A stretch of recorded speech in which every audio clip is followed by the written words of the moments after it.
Thank you, my Ms. lady. Cecil. Indeed. May I call Professor Catherine Noakes? Repeat after me. I do solemnly, Sincerely and truly, declare and affirm that the evidence I shall give that the evidence I shall give shall be the truth, the whole truth, and nothing but the truth. shall be the truth, the whole truth, and nothing but the truth. Thank you, Professor Noakes. As you will see, we've got a stenographer in the hearing room, and so if we can keep our answers at a reasonable pace, and if we're going too fast, it will be my fault, and I'll ask you just to slow down. And if you can keep your voice up so that everybody can hear. Professor Noakes, you very helpfully prepared a witness statement for the inquiry. That's dated the 20th of July of 2023, and it's just been brought up, the INQ 000236261. Runs from page 1 through to page 89. It's a substantial piece of work, and it's accompanied by a declaration of truth. Is that right? That's correct. You will appreciate that we have a limited amount of time, sadly, to go through some of your evidence. As we do with all witnesses, we simply won't be able to go through every aspect of your witness statement. But what I do hope to do today is to pull out the most pertinent aspects as we see them within Module 2. So what I propose to do is to take you through your involvement in both SAGE, some of the working groups that were set up, and then specifically to deal with your expertise in the areas of transmission in terms of the virus. So if I can just set the background for that, you are a Professor of Environmental Engineering in the School of Civil Engineering at the University of Leeds. Yes, I'm actually environmental engineering for buildings. For buildings, thank you. Your background is as a chartered mechanical engineer, is that right? That's correct. And in fluid dynamics as Yes. a specialism. Now, you were a participant in SAGE, but your involvement went much further than that, and you were subsequently made the co-chair of a newly formed group. Yes. Is that right? That's correct. So I just want to go through how that came about very briefly. So on the 7th of April of 2020, you were contacted by SAGE, is that right? That's correct, yes. And what were you asked to do? So I was asked initially to provide a paper that gave some information on the environmental routes of transmission and the current knowledge at that time. And then I was also, it was indicated to me at that time that they were interested in setting up a subgroup, and I might be asked to lead that subgroup. Indeed, and so you prepared that paper with the assistance of your colleagues at that point because of the urgency and the proximity. Yes, that's correct. Of the next SAGE meeting where it was to be presented. And indeed, you attended that subsequent SAGE meeting on the 14th of April, Yes. 2020. And it was at that point you were asked to set up what subsequently became the Environment and Modelling Group, is that right? That's correct, yes. And that's typically known by an acronym. We have many acronyms here, but EMG. EMG, that's correct. With regard to SAGE, you continued to attend meetings. I think you attended a total of 71. Yes, I did. In the period that you were a member. And indeed, as we've already alluded to, you became the chair of EMG. Yes. Now, just dealing with the remit of EMG in a nutshell, how would you describe it? So I would describe it as we focused on how the virus transmits from person to person and the role that the environment plays in that. And then we also focused on the mitigations we could apply. But we focused more on the local mitigations, things like face masks, distancing, ventilation, hand hygiene, rather than the big ticket items like lockdowns or work from home. Indeed. I'm going to come on and ask you about those, firstly about methods of transmission and then secondly about mitigations and how they interrelate. But before I do that, very briefly, EMG was a new group. Yes, it was. So it didn't exist pre-pandemic, and indeed it no longer exists. Is that right? That's correct, yes. So we were asked to form this group and had to find a bunch of experts to create that group in under a week. Indeed. And you set out in detail within your statement, I'm not going to take you there, we'll go through it now, the challenges that you faced in setting up a group and the implications that had for diversity. And those mirror themes that we've already heard from other witnesses, and that's why I won't go through those in detail now. But dealing with the demand for your group's expertise, That was predominantly, it's fair to say, at the outset of the pandemic and through to the end of 2020. Is that right? That's correct, yes. And what was the position in 2021? How did that differ? So by 2021, I think we had a lot more of the baseline knowledge around transmission, and it was therefore much more around application. And I think some of the work we did in 2021 sort of fed into the ways in which we could release from the winter lockdown and to safely manage that. We did also consider, when new variants came along, what the implications of that might be for whether routes of transmission changed or became more prominent. Thank you. I think you describe it in your statement, it's at paragraph 5.43 for those following, as a limbo period in short, 2021, before then coming back into looking at the roadmap out of lockdown. Yes, I would agree with that. There was a period where we still had a few commissions, but it was much slower, and we were not quite sure how much longer we would remain as a group. Thank you. I want to just touch upon one challenge that you faced within the EMG in relation to commissioning, and a very specific point, if I may. In the earlier stages of the pandemic, you received a question about the application of triethylene glycol, I hope I pronounced that correctly, as a method of mitigating airborne transmission. How did that come about? Yes, so that particular one came about not as a commission to EMG, but actually as a question from an advisor in number 10. I believe that's correct. And it therefore came as an email. And one of the challenges with that one was that came with some external people tagged into that email who then said, well, we have this technology, would you like to sign a non-disclosure agreement? At which I said, no. And why was that in relation to a non-disclosure agreement? Because I felt, as a co-chair of EMG, that we should focus our evidence on peer-reviewed scientific evidence, the scientific evidence that was in preprints, and information from reputable laboratories, national laboratories, etc., rather than companies who were trying to sell products.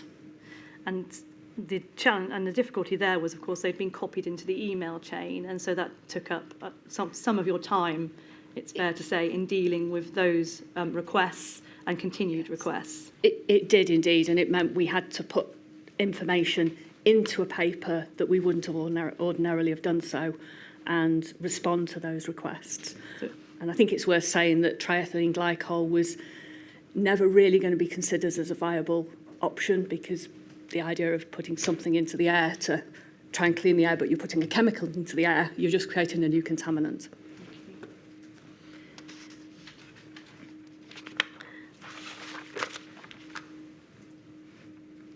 Now, as the pandemic progressed, a number of subgroups were set up under the auspices of both EMG, and indeed you participated in a broader range of subgroups in relation to other SAGE mechanisms. Is that right? Yes, that's correct. And I'll just run through those very quickly with you. The Healthcare Onset COVID Working Group, Social Care Working Group, a number of task and finish groups. You were also present at some SPI-B meetings, and indeed also Go Science and coordination meetings. Is that right? Yes, that's correct. And I went to the majority of those because I had very specific expertise around transmission and the engineering knowledge that was perhaps not present in those other groups. And we also see within EMG quite a broad range of other individuals from different SAGE groups, and indeed non-SAGE groups such as NerveTag in attendance. Yes, and when we set it up, we deliberately co-opted people from those other subgroups so we could make sure we kept those connections across the different subgroups. Indeed. Thank you. Now, what I want to go to next, if I may, is the issue of transmission and how the scientific evidence and understanding evolved over the period of the pandemic. To do so, may I just firstly deal with the various routes of transmission. We see that there is fomite transmission, airborne transmission, sometimes known as aerosol transmission, and droplet transmission. Now, for the assistance of all of us, if I can just run you through what each of those actually means. So fomite. Okay, so fomite transmission refers to, a fomite is an object, so it refers to transmission that would happen if, say, a surface or an object was contaminated, somebody touched that object with their hand, and then they subsequently touch their mucous membrane, so their eyes, nose or mouth. Okay. And airborne? So airborne transmission, or as you said, aerosol, refers to when there are very small particles containing the virus. These get emitted through our respiratory activities, and these are the particles that can remain in the air and travel over some distance. Often airborne is used to describe longer range transmission, so to the other side of a room, but actually it also happens when you're close to somebody, because those small aerosols are also present at close range. They don't just sort of magically get to the far distance. So effectively, small droplets, things don't get smaller as they go further away. They necessarily. They do a little bit, but they evaporate. But that evaporation happens really very quickly. It happens in less than a second. Thank you. And then droplet. So droplet transmission is a slightly more tricky one, because most people think of it as it refers to large droplets, almost like the spit droplets, that then behave like a ball ballistically and deposit out on surfaces very close by. Now, in traditional sort of infection control in healthcare, droplets are defined as particles that are above 5 microns in diameter. And that's not correct, because a 5 micron diameter or 10 micron diameter particle can stay in the air and go to the other side of the room. So there are actually some incorrect definitions used to define the difference between droplets and aerosols that are used very commonly in infection control literature. So it's not an easy distinction necessarily to make, owing to those differences in interpretation. Correct. It's not an easy distinction to make, and there's no sort of single cut-off between a droplet and an aerosol. We actually all breathe out all of the different sizes of particles. It's not a sort of, there's no single, not a cut-off you can put into it. Does it make a difference? Do you need to distinguish between them, or if you're trying to combat them, supposing you have aerosol transmission, does it make a difference if you're trying to combat droplet transmission? So in some senses, perhaps you don't, but actually where it becomes an issue is the sizes of these particles, because if you believe everything that happens when you're close to somebody is droplets, then, for example, you won't take precautions that require masks that will filter out the aerosols. So if people are just wearing a simple face mask or a face shield, which may deal with splashes and very large droplets, those won't filter out the small aerosols that are quite likely to also be present at close range. I follow. Thank you. So the implications essentially for infection control therefore go to barriers or things that you can put in place to mitigate aerosols alongside droplets. Yes, so you need to think about both of them at both short distance and longer distances. And in terms of understanding the transmission of COVID-19, what was the initial understanding at the outset of the pandemic in relation to the nature of the transmission? So I think as a new disease, it's quite hard it was quite hard to have any good evidence.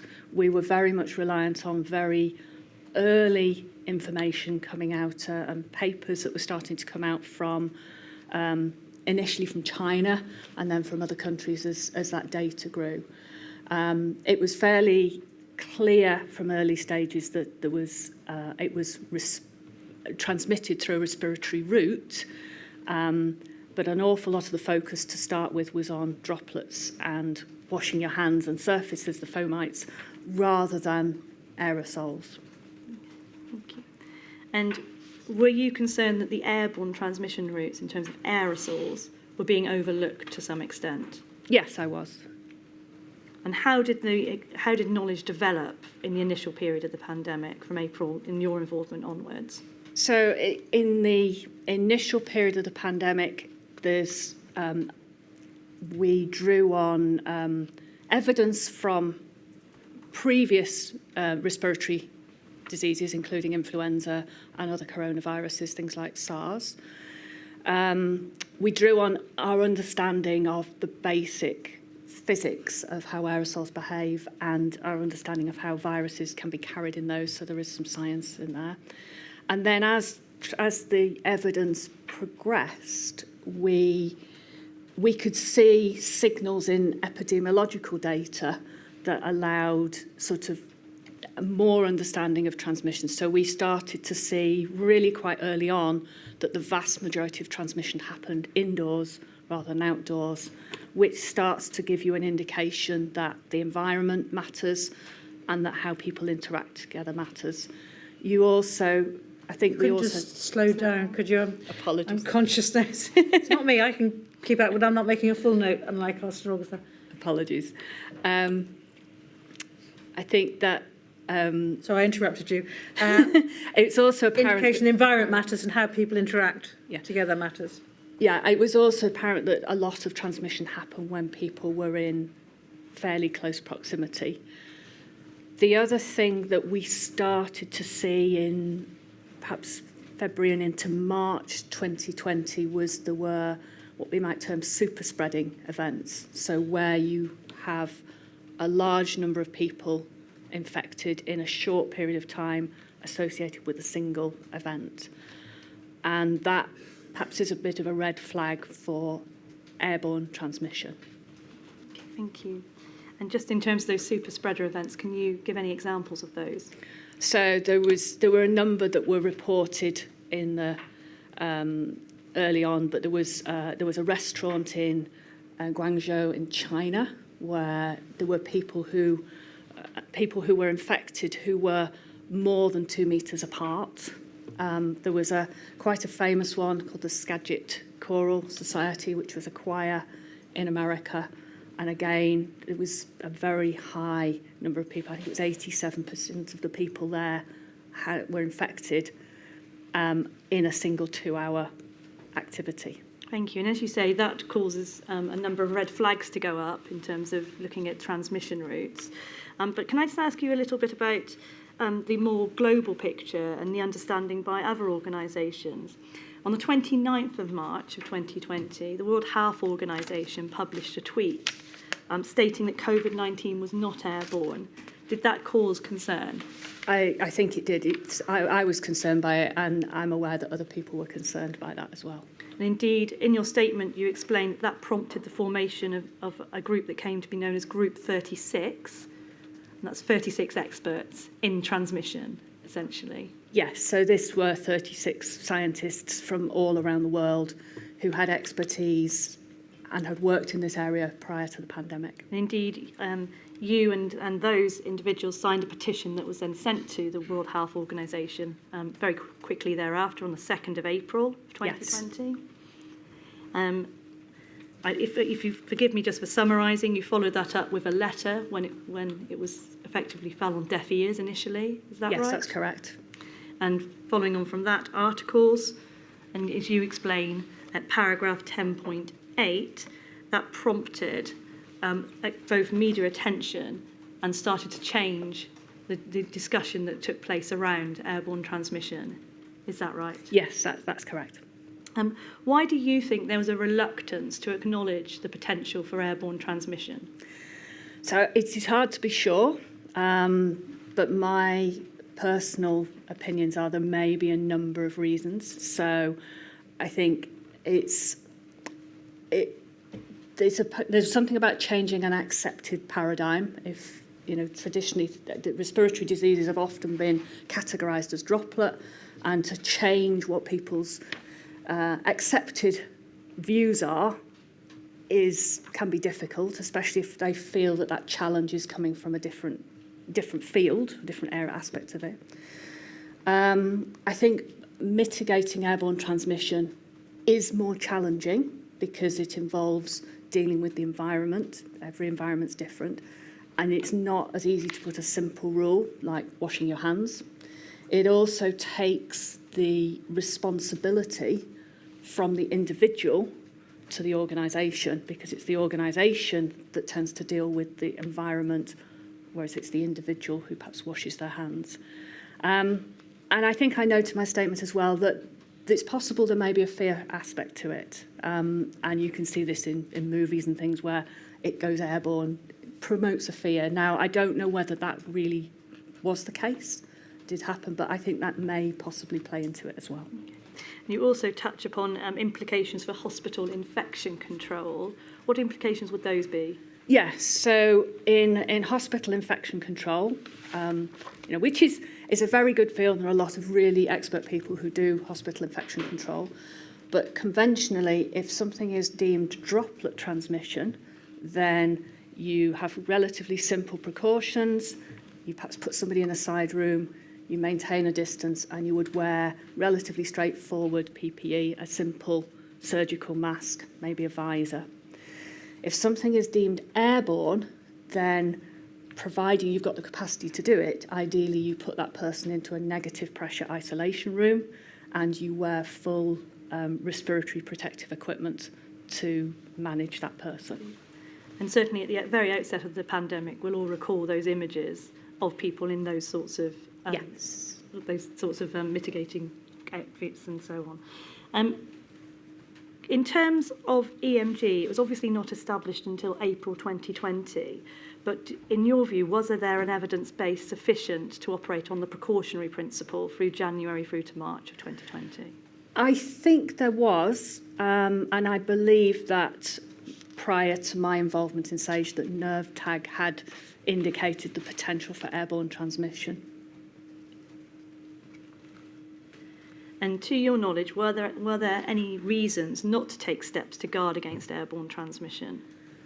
I don't see that there were, no. I think there was, although the evidence at the outset was weak, in truth it was weak for all transmission routes.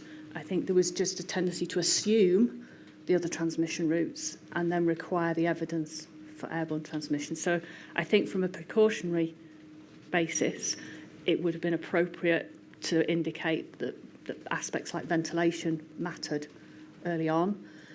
And as that evidence base built, it was important that those mitigations were more readily applied and people became should have been made more aware of them.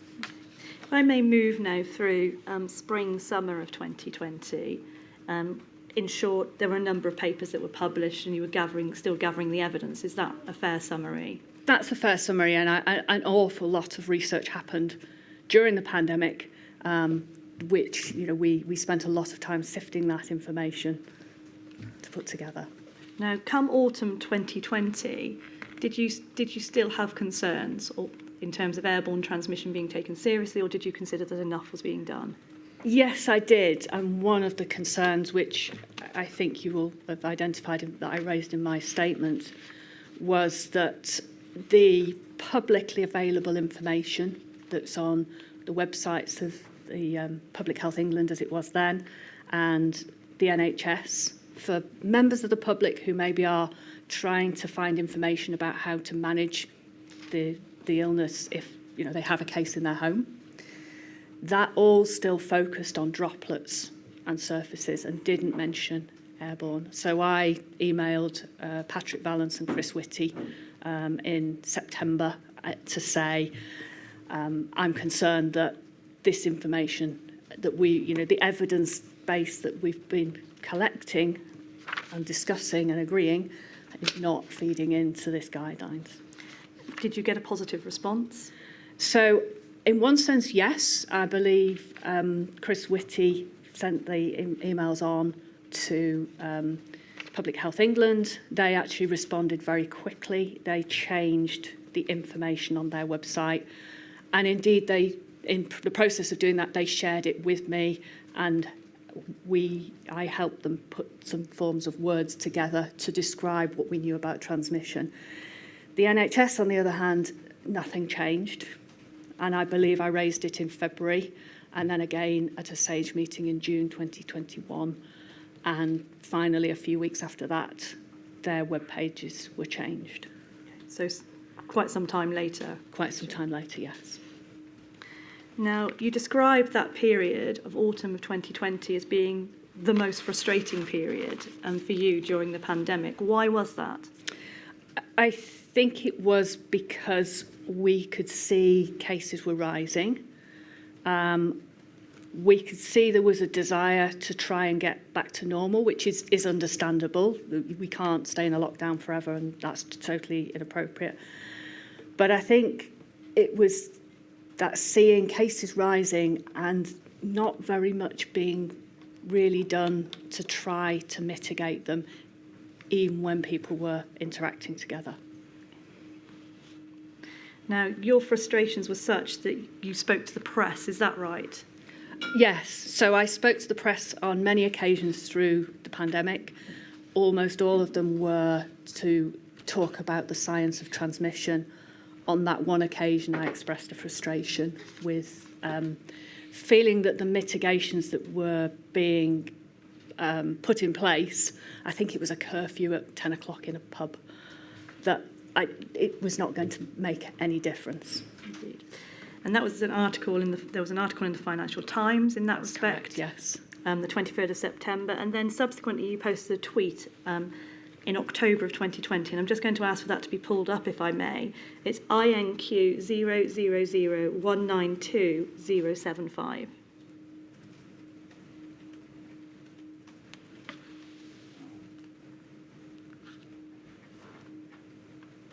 We see that here. It's dated the 13th of October of 2020. It's 1:56 p.m, so the afternoon. It's a cartoon. If we just run through that, it's a cartoon. We see the first, it goes from left to right, obviously. First cartoon, here's the situation. We see a graph. The line is here, but it's going upward towards here, effectively pointing towards bad, going from good to bad. And then a conversation between three individuals. So things will be bad unless someone does something to stop it. Will anyone do that? We don't know. That's why we're showing you this, i.e. the graph. So you don't know. And the graph says things are not bad. Response, but if no one acts, they'll become bad. Well, please let me know if that happens. And as we see, based on this conversation, it already has. So why did you send that tweet? So I don't really recall my exact feelings at the time, but I think it was very much that frustration that we could see almost a repeat of what had happened the previous winter, that cases were rising, and it was almost a case of we had to wait for something really bad to happen before something did about it. I think it's also fair to say maybe I felt this applied to other things as well, such as climate change. When you refer to the previous winter, that's the January to March period of 2020. Yes. Thank you. And then if I can just take you briefly through winter 2020 to 2021. That was when we saw the emergence of the Alpha variant and cases rising. Is that right? Yes, that's correct. Now, what implications did the Alpha variant have in terms of transmissibility? So the initial indications, which proved to be correct, were that the Alpha variant was more transmissible. So, and when something is more transmissible, that means that the risk from any of your transmission routes increases. But our one concern there was that potentially the airborne route could become more significant. So if you imagine at close range, you might have already crossed a threshold whereby transmission happens. So if it's more transmissible, it doesn't make that much more difference. But if before you'd not crossed that threshold for airborne transmission to happen, but now perhaps you needed to breathe in slightly less of it, or perhaps more virus was being emitted, it could become a more important route of transmission. Thank you. I just want to deal now, if I may, with the implications for physical distancing and the 1 to 2 metre rule specifically. With regard to that, can you help us with the evidence behind what was the 1 to 2 metre rule? So I don't know the evidence that was behind its original design. That was before I'd been involved in SAGE. It was one of the very first things EMG were asked to look at, and we looked at where there might be epidemiological evidence. There is very little of that. And then we looked at where there's evidence from the understanding of the physics of how particles behave and different sizes of particles over distances. And we drew together from what limited evidence there was to indicate that actually, yes, this sort of 1.5 to 2 metres is where things are. I'm not sure even now I'd go so far as to say safe, but where the risk starts to drop off. Thank you. Now, during spring of 2020, there was a lot of focus on the 2 metre rule, and it caused a lot of controversy. There was a lot of pressure to reduce that. And in terms of your work, do you recall a situation where a line from one of your reports was relied upon in furtherance of promoting a reduction from that 2 metre rule? Yes. So in May 2020, I was asked to give evidence to a select committee. I'm not going to ask you about your evidence or anything in relation to the select committee. Okay. We're not allowed to do that. But what I am interested in is that following on from that, a letter was sent by Greg Clark, MP, the chair of that committee, referencing your work and pulling out a line from one of your reports. Was that an appropriate use of that line from the report? No, it wasn't, because he'd taken the line from the report. It's actually the paper from the 28th of April, and it's paragraph 44 in that paper. And he'd taken one line from it. The second sentence said, however, and described the fact that actually this model that we'd referred to had quite significant limitations. So essentially it was using one part of a paragraph, but not the rest of that paragraph. Sounds like a West End review.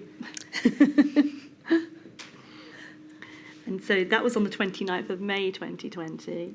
In June and July of 2020, with regard to decision making and the response in terms of mitigations, there was quite significant movement in relation to social distancing, the opening up of restaurants and so on and so forth. Was that in accordance with the scientific principles that you've considered and looked at and the evidence base in relation to distancing? A lot of it was, because that 2 metre rule did remain. And I think it's worth saying the 2 metre rule doesn't just describe about your distance from somebody, it actually sets the principles of how many people can go into in a particular setting. So the more people there are in a setting, the higher those risks go. And if I can just ask you specifically about the Eat Out to Help Out scheme, how does that fit with your understanding of transmission at that time? Okay, so just to clarify, EMG were not asked to consider it. Had we been asked, I think we would have had a concern that encouraging people to get together indoors and only on perhaps 3 days of the week, which perhaps encourages crowding, was not necessarily a well-designed approach. And just to round off the 2 metre rule, you've already explained why it's not a hard and fast rule. Lots of variables apply to that. But it's still your view that that was not over precautionary at the time. That's correct. And indeed, many other countries who did have shorter distances had implemented other measures to allow them to go shorter distances, particularly face coverings, which we didn't have at the time in the UK. Thank you. Face masks have already been dealt with by Professor Horby, so I'm not going to ask you to deal with that today. But if I can just ask you very briefly to touch upon fomite transmission and the mitigations there. You've already referenced the hand washing campaigns that we're also familiar with the Happy Birthday and various other things in that respect. But in terms of broader challenges in relation to surfaces, what were those? So there was, I guess any surfaces which are contaminated, there's a potential risk there. So we're thinking around cleaning of those surfaces. But I think although that was a key focus early on in the pandemic, really the evidence base to show that hand hygiene and cleaning surfaces reduces transmission for COVID-19 has not grown. I have yet to see evidence that suggests that it plays a a major role. At the same time, I don't believe we can dismiss it, and I think we should have a certain amount of precaution there. Thank you. And then final topic, please, from me today, and that is the role of socioeconomic inequalities. And if I can just touch upon some of the work that was undertaken by you and ask you just to expand on that a little bit. You explained in one of your papers from EMG that previous research from the swine flu pandemic, so really contextualising this for a moment, demonstrated that social distancing was effective in reducing infections, but it was most pronounced in households with greater socioeconomic advantage. And you explained that similar findings were emerging for Covid-19. Why is that? What implications does socioeconomic situation have on the ability to practice social distancing? So this was something that was increasingly discussed in the papers that we produced, because we became more and more aware of those inequalities. And in the example you gave there around housing, obviously those who perhaps are more wealthy are more likely to have larger houses. They're more likely to be able to have a spare bedroom for somebody to isolate in, and they tend to be slightly smaller households. If you have people who are living in multi-generational households, they are more crowded. It's very hard if somebody's sick to isolate, or if, for example, if somebody is working in a higher risk occupation and doesn't want to put their household members at risk. It's much more challenging. Indeed, and you also refer to other aspects such as occupation, transport to and from work, those sorts of issues as well. Thank you very much, Professor Noakes, but if you just pause there are some questions. Just before we move to, I think it's Ms Shepherd who's going to be asking questions, can I ask you about mass gatherings, Professor Noakes? Given what you've said, where do you stand on, I think I've heard evidence that suggested mass gatherings don't themselves create a greater risk because you're only going to infect the people around you. How does that fit with your... Yes, so that's true. So actually a mass gathering, let's say you go to a football match, it's unlikely that you're going to have transmission from somebody who's sat at the other side of the pitch to you. It's more likely to happen very close to you. I think where mass gatherings perhaps do pose a risk is that people travel to them. So they will travel in coaches or all together. So there's risks in there. They will perhaps stay overnight in places. They will perhaps, as part of that, go and visit pubs and restaurants. So it's likely to be the activities alongside the mass gathering that pose more risk than the mass gathering. Perhaps the only slightly different one there is something like a wedding, which is a smaller gathering, but they were weddings and parties were associated with quite high transmission, and I think because there lots of people mingle with lots of other people. Thank you. Yes, Miss Shepherd.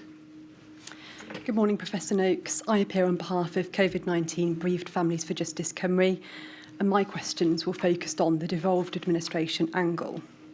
So firstly, did you and your colleagues on the environmental modelling group feel that you had an understanding of how your advice would be used by the devolved administrations?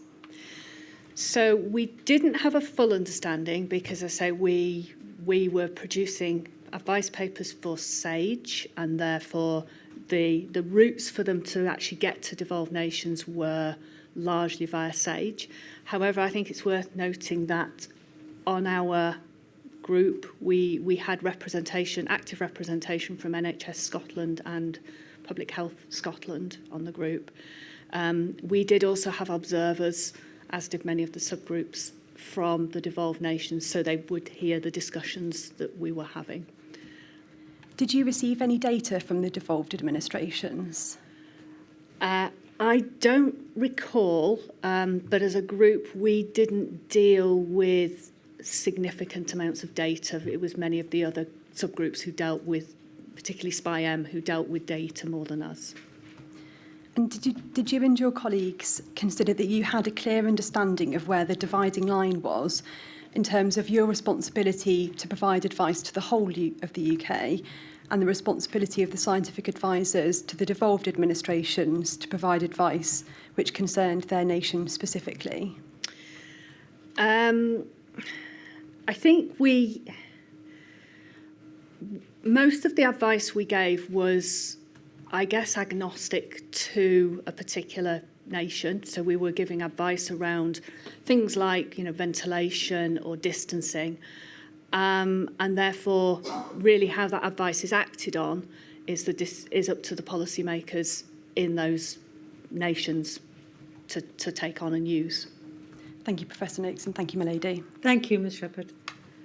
That, I think, completes the questions for you, Professor Noakes. Thank you very much indeed. Until I started this inquiry, I confess I didn't realise the extent to which your kind of expertise and skills were required and utilised during the pandemic response, and I should have known, and I'm really grateful to you, obviously unsung heroines and heroes. Thank you. Thank you.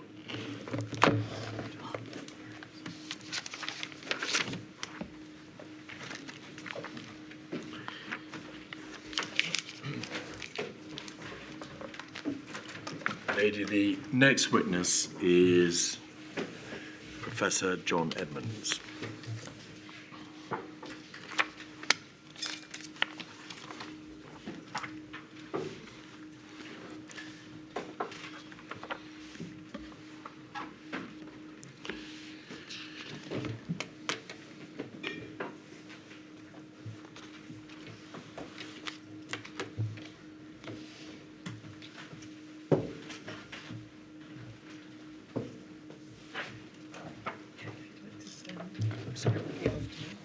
I do solemnly, I do solemnly, sincerely and truly sincerely and truly declare and affirm declare and affirm that the evidence I shall give that the evidence I shall give shall be the truth, the whole truth, and nothing but the truth. shall be the truth, the whole truth, and nothing but the truth.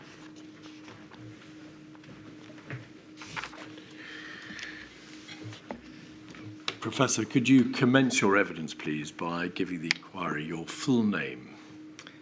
Professor John Edmonds. Professor Edmonds, you have kindly provided a substantial witness statement, 273553. We have it there on the screen. We can see from the bottom of the first page that that page is page 1 of 115, in fact, and it's a statement that you signed certified as being true on the 30th of August 2023. Is that correct? Yes. You are an expert in infectious disease modelling, in pandemic planning by extension, and also by virtue of your particular expertise, a de facto expert in epidemiology. You are the chair in infectious disease modelling at the London School of Hygiene and Tropical Medicine. I am.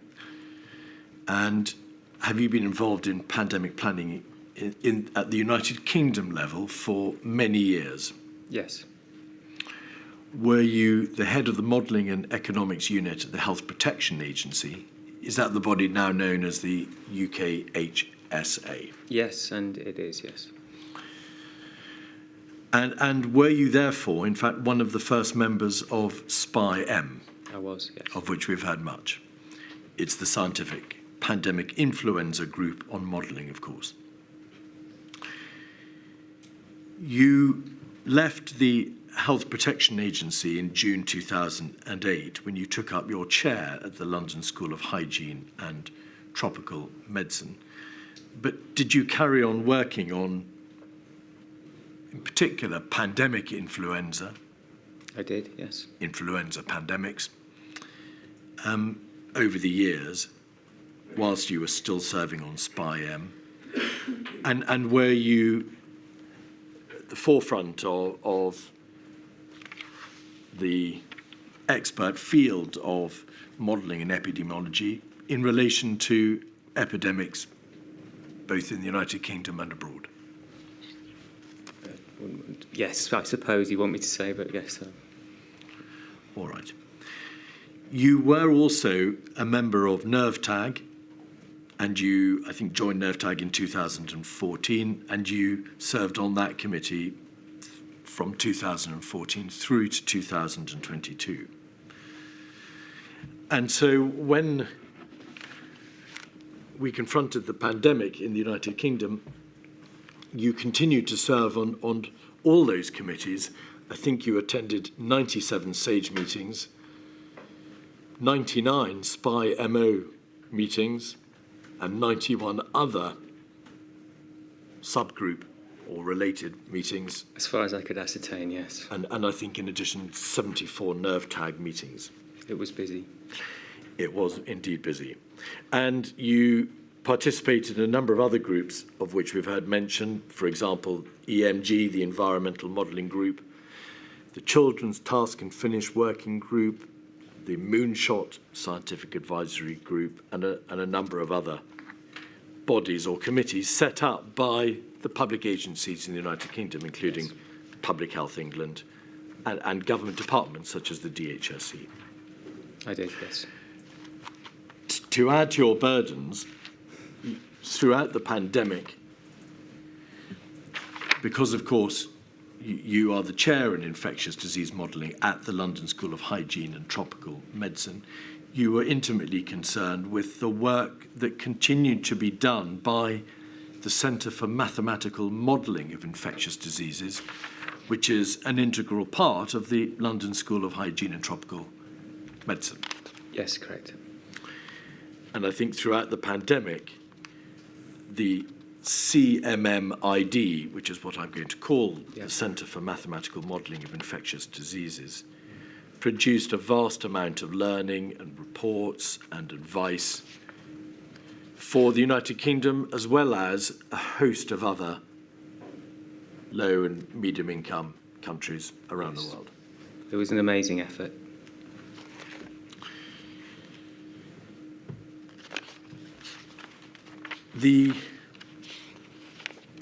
I'll turn in a moment to asking you just to give us a flavour of the work that the CMMID did.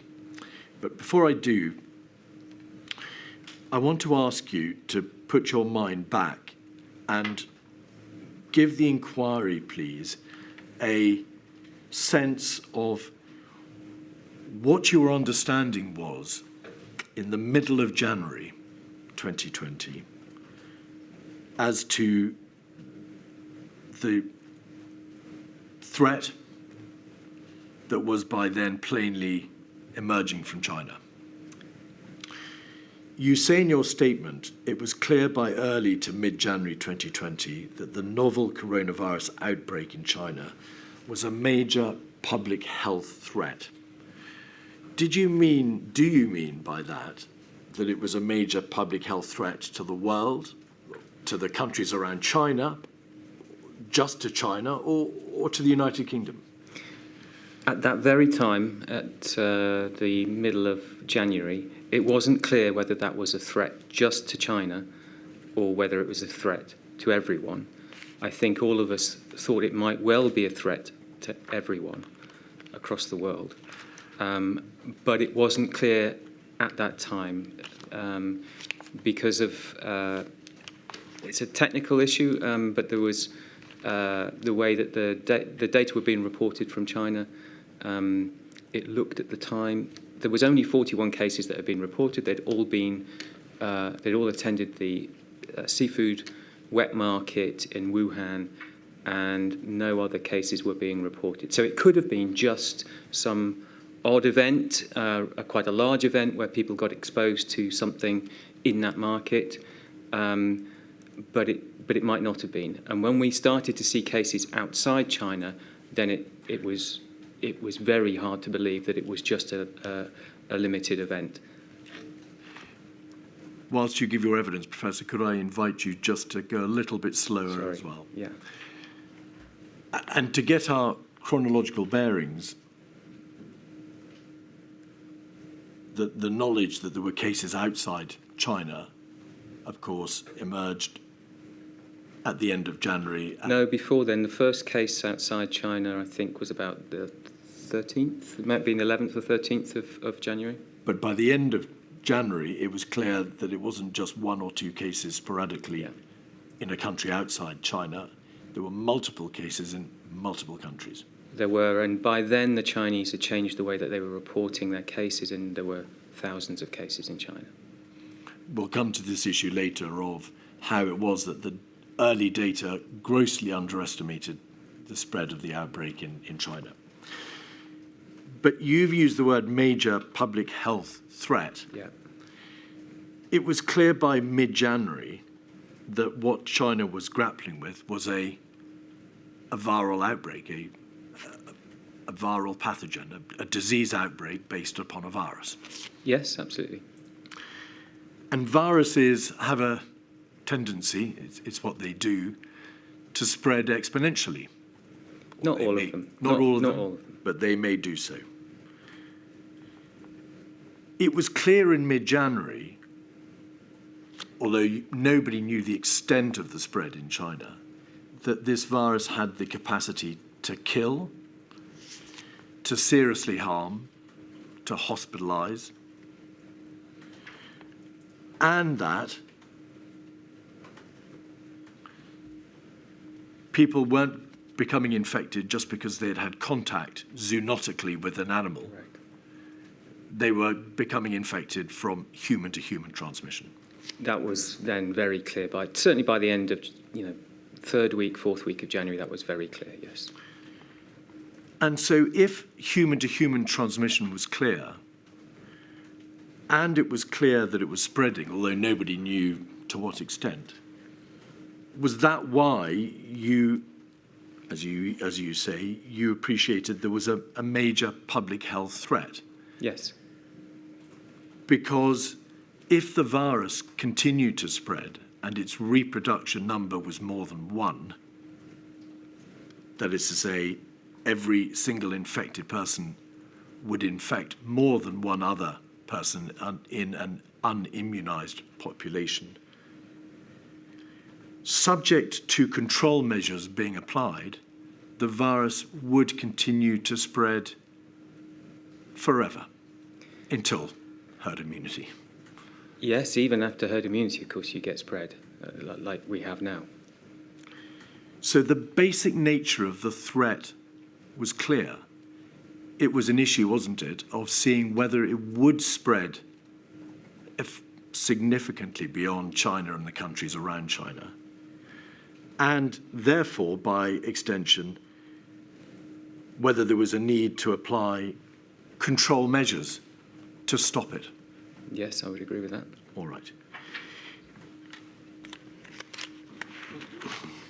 If a virus spreads at a rate greater than R, larger than 1, then it will spread, we've heard, exponentially.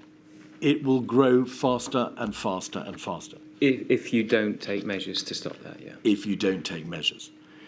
So is that why, in your field of expertise, there is this notion that when dealing with viral epidemics, which may become a viral pandemic, which is just a difference of scale, is it not?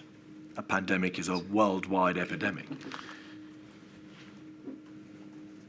A sensible and wise approach is to apply a precautionary approach. That is to say, get on top of the problem before it beats you. Correct. And in your statement, you refer on multiple occasions to the need for the precautionary principles to be applied. It is at the very heart of epidemiology, is it not? It's how you deal with epidemics. Yes, when you're talking about response epidemiology, how to respond, then yes, you do. It is wise to apply that precautionary principle because our surveillance systems are never likely to pick up every case, and they're always a bit delayed. And so the epidemic is likely to be more widely spread than you think it is. And was that why you say in your statement that even in the early days or mid days of January, it was essential for the United Kingdom, as with every other country, to assemble significant data in terms of the epidemiological nature of the virus that had by then already spread outside China, and the modelling data in order to be able to work out precisely how the virus would spread and how to deal with it. That's right. So first of all, you try and characterise what you're dealing with in terms of, you mentioned the reproduction number. So if you could try and estimate the reproduction number, and then other critical parameters related to the virus, for instance, obviously how the infection fatality rate or case fatality rate, which is the fraction of those of the infections that might die, for instance.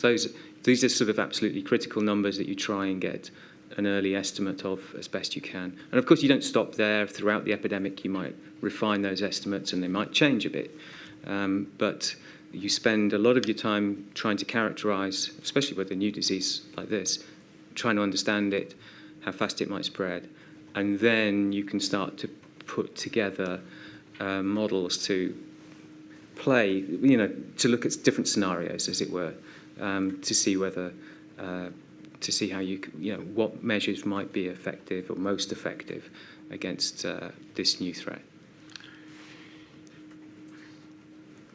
In relation to the coronavirus pandemic,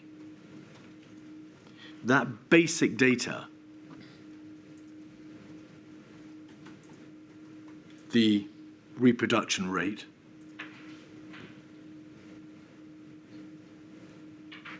whether the virus killed, whether it hospitalized people, whether it was capable of being transmitted and was being transmitted human to human, and whether or not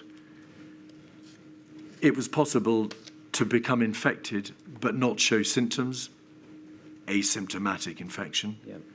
whether or not it was possible to become infected and have a period of time during which you showed no symptoms, pre-symptomatic.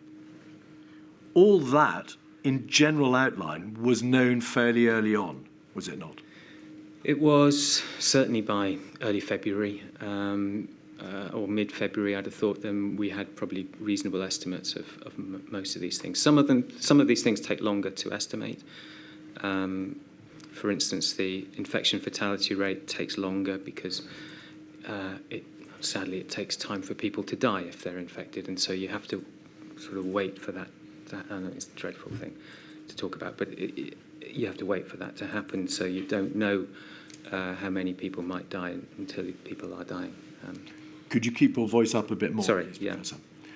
So the infection fatality rate is vital, is it not, in terms of assessing what might happen to any particular country's healthcare system. You need to know what proportion of those infected in your population will die in order to know whether you've got enough beds, whether you've got enough healthcare facilities. There's two aspects. So one is the reproduction number, the basic reproduction number, and that gives you an indication of how many people might become infected if you do nothing. So if you allow the epidemic just to sweep over the population and the population does nothing, so they don't change their behaviour, and that gives you, so that tells you how many people might become infected, and then of course you would need to know of those who become infected, how many might die, how many might be hospitalised, and it's not just those crude numbers. You'd like to know it by different groups, like different age groups, which for COVID there was enormous differences in risk by age, for instance. But the reproduction rate was estimated to be between 2 and 3 at a relatively early stage, in fact in late January. The infection fatality rate, in a very broad sense, how many people will die in an unimmunised population that takes no steps to protect itself, was assessed in mid-February, preliminarily, to be 1% overall. It subsequently transpired that if you were over 70, or for the over 70-year-olds, the infection fatality rate, the proportion of over 70-year-olds who would die once they become infected, was much higher, Yeah. around 7%. Correct. But the point, Professor, is this. Plainly, epidemiologists and modelers, and to use your words, like to know the precise nature of the virus, Yeah. the detail of how it will behave, how it transmits, what the particular features are in terms of the impact on segments of the population, how the population might behave, how the virus might respond to self-imposed behavioral changes. And the models, to use your word because you used it, can be used to play at the figures, to demonstrate these more nuanced conclusions. But the basic information about the threat of this virus and its potential fatal impact and the impact upon the healthcare systems of this country was known relatively early on. Correct, yes. It was known, putting together the reproduction number, the infection fatality rate, the knowledge of the size of the population in this country, the knowledge of how big the NHS is. Yeah. That was all apparent to those in the know, to the experts, certainly by the end of February. Oh, yeah. I mean, earlier than that, really. When earlier than that do you assess? Sort of mid-February, I think, where we had probably a pretty good idea. You get an initial sketch even earlier than that, perhaps, but then which might give you a initial impression. But of course, then you improve on that, and then you understand some of the nuances, like how risk varies with age and how risk varies perhaps with other sorts of variables, ethnicity. Obviously, those sorts of things came later. And so, would it be fair to say that when that realization dawned, perhaps in mid-February, the absolute core consideration then became, how do we control it? How do we stop it? How do we suppress it? How do we mitigate it? How do we do anything? I think that had been the core consideration from before then, certainly from January when the alarm first came up. You know, how do we stop this? And unsurprisingly, experts, government officials, scientists, epidemiologists cast their minds back to what sort of control measures we had utilised in the past. Yeah. And of course, because of the flu pandemic of 2018, because of swine flu, because of... I think 1918. Sorry, what did I say? 2018. Thank you very much, Professor. Sorry. Didn't mean to put you off. No, it's quite right. 1918. Because of swine flu, because of SARS and MERS and those two particular coronavirus epidemics, or pandemics perhaps, in the Middle East and Far East, there was a basic understanding of what sort of control measures might work. Some, yeah. Almost as well, a bit the other way around, what kind of control measures are unlikely to work as well. You know, there's two aspects to that. Thank you. For flu, there had been quite a prolonged debate about whether school closures, for example, would work. And strategically, the government and its advisors thrashed this issue around for a very long time indeed. Is it a good idea to close schools in the face of a flu pandemic? There had been a long-running debate, again resolved in the context of flu, whether or not shutting borders would help. Yeah. And it was generally understood that it wouldn't. There's a difference between absolutely shutting your border, letting no one in, And restrictions. and restrictions. Yeah. But generally, so restrictions were unlikely to buy much time. But we had never, at least in the last We had never decade, shut our border. we had never shut our borders to deal with flu. And we had never had a sophisticated or put into place a sophisticated system for test, trace, contact. We had deal- at the beginning of the swine flu pandemic, but mostly to understand its transmission characteristics here in the UK, rather than as a concerted effort to try and actually stop it, because there was widespread recognition that it would be extremely difficult and extremely resource intensive to actually try and stop a flu pandemic via contact tracing, because it moves so fast that the virus moves between one generation of cases and the next so quickly that it's really impossible to keep up with it with contact tracing. And the contact tracing that was used for swine flu and is used actually for any new or emerging.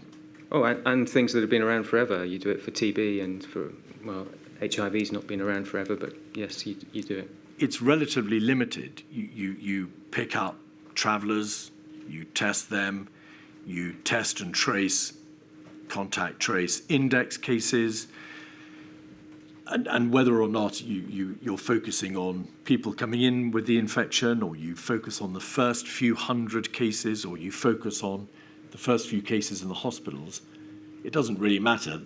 The system was only designed to deal with the first relatively few cases. Yes, so for flu, the system was always a first few hundred system, and the idea, as I said, is really to understand and characterise the virus here in the UK more than trying to stop it, with the recognition that it was very, very unlikely to stop a flu pandemic. So, drawing those threads together, and I should say, can you tell us whether or not there was, in January 2020, any system at all, whether by utilisation of past control measures or anything drawn up on paper, any system of quarantining whole segments of society or whole society, of self-isolation of the whole society, or social distancing the whole society? In January, February, no, there was no consideration of that. It was concentrating on contact tracing. And you knew that? You knew that there was in place no system at all for social distancing, quarantining, for whole society response? Yeah, I mean, of course, at that time, if we're talking about, say, February, there would have been very few cases. Even, looking back at it now and realising how many cases there were still very few. So you've got to sort of have some sort of proportionate response. Do you put the entire country under some sort of restrictions when there's, perhaps a handful of cases? So the idea is to really try and target it around those cases. I think the issue was we always knew that it was likely that some cases would not be picked up. We were targeting our contact tracing around cases who came in from high-risk areas, China being the most obvious, but other places where there was cases had been picked up, which were mostly in the Far East. But of course, people could come indirectly into the UK via other routes, and of course they did. And so that contact tracing effort, it had to go really well everywhere in the world for it to stop. Yeah, exactly. And you knew that? Yeah. So you, and I make it absolutely plain, you are but one of a number of brilliant scientists and advisors who assisted the government and the country in the remarkable way that you did. But there must have been a general awareness, therefore, by February.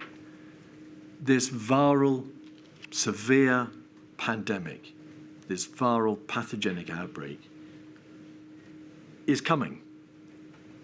and it can't be stopped.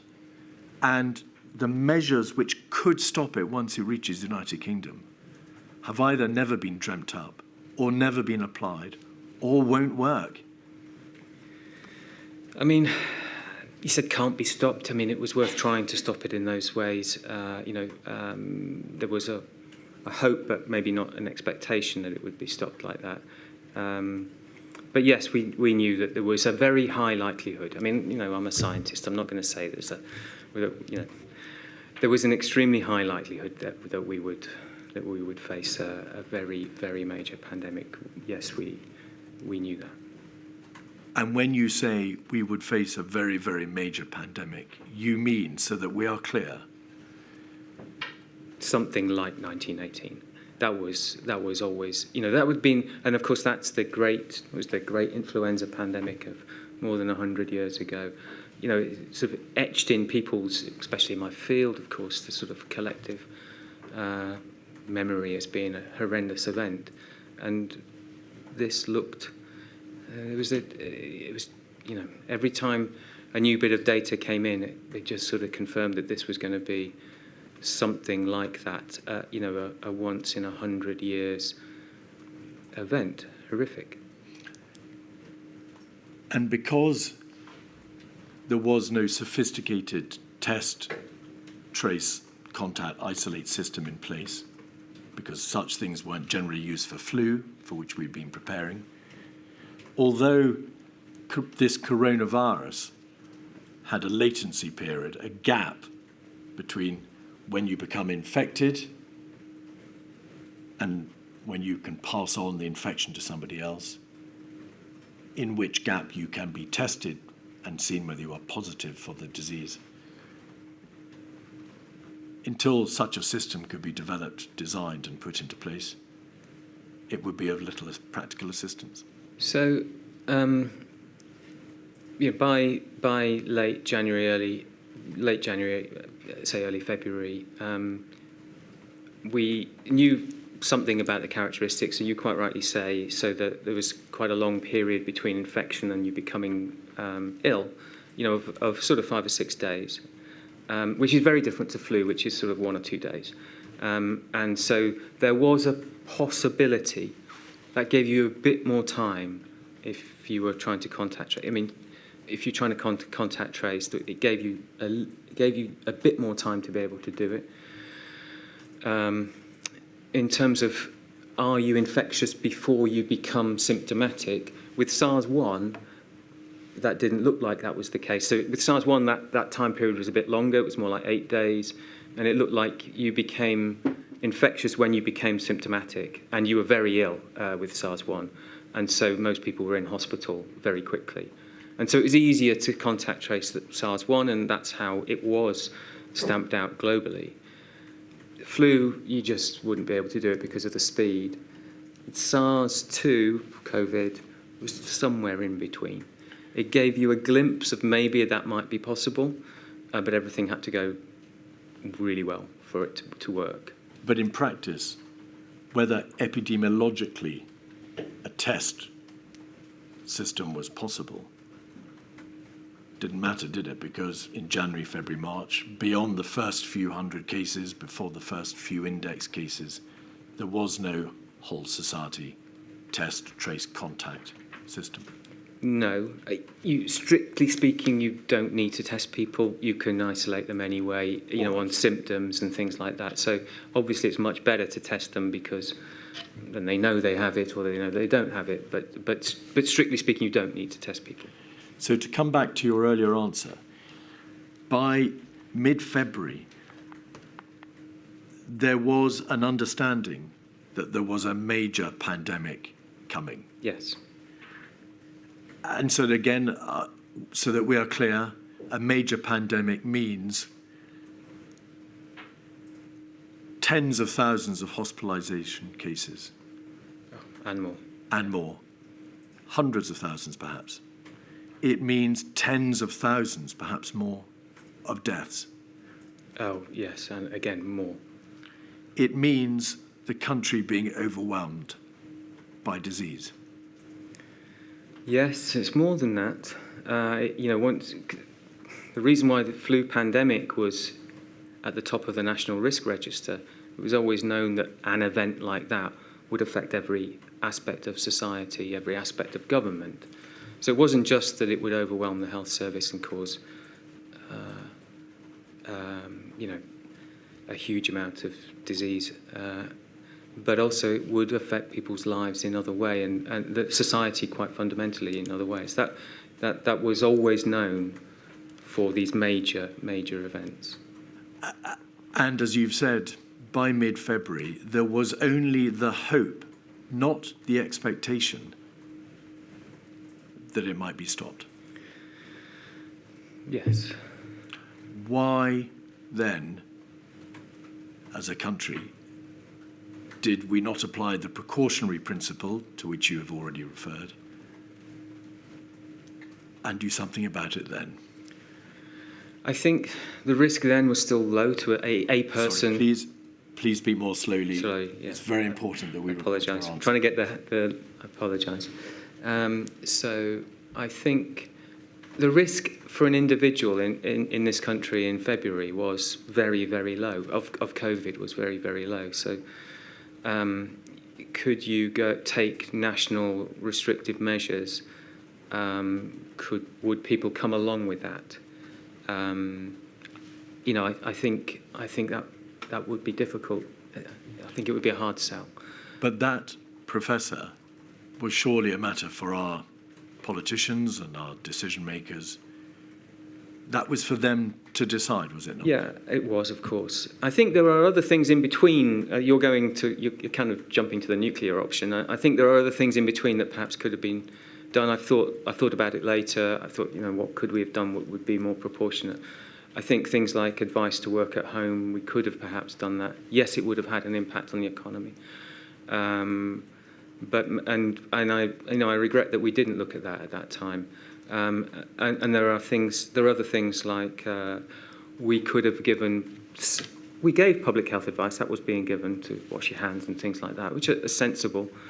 But we could have perhaps made it really clear that people should stay at home if they had any sort of symptoms, despite the fact that almost all of them wouldn't have had COVID. Almost all of them would have had flu or coughs and colds or whatever, because COVID was vanishingly rare even at that time. So I think maybe there are things that we could have perhaps emphasised in February that might have slowed things a little bit. They weren't going to stop it, but they might have slowed things a little bit more than they did. We're going to come, of course, to the detail of the advice that you and SPIMO and SAGE gave to the government. But the nature of the response was, you accept, a matter for government.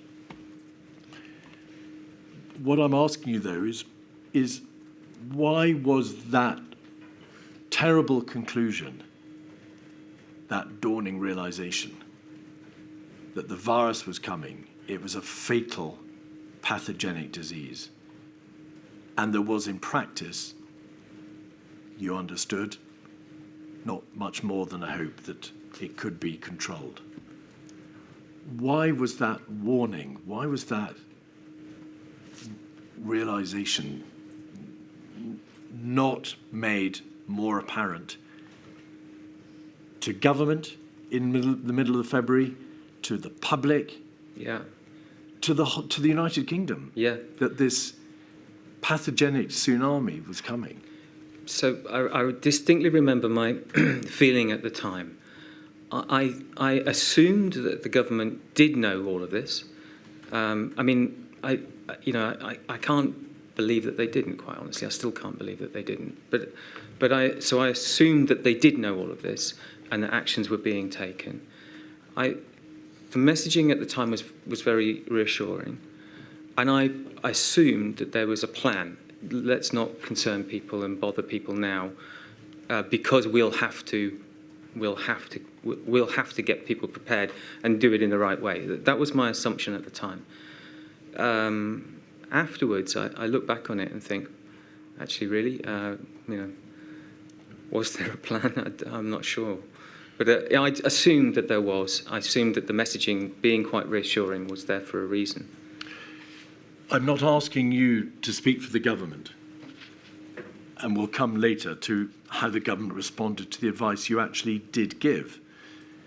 I'm asking you, and through you vicariously, SAGE and SPIAMO and SPI-B and all the august, brilliant advisory committees, the epidemiologists, the modelers, the virologists, why was that warning not being shouted out from all of you from mid-February? Yeah.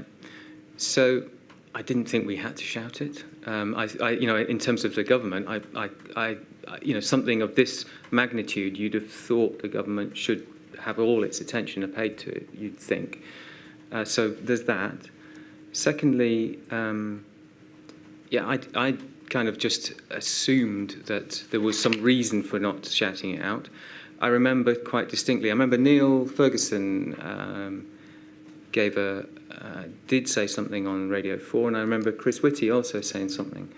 There was this kind of funny period where people would talk about, as you're talking about, the reproduction number and the implications that would mean for how many people might get infected in an unmitigated wave.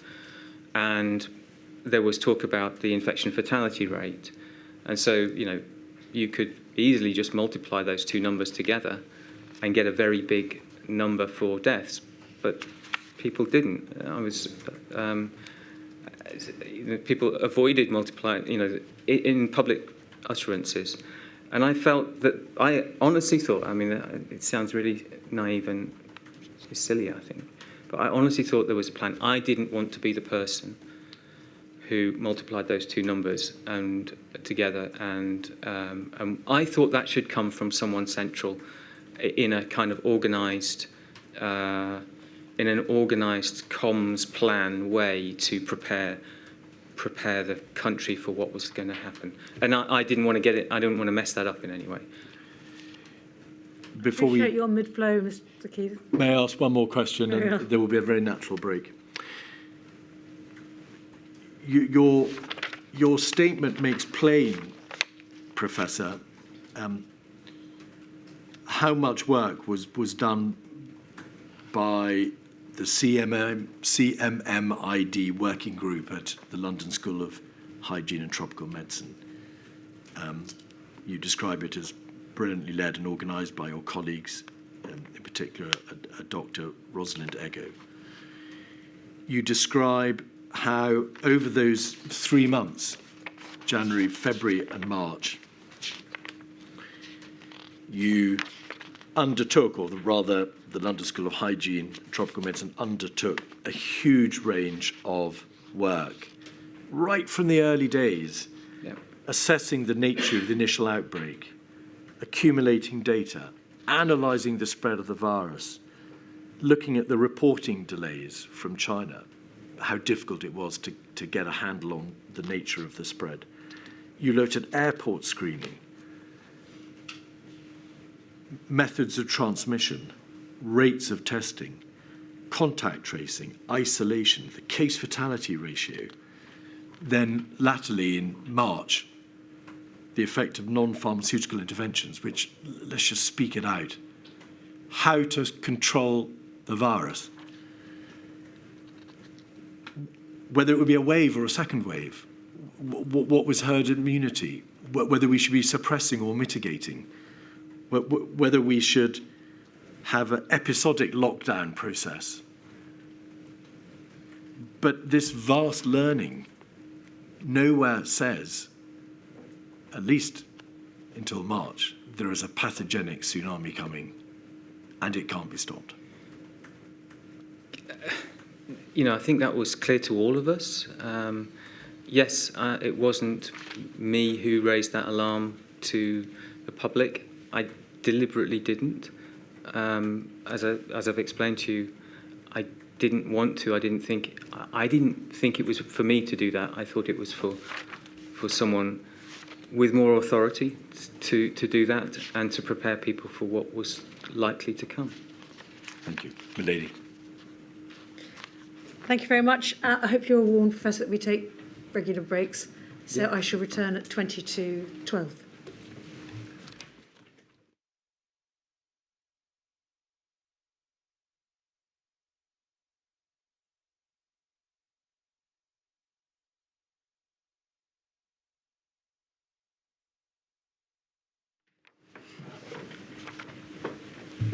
Mr Keith.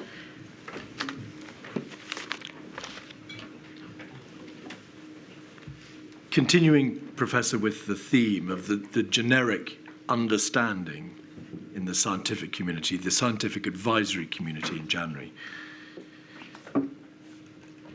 it is absolutely vital, I make plain and put to you, that you, of course, Professor Edmonds, had absolutely no personal responsibility for having to stand up and tell the government what it should be doing, what was going to happen, because you were part of SAGE, SPIMO, all the many bodies, and it was those bodies which had been constituted in order to give government advice. That's a fair summary, is it not?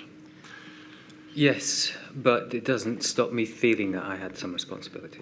Well, if I may say so, that is very much to your credit. And the way in which the structure worked was that these many august and brilliant bodies were constituted to assemble information, assemble data, give advice, and then that advice was, and it was very clear how it could be done and should be done, was routed to government through the CMO, the Chief Medical Officer, the governmental Chief Scientific Advisor, through the minutes, through the papers which were given to the committees, through the documents that you produced. And can I say I'm absolutely sure that the CMO and the Chief Government Scientist Advisor both raised this. There's no way that they didn't. Yes. And we'll come to it in a moment. Your own emails, personal emails to Professor Ferguson, Professor Sir Chris Whitty, Sir Patrick Vallance, raise the issue of urgency and the need to act. And we'll come to those in a moment. But the point, and we'll also look at SAGE, the point, though, is this, isn't it, that systematically, there was a structure in place to give the government advice, to warn it, to tell it what might happen, and to give it the information to enable it to decide to respond rapidly, proportionately, effectively. But that system doesn't appear to have worked. Clearly not. I mean, if you think about it, though, SAGE only sits in an emergency, and it was called to sit in somewhere around the 20th. You'll know the date exactly, but in the 20-something of January. So someone in government thought that it was sufficient. It was sufficiently there was a sufficient emergency to call SAGE. SAGE only sits very seldom in these kind of situations. So someone thought that it was worthy of calling SAGE together. Before we leave the subject entirely of the working group at the London School of Hygiene and Tropical Medicine and the issue of the vast amounts of work that were done, could I ask you, please, to look at one particular paper dated from the 7th of February 2020, which is INQ 40/92645.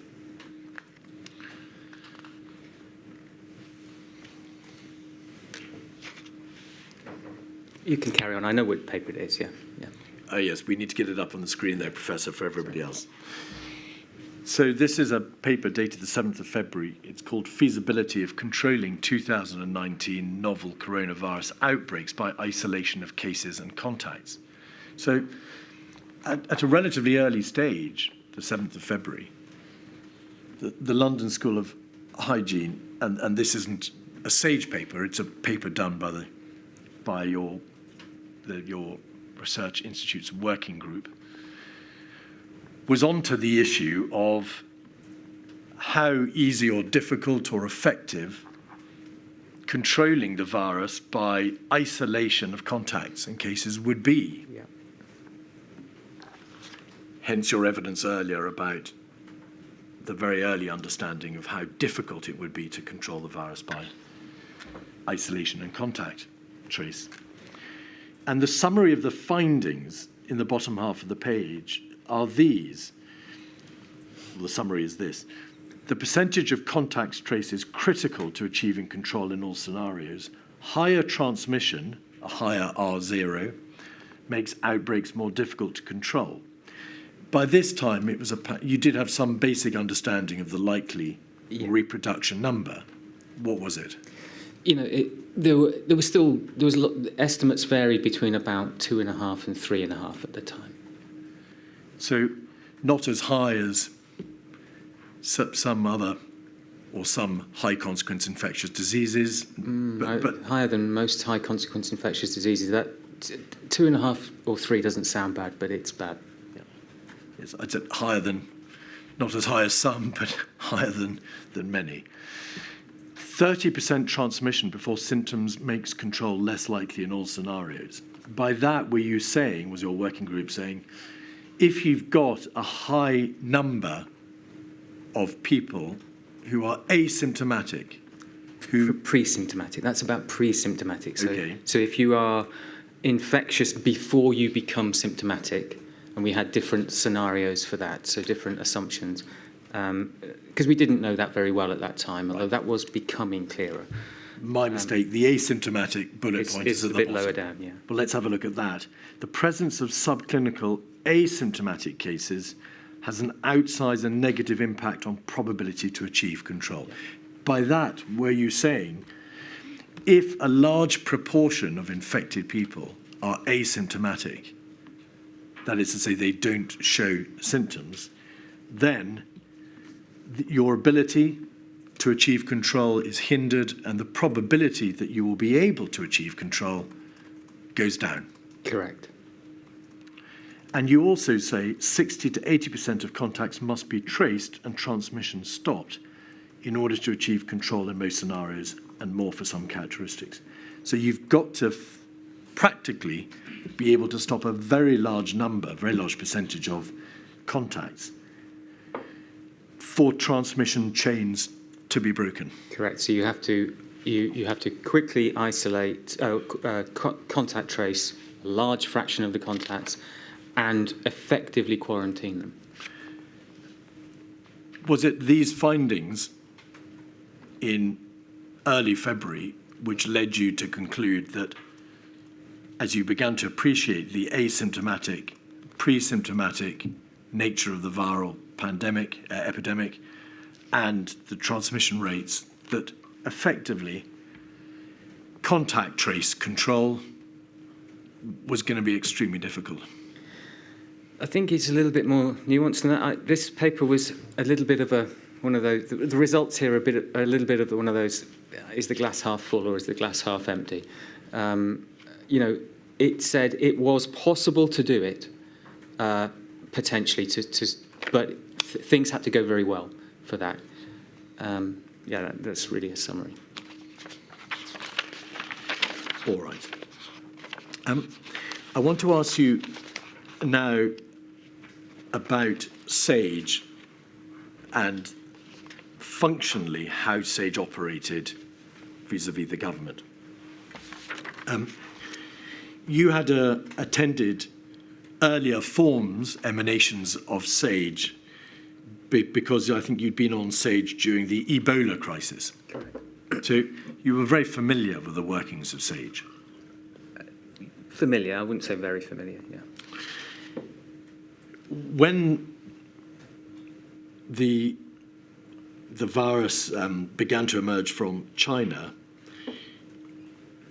SPY-M, of which we've heard a great deal, alongside SAGE being brought together, was also put into place, was brought together, and changed its focus to looking specifically at COVID-19. Yeah. NervTag, we've heard, continued to operate. It was a standing statutory committee to the DHSC. It deals with new and emerging viral threats, but it also looked at COVID-19, of course. when you were on SAGE, were you attending as a representative of the London School of Hygiene and Tropical Medicine, or do you and did all your colleagues attend in a personal capacity? I was just there in a personal capacity. And it's self-evident there were a very great number of experts on SAGE. You describe the level of advice and the level of understanding on the part of the attendees at SAGE as being very high. I mean, SAGE was very, very well informed, was it not? Absolutely. All of you were experts in your own fields, but you were obviously capable of opining on related subjects. And the evidence is that a great deal of information was culled by members of SAGE from their contacts and their professional colleagues abroad. Correct.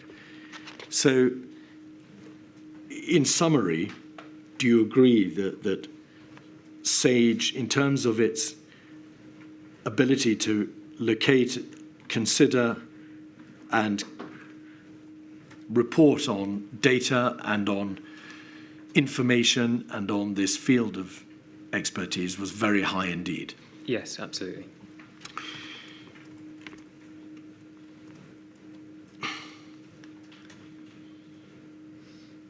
The papers produced by SAGE, in particular the minutes, weren't really minutes though, were they? They were more of a consensus document bringing together a final concluded position. Did you think that worked, or do you think that worked? Do you think having a consensus document was a good thing because it gave the government a clear understanding of a final position, or perhaps was undermined by or flawed by the tendency of such an approach to conceal nuance, to conceal the width of debate? I think that I think you could probably have done both. Have a consensus statement and then have maybe fuller minutes or something. So if you were interested, you could see the how the debate went. But as it was just this very terse, short document with a consensus. Was the information flow with government one way or two ways? No, it was one way. It came from us through Patrick and Chris. Sorry, Patrick. Sir Chris Whitty and Sir Patrick Chris, Sir Chris Whitty and Sir Patrick Vallance to central government. We didn't have any. We didn't play any role in that. So that there is absolutely no question about it whatsoever. There is nothing to suggest that they conveyed the information from SAGE to government other than properly, faithfully. Oh, I'm absolutely sure they would have done. And it didn't come back because, I mean, they're consummate professionals, of course. And so we didn't know what the government was discussing. They didn't report on that. Of course they didn't. So it went one way. That's how it was. Did you understand on SAGE that they were conveying the consensus position which SAGE had reached, or that they were conveying the whole range of debate, the issues which had been explored, and perhaps the divergence of views which had been apparent in argument? I don't know, of course, because I wasn't there. But we did used to try and include a statement about certainty or uncertainty in everything. I say everything, I would hope it, just about everything. So when there was a statement made, and there would be a very broad indication of how certain that statement was. You, or rather SAGE, is a scientific advisory committee. Did you see the role of SAGE as properly extending to giving the government policy advice or making specific recommendations as to what it should do?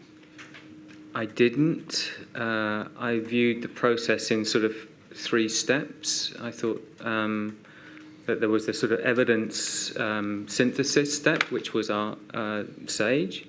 And obviously there could have been evidence synthesis in other aspects, economic aspects, social aspects that we weren't covering. But I felt that we were involved in the evidence synthesis, trying to summarise the evidence, and then that went forward to central government somehow, to the policymakers, who in my view are the senior civil servants, who weigh up those, put that aspect of the evidence together along with the other, because of course any policy would have huge implications for society, beyond the epidemiology or the health implications. And so just slow down a little bit. Apologies. Professor, you're running away from us. So I felt that then that second step was being done by the policymakers, the civil service, and then the final step, they would come up with, this is my mental model, I don't know whether it's accurate, but and then the final sign-off on which of the preferred options would, of course, be made by our elected representatives. Was it the role, do you think, of individual members of SAGE to publicly advocate for particular measures to be taken or for policy, to go to the press and say, I think this should be done, why isn't the government doing that, or we, SAGE, aren't doing enough? I think it was difficult. I think the answer to that is, should we have done that sort of thing? Probably no, because that didn't necessarily help the government make its. I thought that, and we were, Chris and Patrick both made this clear to us that it didn't necessarily help the government consider the evidence in a cool and calm way if they were getting pressure from senior advisors. I have to say, so I tried to stick to that in the early part of the epidemic. Later in the epidemic, at times I struggled with trying to stick to that, and I don't think I always did. I did, yeah. Professor, it's fair to say that you gave a number of interviews to the press. You spoke to Reuters in April, on the 8th of April, I think. The Sunday Times in May. The Andrew Marr programme in May. You went on the Robert Peston programme, I think at a later stage, perhaps Andrew Marr as well. Yeah. Was the tendency of some members of SAGE to speak to the press and to talk about the guts of what had to be done and what was being done or not being done, do you think that helped this process of giving scientific advice to the government? So, possibly not. I tried not to give to make statements about what the government should or shouldn't do in any of those interviews. Sometimes they're very eloquent, they're very clever at their art, and they get things out of you that perhaps you didn't want to divulge. So I tried not to. What I tried to do, because I did think it was, I've always thought that it's important that we should explain to the public, science generally, I think, outside of a pandemic, I think we should explain our work to the public who are ultimately funding it in most instances. And in this particular case, of course, they were being directly affected by the measures that were being put in place or not being put in place. And I felt that there was a responsibility on us to try and explain the science. And also, I tried to explain, if you saw my interviews on wherever, I tried to explain that this was not easy, that there was never an easy solution to any of this, and this was difficult. And the government were having to make really difficult decisions, having to trade off different aspects of health and wealth and whatever. I tried to explain that this was a very, very difficult thing, because they were dreadful decisions that they were having to make. Indeed. More on SAGE.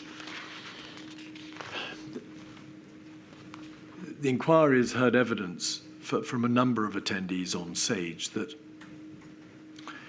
because the government never told SAGE what its strategies were, what its overall objectives might be, or in essence, what it wanted to achieve, when providing advice, Sage was to some extent shooting in the dark. Would you agree? Yes, I think I said in my statement it's very difficult to plot a course when you don't know what the destination is. And in terms of the membership of Sage, the membership of Sage grew enormously, not least because it was able to go online and did go online Yes. on the onset of the pandemic. It was obviously a scientific committee, and it had a number of august biomedics, epidemiologists, modelers, public health experts. It was attended also, wasn't it, by representatives of NHS England, Public Health England, and of course the CMO and the Government Chief Scientific Advisor, who are world-renowned experts in their own right. Yeah. Would it have benefited from a greater input from frontline organisations? I personally felt that would have helped at times. I thought that there were times, particularly at the beginning when our data were terrible, that our situational awareness of what was really happening wasn't as good as it could have been. And so I would have preferred to have, yes, I thought I would have liked to hear a little bit more from the front line. In fact, with NerveTag, I knew that PHE, for instance, had started to do what they called a sit-rep. And this was a large number of slides. It was huge. It was like 50, 60 slides that they were putting together every week, which gave a summary of the situation report. And I asked on NerveTag whether we could see that at the start of NerveTag meetings, so that we could get a little bit better, a bit more holistic understanding of what was really happening. And that did happen, so that was accepted, and PHE used to start NerveTag with a brief sit rep. What did Sage make of the government's mantra that it was at crucial times following the science? Well, the government couldn't and shouldn't ever have just followed the science. There was only one aspect of the epidemic, and so they had to weigh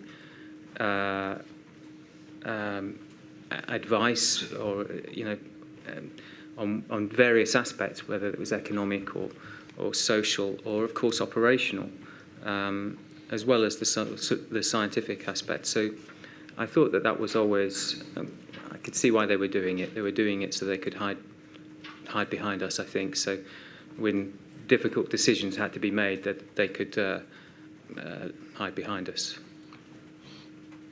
Is science ever certain? Can it ever be? No. Is there ever one piece of science which can be followed?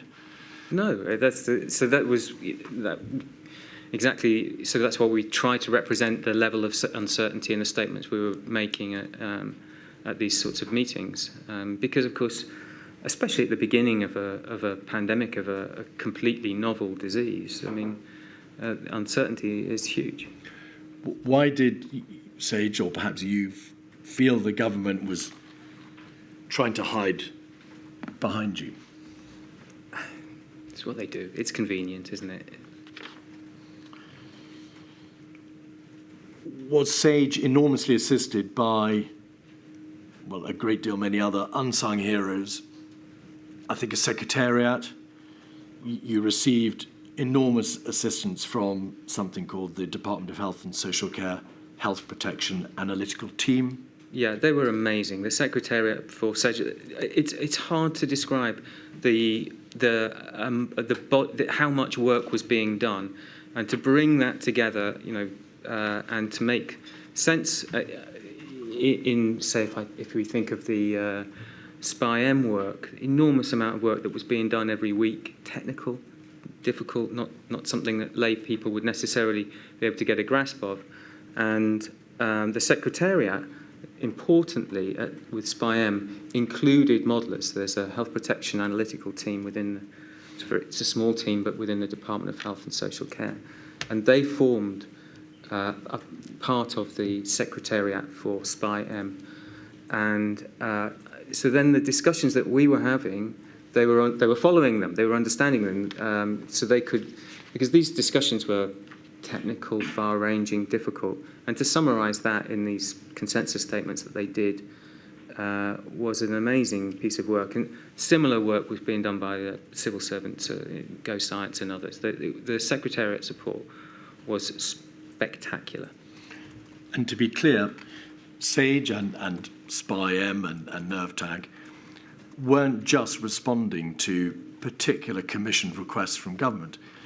Every week, or perhaps every meeting, these committees would have presented before them, because they'd been prepared since the last meeting, roundup of information, updated projections, rolling charts, voluminous papers on what the position was. Correct. You could consider as part of your analysis. Yeah, correct. So it's probably worth, I don't know whether you want to get into the details, but there was different ways of working on the different committees. SPI-M, or SPI-MO more correctly, at the time was a little different from the others in that it had some routine tasks it did every week, which was short-term projections, medium-term projections, estimation of the reproduction number, and so on. And they were done by many groups contributing to that every week. So there was a kind of routine piece of work.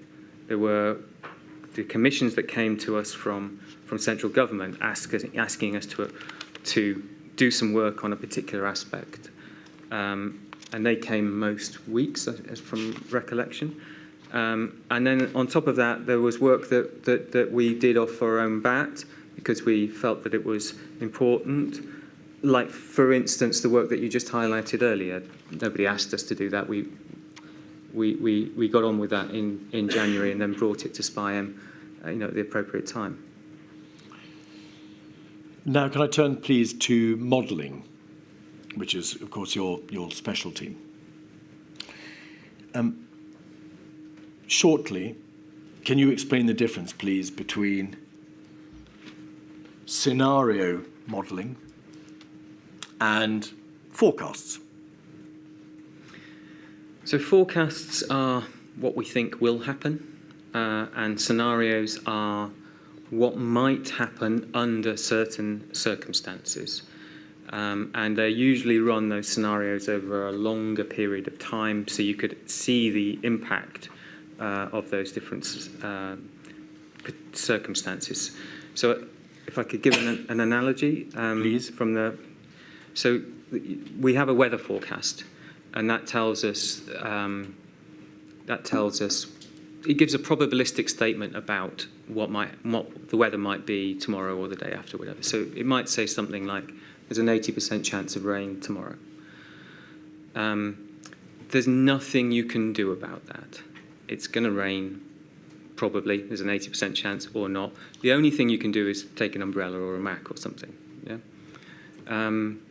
A scenario is something quite different, and it runs over a much longer period.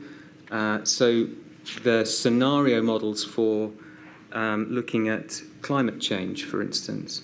So looking at what might happen over the long term, over 10, 20, 30 years, if we do something, if we take certain action to, say, reduce our CO2 emissions, for instance, this might happen to the climate. Now, those are obviously very uncertain. They run over a very long time period.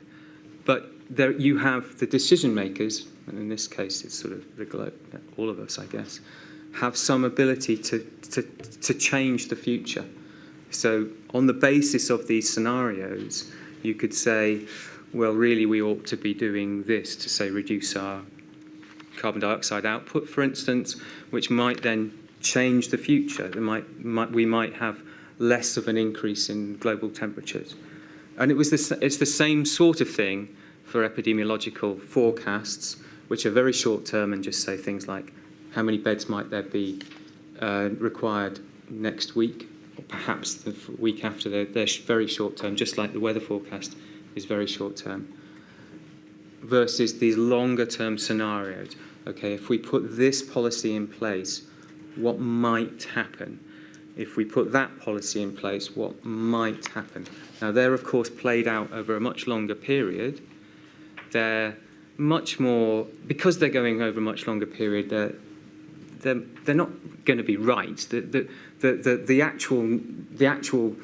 epidemic will really be exactly like this in 2 or 3 months. The chances of that are very low, of course. Right. They sketch out possibilities, just like the climate change Versus modelling are sketching out possibilities. All right. In the context of COVID, the forecast therefore focused, did they not, on fairly, it's no less important, but fairly basic information like how many people will die if you do nothing, how many beds will need to be occupied, how many hospital cases are there likely to be, and so on. Those are examples, fairly basic Yeah, and they ones. were very short term, so it's sort of looking ahead just 1 or 2 weeks.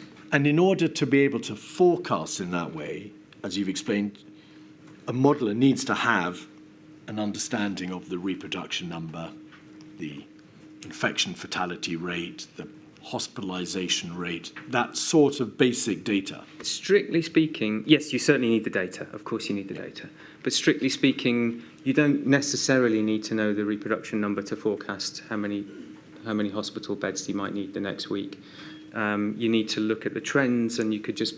So there's simple ways you could do it, just looking at trends and projecting forward. All right. And what happened was that there were a large range of different methods that were used by the different groups around the country and brought together and then combined in a statistical way to come up with what's called an ensemble forecast.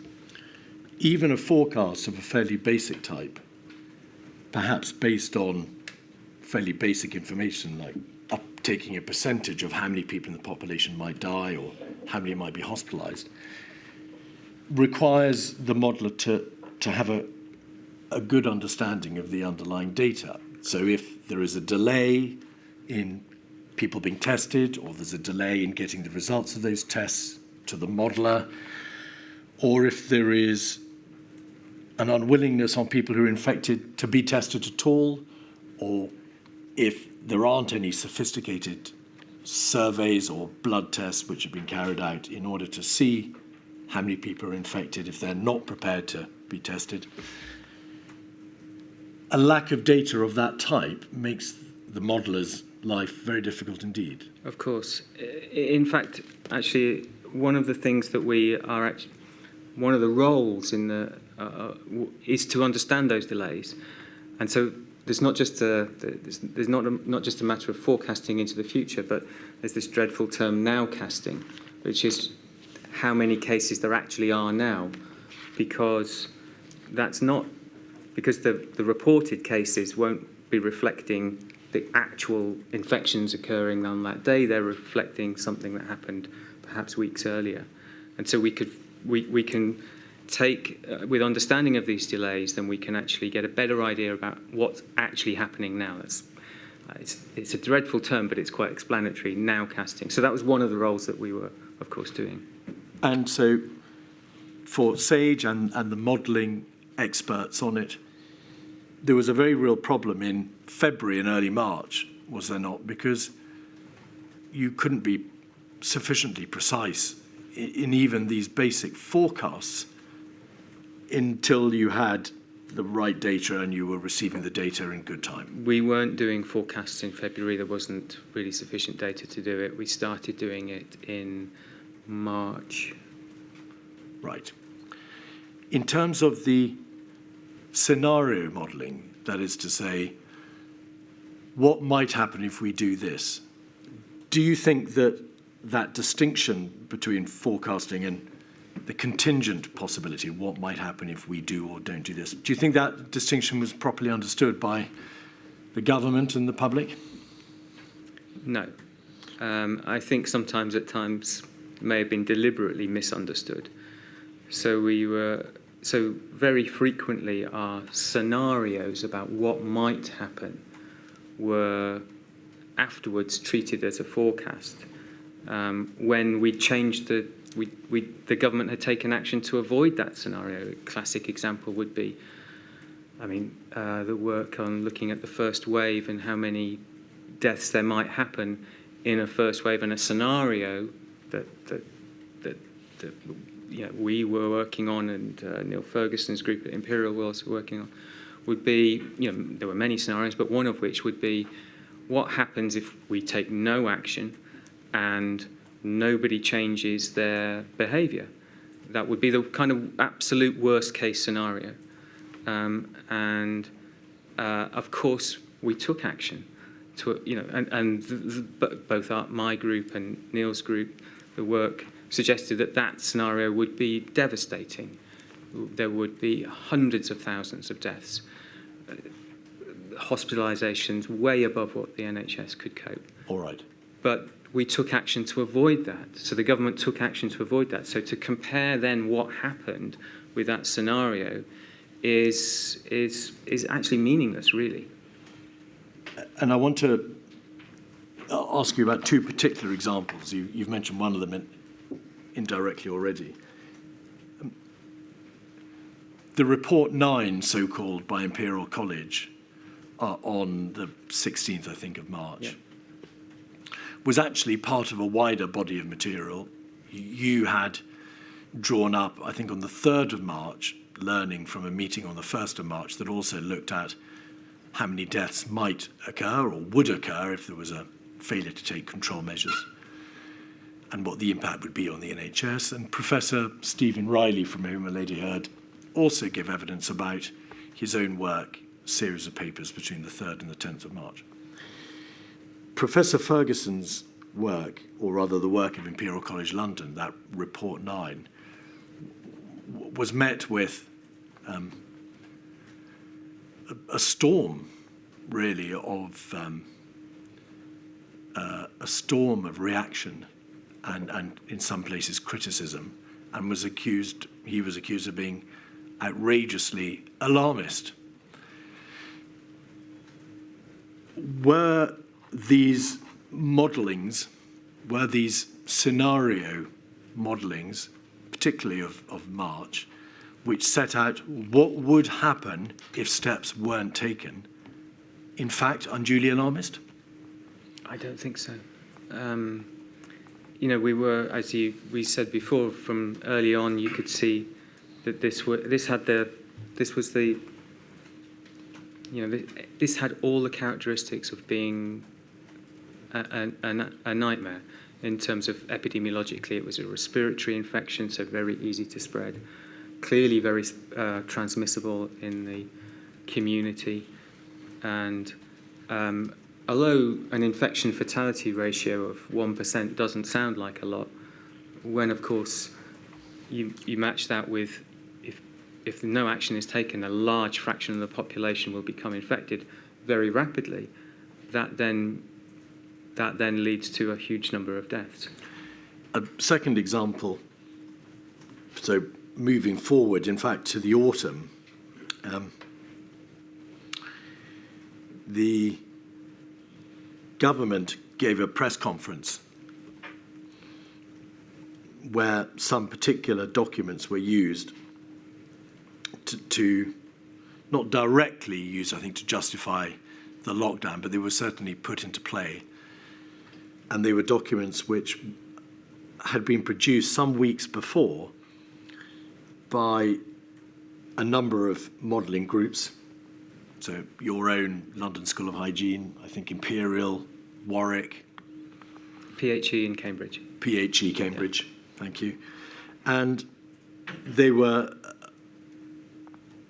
work done at the request of the Cabinet Office to point out what the very worst, or one of the worst, or maybe even the worst, the reasonably worst case scenario might be. Yeah, it was an early step to try and work up a new reasonable worst case scenario. These reasonable worst case scenarios were used for government planning. And it was an early step. Actually, at the request of SPIMO Secretariat initially, All right. to come up with some scenarios what might happen over the next few months. All right. Weeks later, Yeah, they were relied upon. they were. The extent to which they relied upon needn't detain us, but there was a massive reaction in the press, was there not? Because the press were saying, well, look, these documents appear to show X number of deaths, but they haven't happened, or they won't happen. Yeah. The short answer was they were only scenario models, and they were reasonable worst-case scenario models to boot, and they were draft documents, Correct. and they were being prepared for a different purpose. Correct. And it was worse than that, in fact, because every week we were doing medium-term projections. So, again, the various groups contributing to SPIMO were doing medium-term projections over a period of 6 weeks, I think, 4 to 6 weeks is what we were doing.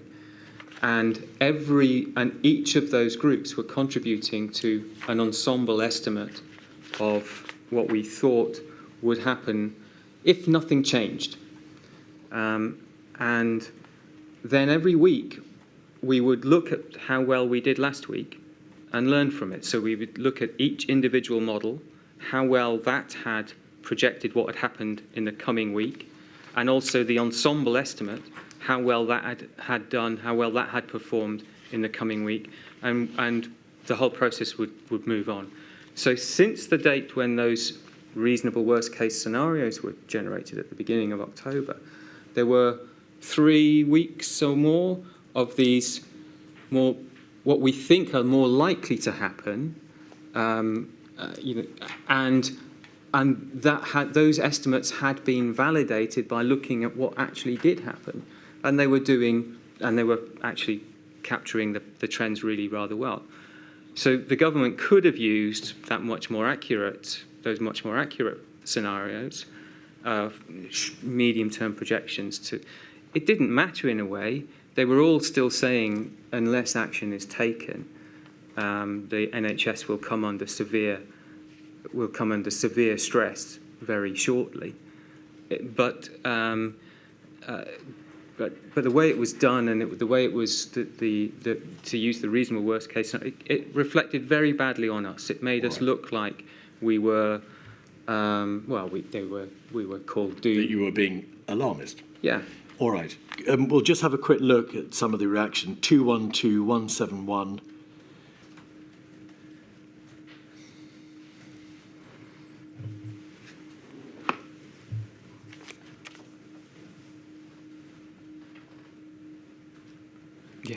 Yeah. Apocalyptic forecast of 4,000 coronavirus deaths a day could be 5 times too high and had already been proved wrong when the government revealed it at the weekend. Yeah, well, we would have said the same thing. Of course, the whole point of getting this ensemble estimate together is that it would downweight the more extreme estimates. Mm-hmm. Just the same way with sort of climate change, some models might give a higher estimate of what the impact might be and some lower. And it's the same thing here. And then by bringing many, many different models together, you'd get a consensus. And so what was done here was pick the most alarmist bit of that. So of those 4 reasonable worst case scenarios, the Daily Mail here is picking the worst one. And we would never have presented it like that. We were presenting these consensus estimates, which of course would downplay the extremes and focus on the most, where there's most support from the different models. All right. So it's very ironic, really. You say in your statement that it's them being alarmist, not us. You say in your statement, Professor, there are some lessons which can be drawn. Yeah. Firstly, the limitations of models needs to be more clearly, widely understood. Yeah. These are scenario models. They are all contingent. What might happen if we don't do something? secondly, government in future needs to be much clearer and more straightforward in the way in which it will rely upon such models and use them. It needs them, of course. It needs to have those forward looks, but it needs to be treated with some care. And also, thirdly, I think you would suggest that the way in which this valuable work was done, was treated in some parts of the press, was very unpleasant. It was, indeed, yeah. As well as being wrong. Exactly. All right. I now want to come, please, to discuss some of the particular measures that SAGE debated during the course of February and early March. On the 29th of January, you were party to an email string with Professor Chris Whitty. Could we have that up, please? 212194.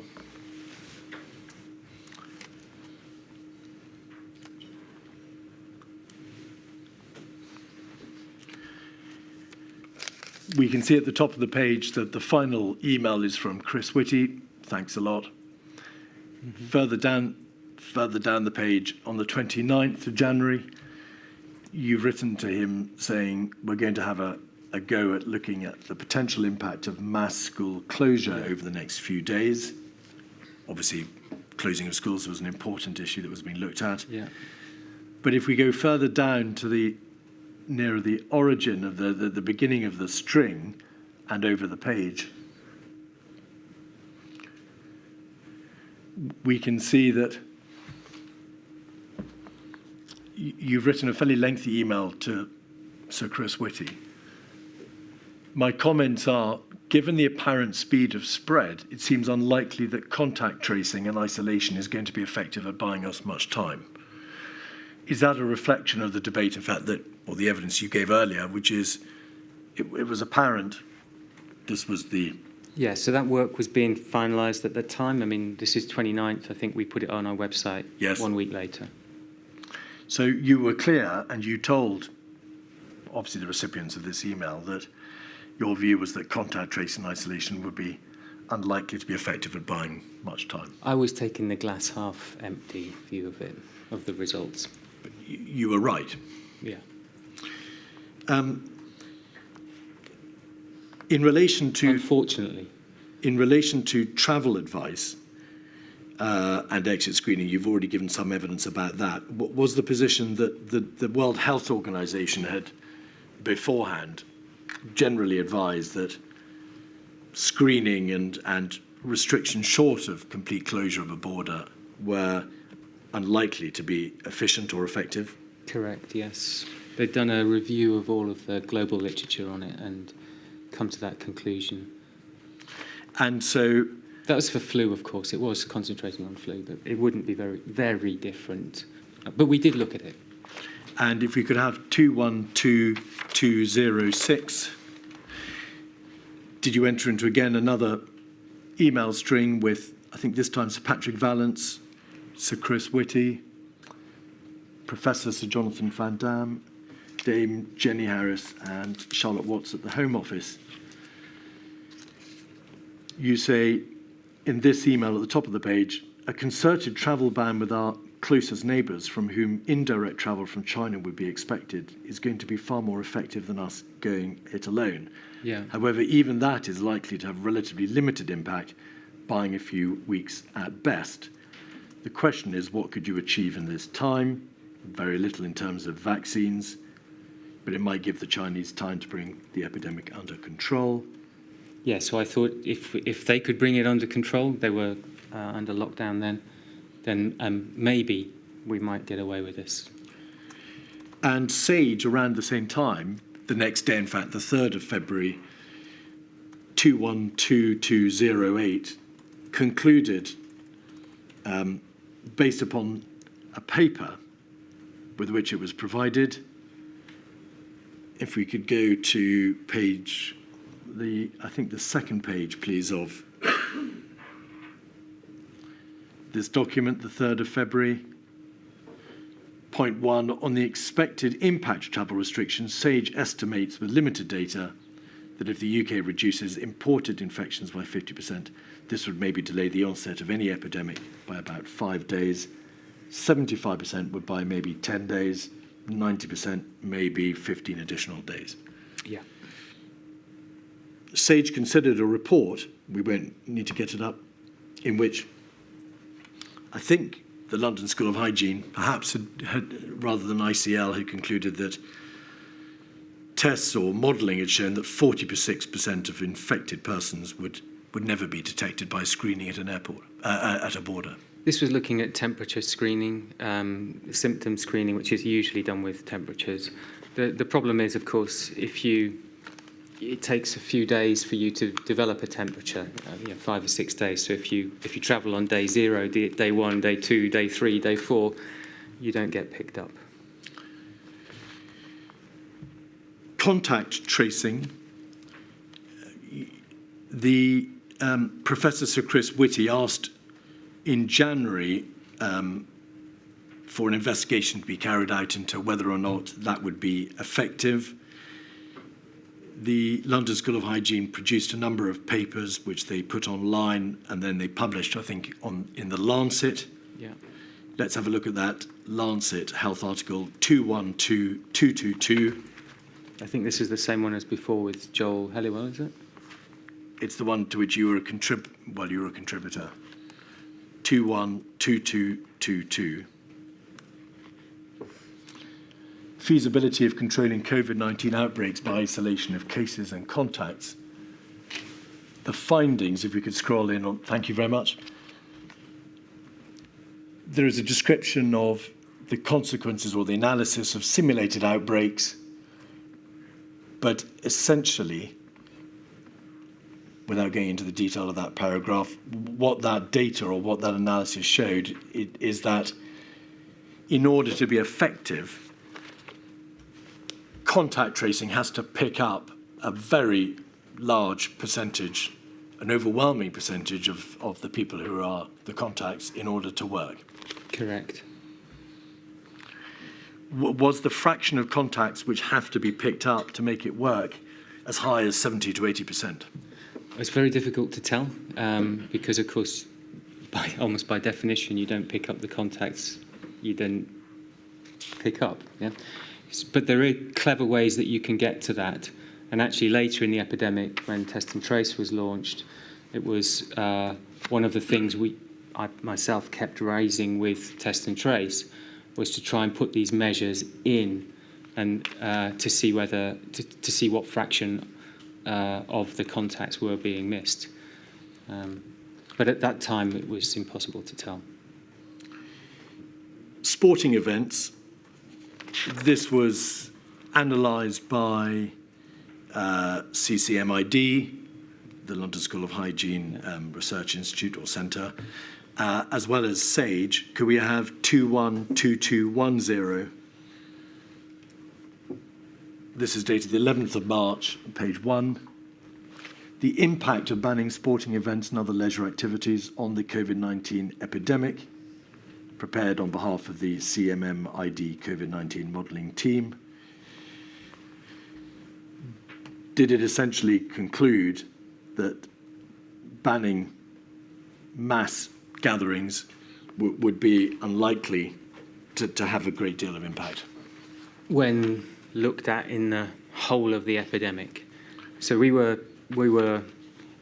think this is a kind of example of where there was a kind of over-reliance on modelling. So yes, attending a sporting event would be more risky than staying at home, of course. Yeah, but that actually, if it's outside, that risk was probably quite low, although we didn't know it. But at the population level, stopping sporting events is not really going to do very much, because I'd found one as a Google, I'd found some attendance data, how many times, what the global attendance or the entire attendance of sporting events in the UK in, I think, 2018 or 2019, I can't remember. And it was something like 75 million ticket holders, as it were, 75 million attendances at sporting events of every type, whether it's the cricket or the football or Wimbledon or whatever it might be. And if you think about it, there's 67 million of us roughly. So that means on average, we attend about one sporting event per year. And so if you stop the sporting events, is that going to stop the virus? Well, no, because it's going to make a tiny impact on the total number of contacts that we make.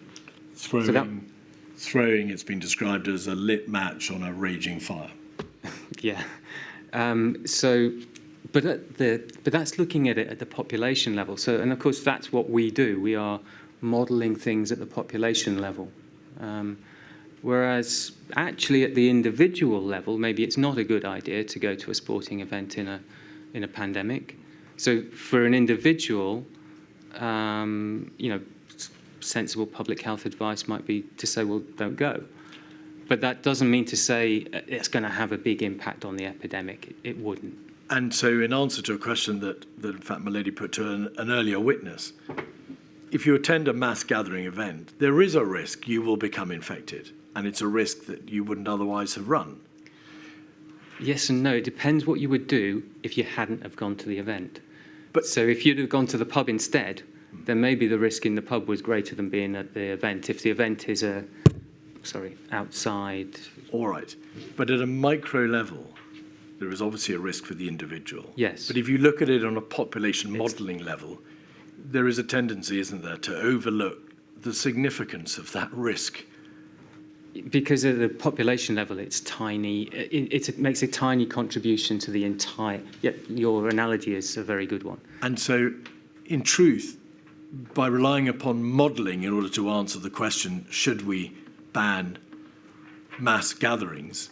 It's the wrong. You're asking the wrong group of people. You should just take a decision about it.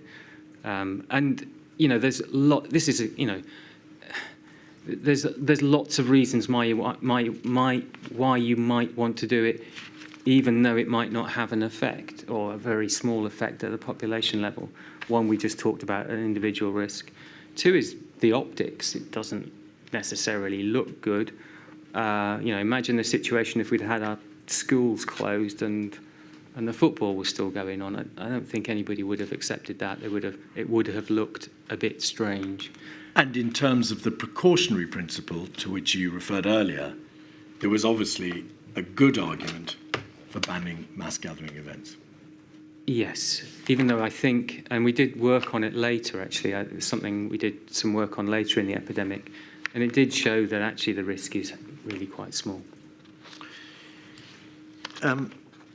You've referred to the fact that modellers were handicapped to some extent by the delays in originally or initially receiving data from China and understanding that data, and then towards the end of February and the beginning of March, the delays of which you spoke in relation to the delays between testing and getting the data to you in terms of delays in people getting tested or testing the right number of people or getting an understanding of who was infected. You raised with SAGE, didn't you, on the 13th of March, your concerns about how these significant delays were impacting your ability to model efficiently. We'll just have a look at that. 212212. Page 1 shows 13th of March. The second page, paragraph 1, this is the date on which SAGE says we now believe that there are more cases in the United Kingdom than SAGE currently expected. Paragraph 7, we may be further ahead on the epidemic curve. Yeah. The change in numbers is due to the 5 to 7 day lag phase in data availability for modelling. So you, in essence, said to SAGE, we've been undone, that there's been a delay in getting data to us. But now that we've got a better understanding, our situational awareness is better, we can now see we're further ahead on the curve than we thought we were. We always thought there would be a delay because, of course, there is. Nothing's, it takes time for the data to come in, of course. But that was the first time we'd been able to estimate it, and that was the average delay. Some individuals on the database, the delays between them was up to 3 weeks. And so, yes, with having estimated, there was 2 bits of work that we were doing that week. I don't know if you want the details of it or not. I don't think we need to trouble you for the detail of the work. The main point is you were working very hard on the modelling, but the output... It was much worse. There was 2 bits. There was this, which was... And we used to start SAGE meetings with a quick update, like a 1-minute update from Chris Whitty or Jonathan Van Tam just on the numbers of cases that had been reported. And of course, those cases, because of this delay, those cases hadn't actually become a case on that day that we were getting reported. They'd actually become a case a week earlier. And so what Chris was reporting on was what was happening a week earlier. And it's worse than that if you think about it, because it takes about 5 or 6 days between getting infected and becoming a case.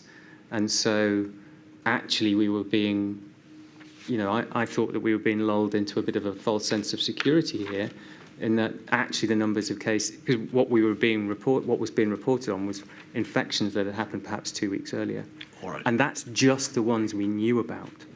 Because for all the asymptomatic infections... Or even just cases that had come through different routes, because we were still, to be tested, there had to be a reason for you to be tested and to become a case, as it were.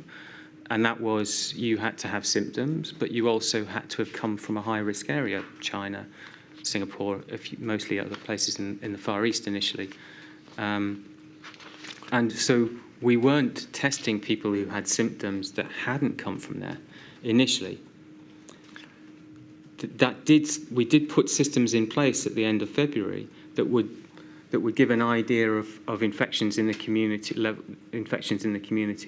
and they immediately picked up cases. So sporadic. These were the sporadic ones. All right, I'm going to pause you there because we've got to move on to other topics. So, in summary, Professor, by this time, the beginning of February. No, this is March. Well, sorry, I meant to say March. In fact, the 13th of March. Yeah. You've told us that by the end of January, the broad nature of the threat was known. By February, mid-February, the broad nature of the possible fatalities and hospitalizations and infections were known. The modelling process and the enormous amount of work dedicated to trying to bottom out the figures and get a proper handle on the nature of this pandemic continued. And then at the beginning of March, SAGE was blindsided by the discovery that not only, as you've described, was there no effective means of containing the virus, and not only the virus was as deadly as it was, but that it had spread through the United Kingdom far further than anyone had realised. Yeah, by picking up these sporadic cases, they were not linked to importations or anything like that. And so hopefully we'd have seen none of them. And this, by no means were we picking up every sporadic case. This was like a sieve with huge holes in it. But there was 2 systems, so you can think of 2 sieves, mostly holes and very little. Professor, At this point, so we should have seen none, and of course we did start to see them. And we were trying to work out from the growth of those. So at this point, it really was apparent that there was far more. Not just was the infection spreading, but it was spreading much more widespread than all of us hoped. So it was we were in big trouble.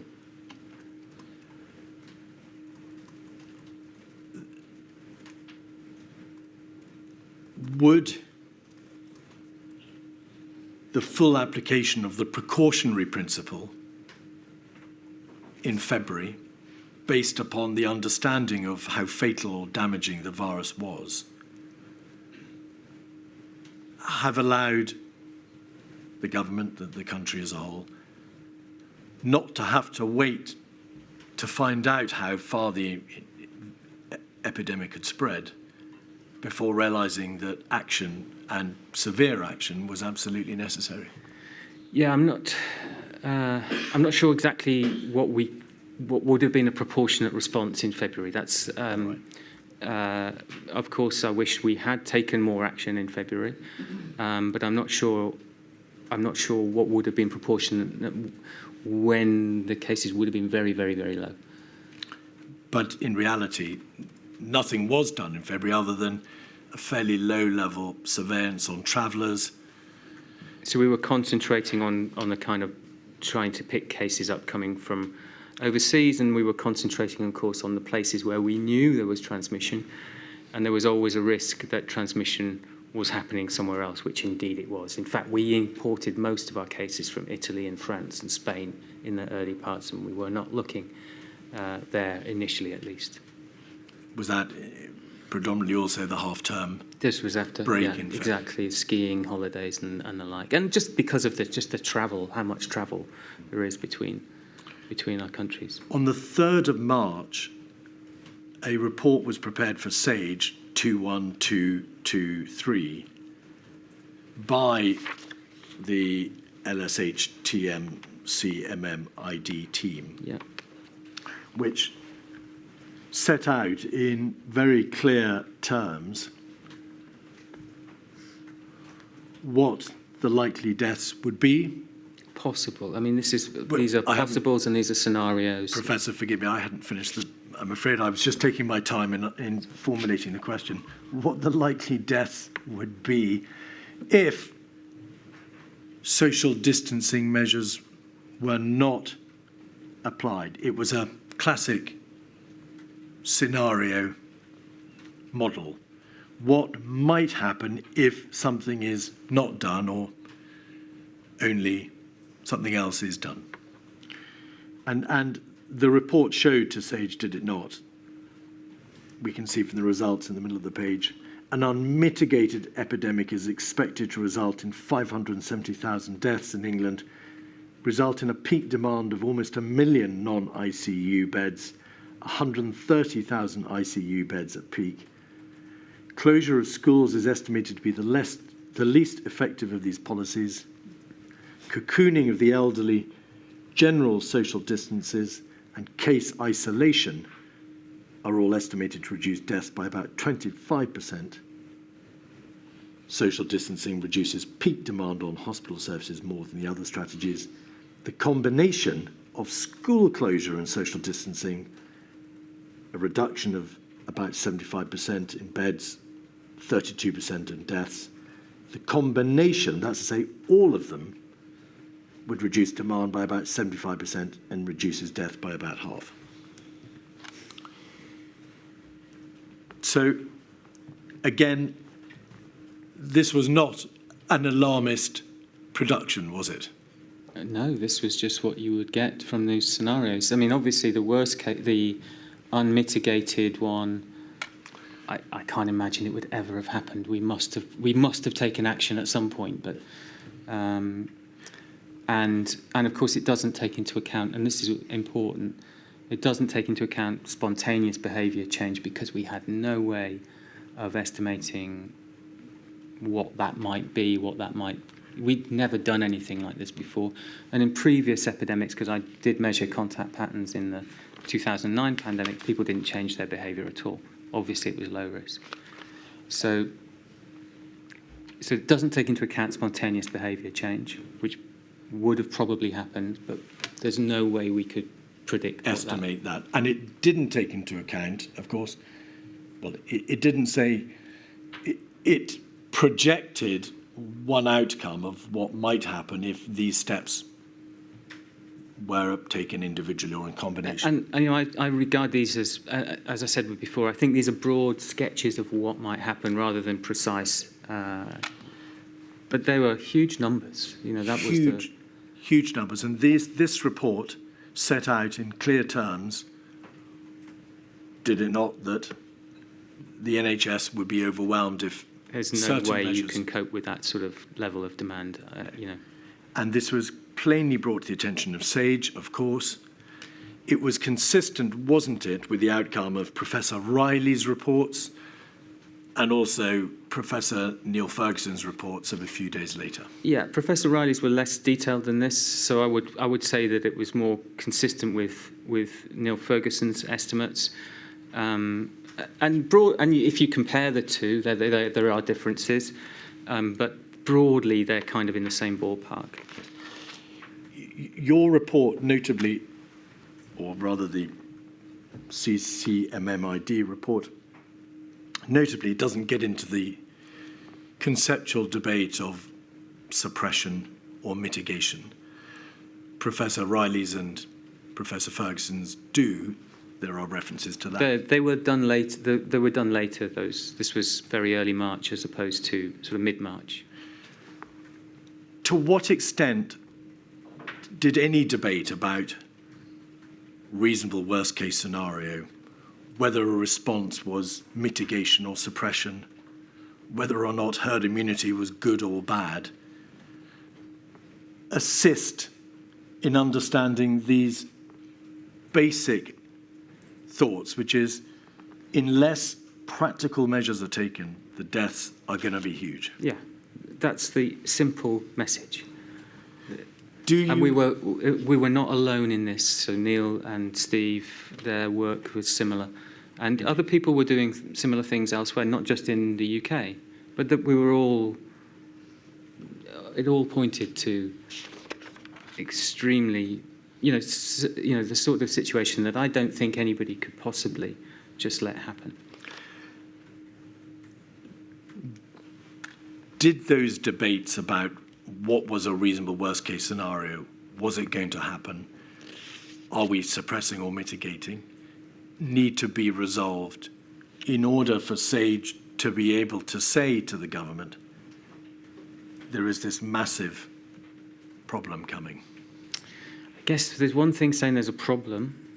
It's better to come with a solution. And I don't think we had the solution. I don't think we had the solution at that time. So we were looking at these sort of measures.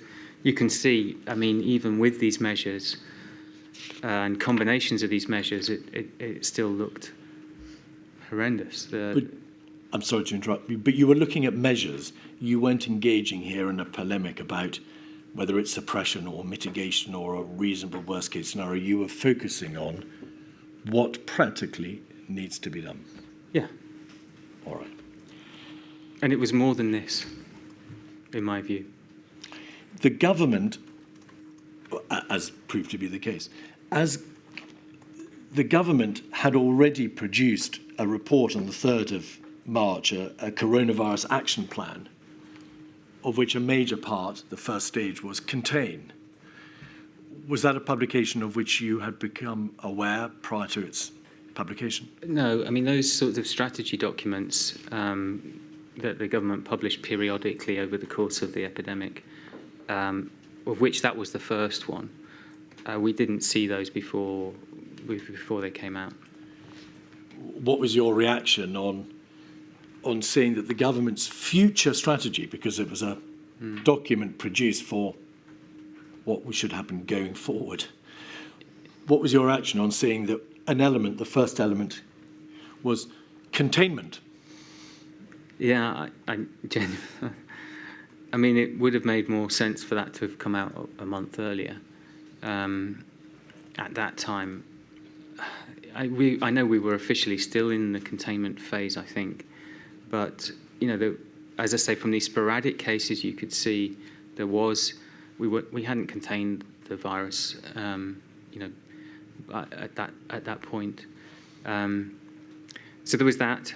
There isn't a lot of detail in that document as well, so it's very general. It doesn't really say what really we would do, and maybe that was fine because I don't think that had been worked out. But it was a very kind of high level document, bluntly, Professor, the ship had sailed.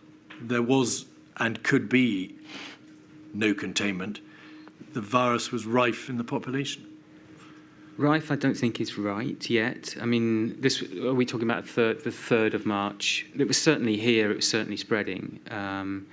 And this was the work that we were trying to do. Actually, later than this, it was around the 8th of March when we were looking at these sporadic cases and trying to work out what was the scale of the epidemic, because the reported cases was not reflecting that by any means. All right. So we didn't really know the scale of it, although the very fact that we picked up these sporadic cases was an alarm bell. In your statement, you say, recognising that some observers have indicated that SAGE appeared to be too slow to recommend action during the early weeks of the epidemic, that you have some sympathy with this view and that you had become increasingly anxious yourself. Absolutely. Is that because you say that this understanding of the sheer number of deaths and hospitalizations and the impact on the health care system in the United Kingdom should have been understood earlier? Or I mean, it was. I mean, everybody. I mean, I saw you Mark Woolhouse's evidence from a few days ago, and he did this sort of simple back of the envelope calculation based on the reproduction number, and he'd done it back in January, based on the reproduction number and guesstimates of case fatality ratio, and come with very big numbers.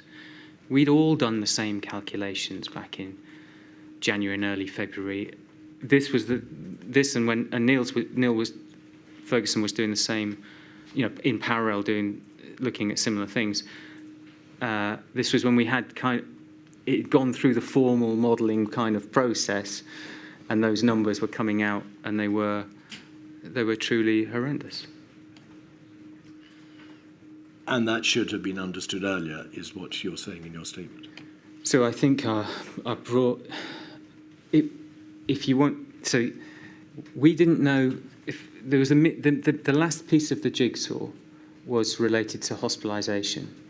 It was difficult to understand exactly what fraction of people would be hospitalised, because in the early days, particularly in East Asia and even here as well, early cases were hospitalised whether they needed it or not. So they were hospitalised for public health measure reasons so that they wouldn't spread. This was in the containment phase, yeah? All right. So it was difficult then to know exactly what fraction would need to be hospitalised for on clinical grounds, and how long they would have to be hospitalised for, and what fraction might need intensive care. So that was the last bit of the jigsaw. I mean, you could get a guesstimate at it and a reason, and as February moved on, that became more clear. But we didn't have I would say we didn't have a solid estimate of it until really that meeting on the 1st of March, on the Sunday of the 1st of March, when we had a meeting with colleagues at Oxford, Imperial, obviously, and the NHS. And then we got a much clearer idea. So that was the final bit of that jigsaw. But you didn't really need the whole jigsaw. I mean, you could see the picture was pretty obvious from much before then. That's a perfect moment. I'm afraid we're not going to complete you today. Today we'll complete you, but this morning. I hope you were warned that you might go over lunch, Professor Edmonds. Okay, yeah. Thank you very much indeed. I'll return at 2:00.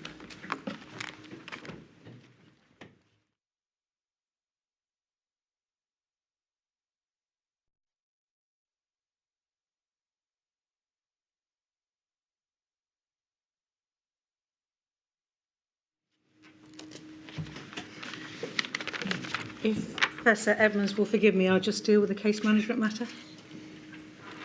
Forgive me, Professor Edmonds, it won't take very long. At some stage, I have to decide the issue of whether to publish the notes made by Sir Patrick Vallance, Government Chief Scientific Advisor and one of the two main scientific advisors to the government during the worst stages of the pandemic. To date, the extracts from his notes put to witnesses have been read into the record, and not brought up on screen in the hearing or published as extracts. For other documents, the whole page has been displayed and then published, even if the extract referred to is only a small part of the page. Lawyers representing Sir Patrick have objected to a proposal from the inquiry team to adopt the same process as is adopted for other documents in relation to Sir Patrick Valance's notes, and to publish the whole of the relevant page or pages on screen. They claim that this would be a breach of his Article 8 rights and of his legitimate expectation of privacy. 8 media organisations, supported by some of the core participants, argue that it is in the public interest to publish the whole page, and that restricting publication of the notes would breach Article 10 of the European Convention. Issues arise in relation to Sir Patrick Valance's notes, said to be of an entirely private nature, that do not arise in relation to other documents provided to the inquiry. And I must consider those issues very carefully. Further, I note that I may well face calls for publication of all the notes at some stage if I haven't done so already. The issues of publishing the whole page upon which an extract appears and publishing the whole of the notes are inextricably linked. In my view, therefore, it would be premature to decide the first issue now. I wish to see how the notes are used and the extent of the use. I also wish to hear much fuller submissions on the principal issue of conducting the difficult balancing exercise of Sir Patrick's Article 8 rights and the rights under Article 10. The time for preparation of and presentation of submissions at the short hearing on Monday was extremely limited, and therefore the advocates did not have, in my view, sufficient opportunity to address the principal issue in much detail, if at all. I have decided, therefore, that for the time being, we shall adopt the practical approach of bringing up the relevant extracts being put to a witness on screen, but not the full page. The extracts will then be published following the day's hearing. We shall proceed on this basis until the resolution of the substantive issue. For documents other than Sir Patrick Valance's notes, we shall continue to display and publish the whole page or pages, subject only to redactions for sensitive and or irrelevant private material. I acknowledge the concerns expressed by some about ensuring that all the most significant passages in the notes are put to witnesses when necessary, and I rely on counsel to the inquiry and to the core participants to ensure that that happens. I too shall be monitoring the situation. I shall also keep under review whether or not the passages upon which the advocates wish to place reliance should be put into greater context by publishing larger sections of the text. Thank you. Thank you, my lady. Professor, during the course of the morning, you mentioned the reassuring nature of the messages being put out by government, particularly in late February, early March. Did you attend a nerve tag meeting, I think on the 21st of February, where there was a debate about whether or not the risk assessment from Public Health England should be elevated from moderate to high? Yes, it was on Skype for Business, and for some reason I couldn't make myself heard. All right, But I heard the discussion, and afterwards I emailed my points to the Secretariat. Could we have, please, 119469,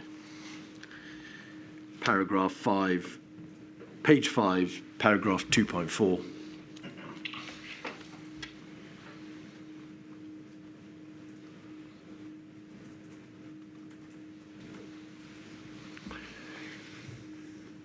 PH, is that Peter Horby? Yes. Asked the committee if anyone thought that the Public Health England risk assessment should change. No objections were raised. However, after the meeting, John Edmonds emailed to say that he was online but for some technical reason couldn't be heard. He believes that the risk to the UK population in the PHE risk assessment should be high, as there is evidence of ongoing transmission in Korea, Japan and Singapore, as well as in China. You needn't deal in detail with how the PHE risk assessment process works because the inquiry's already had evidence about that. In short, however, at that stage it was at moderate, and it indicates, does it not, what the exact risk is on that day. It's not a prospective, forward-looking exercise, it's at that time. And you believe that as at that time, on the 21st of February, the risk was high. I thought the risk was high. I thought there was a little bit of... I thought the risk was about to be very high. And I just didn't think... I thought this was sending out the wrong message if we said that it was moderate. And around this time, in fact, about a week or so later, we'll see your emails at the beginning of March, you began to form the view, did you not, that we, SAGE, had to take much more radical measures, or perhaps the government had to take much more radical measures to mitigate the epidemic. Yes. Could we have, please, 212036 on the screen? It's a 12th of March email.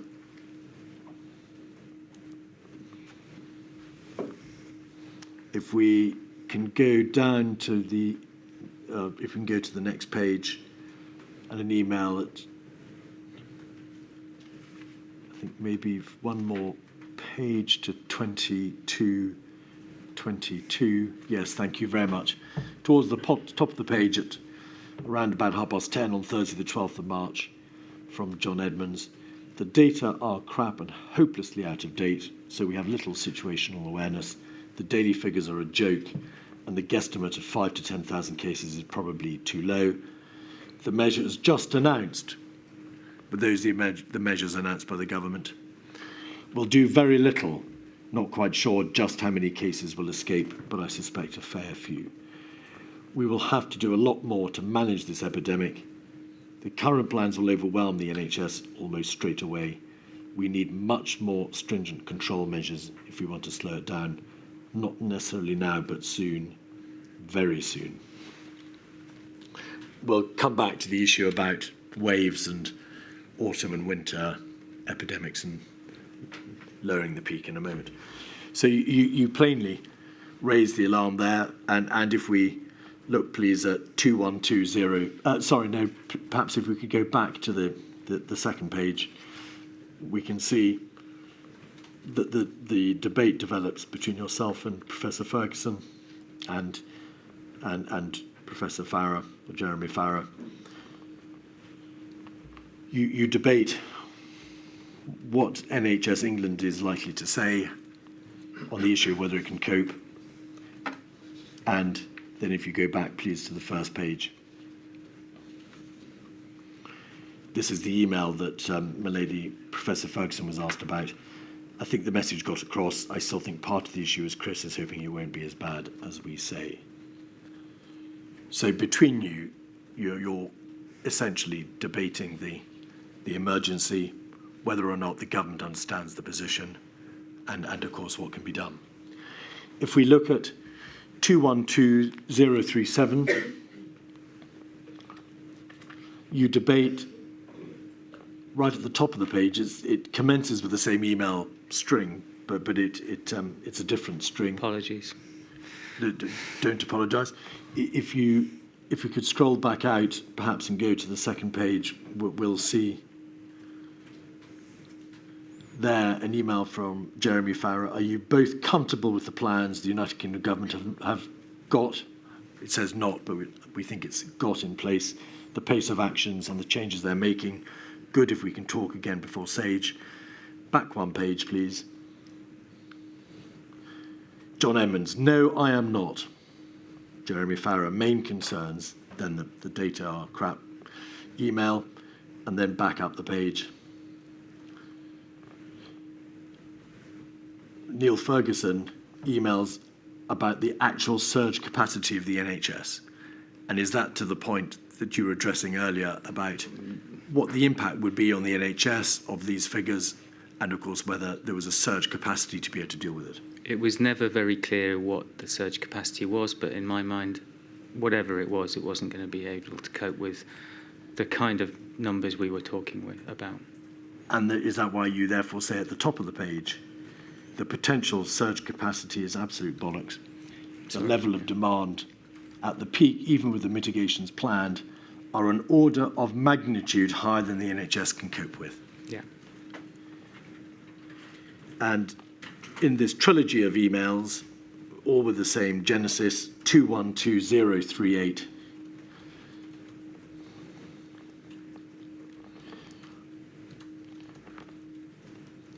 the debate continues between the three of you about whether or not the Prime Minister and Health Secretary are more aware of what's coming, but there's still a lack of urgency in some quarters. Professor Ferguson says, I think we might push for rapid contingency planning for potential escalation of social distancing, likely cessation of all out-of-home leisure activity, working from home where possible, school closure. Oh, and surveillance is a mess, so we don't really know what's happening. That's a fair summary. That's what we were talking about at the time, yeah.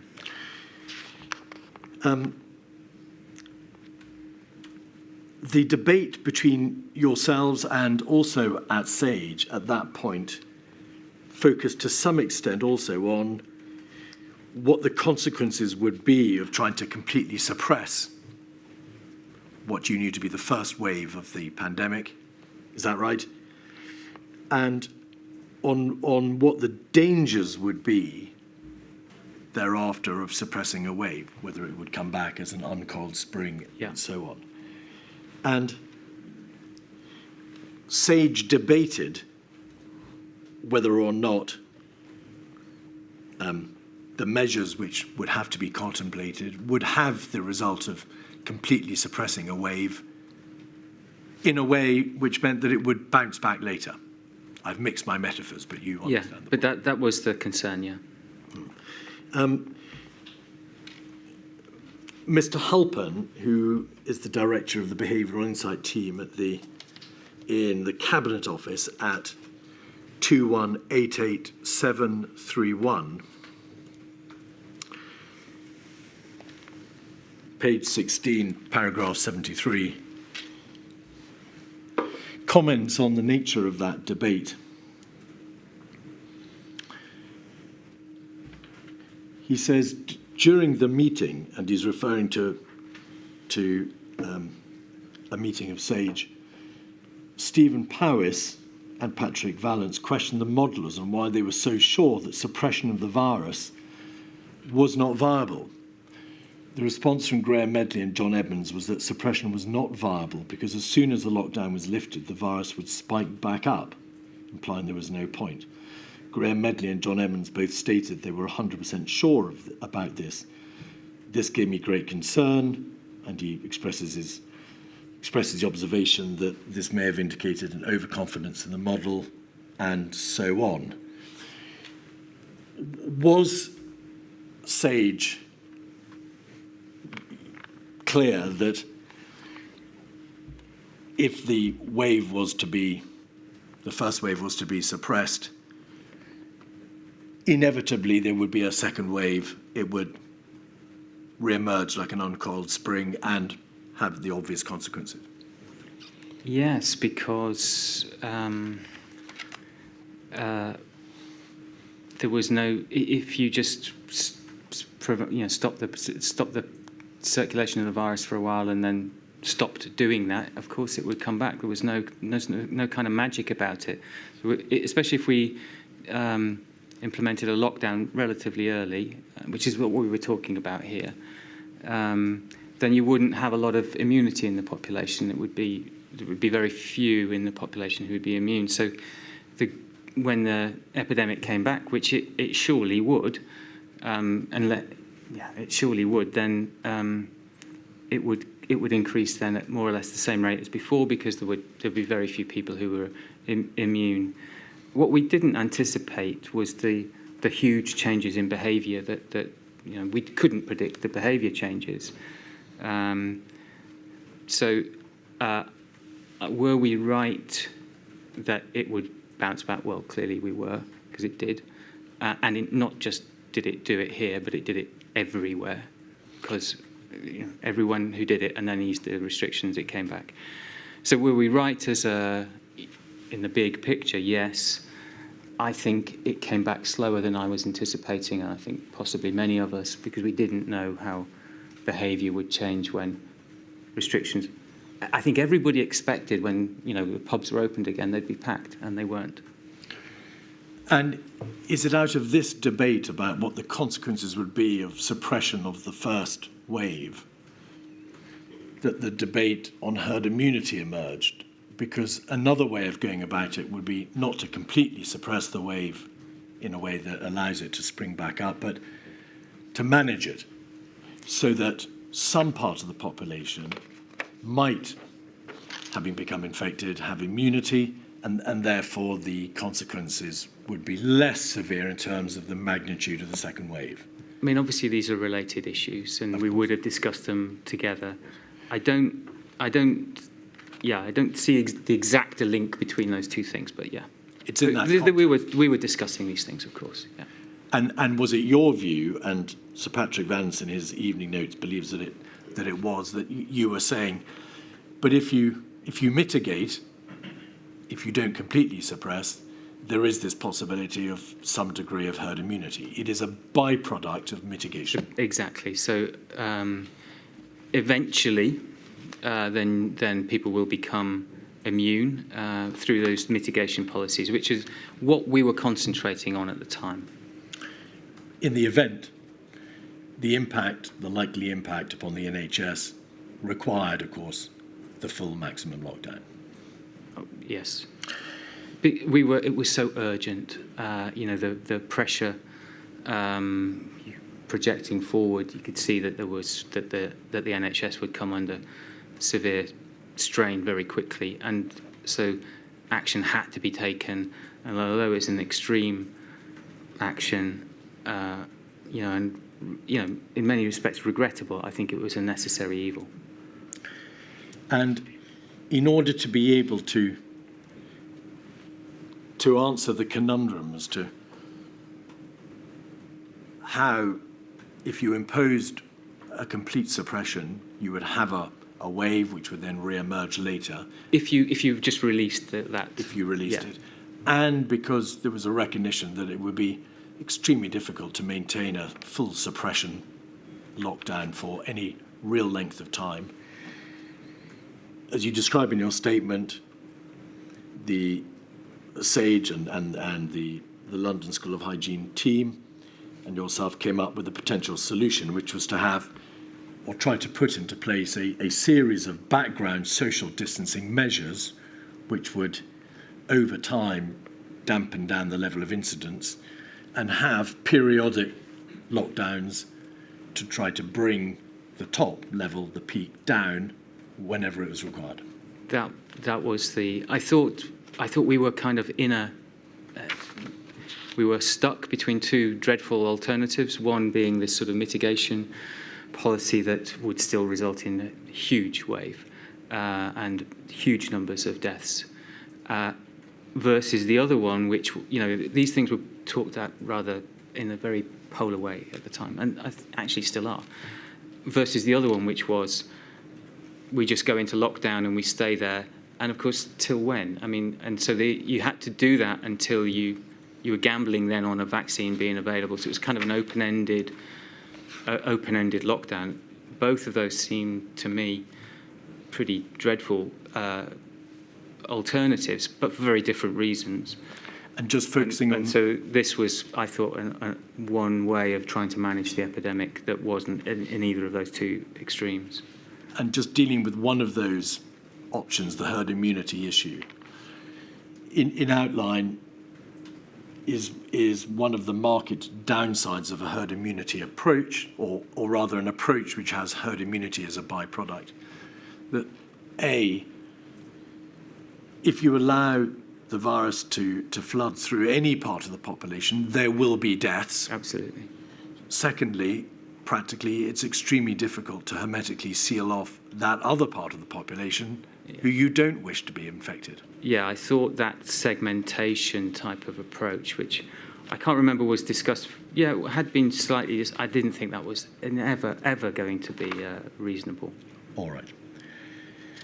And we therefore come, of course, to the decision of the government to lock down. And I'm not going to ask you for your views on the government's decision making, because that was a matter for government. And as you've rightly said, bar raising the warnings and raising the alarm and telling it how it was, telling the government how it wasn't SAGE's role to say, this is what you must do, balancing all these terrible factors. But as a matter of scientific analysis, do you say in your statement that the 16th of March was the first feasible date that a decision to go into lockdown could have been announced in a way that was consistent with the scientific knowledge that had then emerged and could have been justified by virtue of that knowledge? I thought that was the date. By that time, we had enough data we knew, we had seen a glimpse at how bad it was in terms of the cases, So I think it was the first date where you could have made it could have been backed up by the evidence. You could, of course, have made a decision before. Many countries did go into lockdown without reams of epidemiological data and modelling advice and so on. But I think, so it's certainly possible to do that. Many countries did. But I think if you wanted to make evidence-informed decision-making, I think it took us to about that meeting of the 13th of March, to have the evidence to say, this is where we are. There was, after the first wave, in fact in the autumn, a meeting of SAGE, I think a what did we get wrong, if anything, meeting, to use a terrible modern expression, a wash-up. And at that meeting, did you say to your colleagues that perhaps too much time had been spent by SAGE worrying about the second peak and the debate about the flattening strategy? Yes, I felt there was a huge wave of infections just around the corner, and that's what we needed to deal with, not worry too much about what may or may not happen in the winter. Turning to the aftermath of the lockdown and the exit, rather, from it, I want to ask you some questions about the position in the care home sector. The epidemic in the care home sector was obviously recognised at the time, and rightly so. To what extent was the risk to the care home sector, and also actually hospitals, obvious to SAGE as it deliberated on what measures, control measures, might be necessary in order to control this incipient wave of infection? It was very clear from early on that the most elderly and most frail members of our society were at most risk, and so it was obvious that there needed to be measures to somehow protect them, whether it was care home residents or people in the community. I was extremely worried about people who were very old and frail and living in the community as well, but also hospital patients who are also very vulnerable often. So yeah, all of this was known, was a major concern. In April, on the 20th of April, were you party to an email string from Professor Medley, from whom the inquiry has heard, to Sir Patrick Vallance, in which concern was expressed about the care home sector and the possible need for some dramatic measures? And was there at the same time active consideration by NERVTAG of what measures might be necessary in order to better protect the care sector? We were discussing it, yes. You know, in reflection, I really wish we'd discussed some of these matters before. How much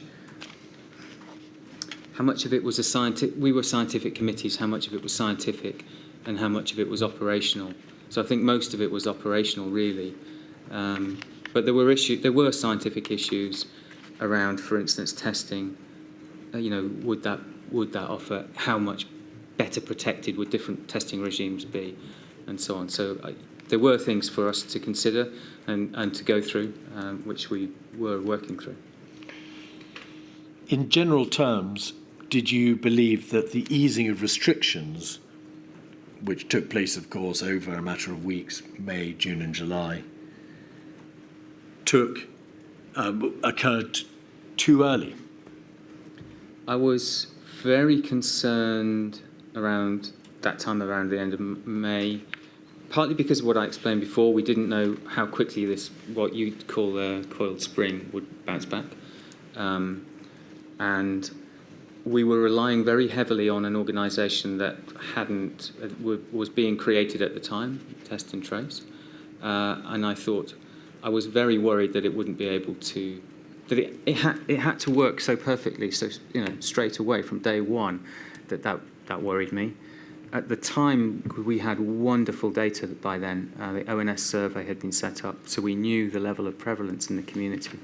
And I think in my statement I said that around that time, around end of May, it was about 1 in 600, I think. And so that amounts to about 100,000 people who would test positive in the country.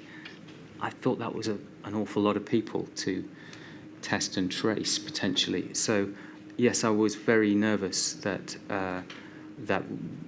by opening up then, that test and trace might get overwhelmed and cases might start to climb quickly.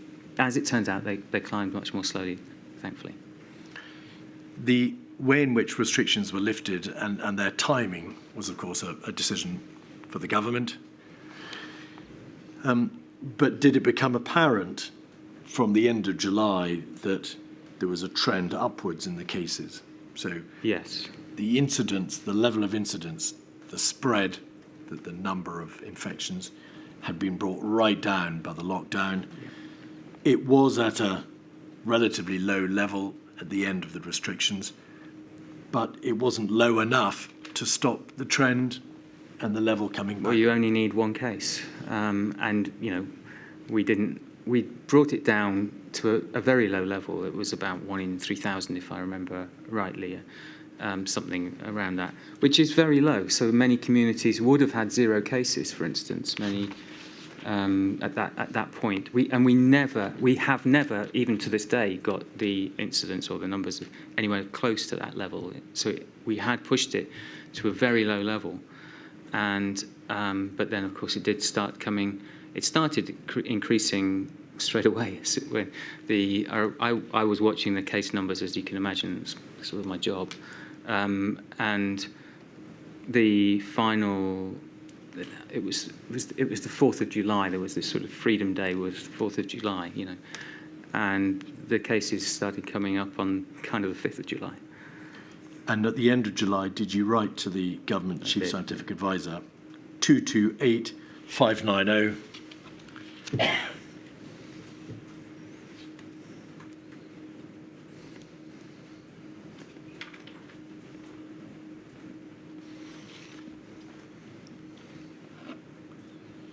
I may have unfairly called for a document which I hadn't, in fact, told our brilliant support staff that I was going to. In any event, you wrote to the government's chief scientific advisor on the 27th of July, essentially saying the trend is back up, cases are rising. And in August, Deora, you can take it off the screen, thank you. In August, the Treasury launched the Eat Out to Help Out campaign. I'm not going to ask you questions about the the overall merits of it. The Treasury has a number of points and issues and arguments that they would probably deploy in support of that scheme. But in terms of the public impact of that scheme, in terms of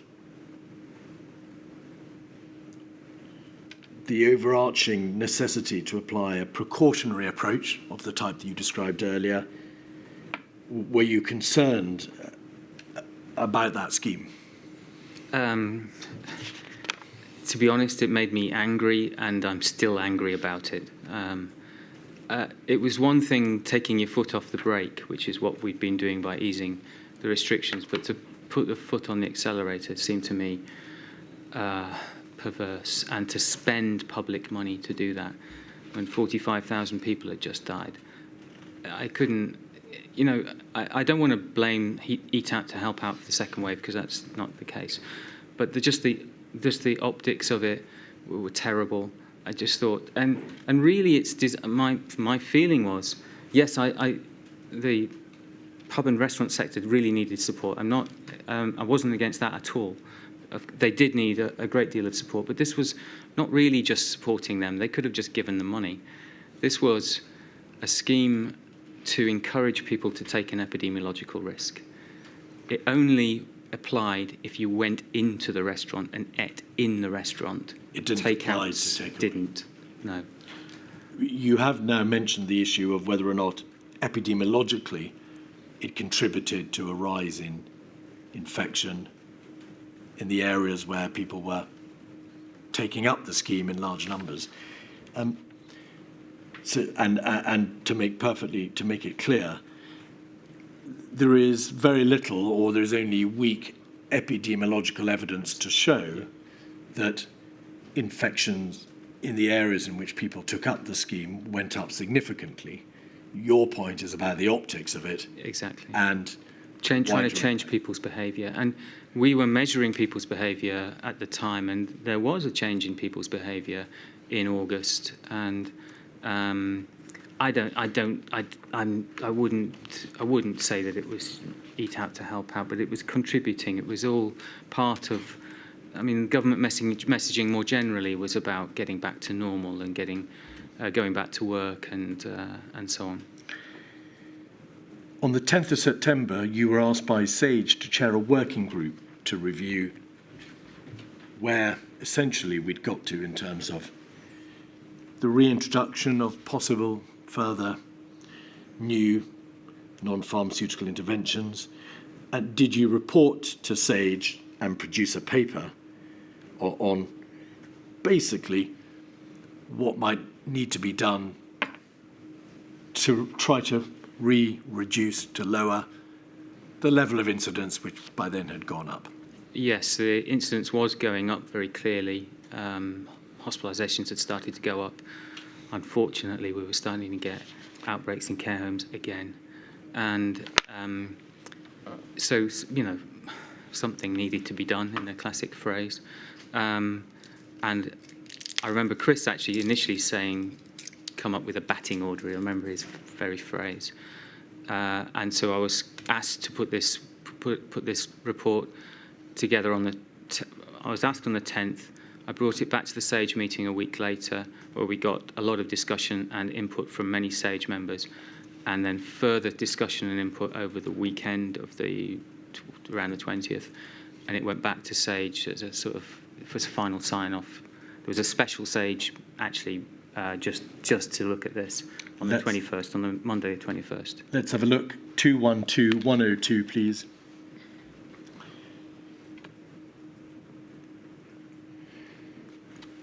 The heart of it is in paragraph 2. In essence, because COVID-19 incidence is increasing across the country in all age groups, that's in paragraph 1, a package of interventions will need to be adopted to reverse this exponential rise in cases. Single interventions by themselves are unlikely to be able to bring R back, I interpose that word, back below 1. The short list of NPIs that should be considered for immediate introduction includes a circuit breaker, advice to work from home for all those that can, banning all contact within the home with members of other households except within a support bubble, closure of all bars, restaurants, cafes, indoor gyms and so on, all university and college teaching to be online unless face-to-face teaching is absolutely essential. So a relatively stringent package.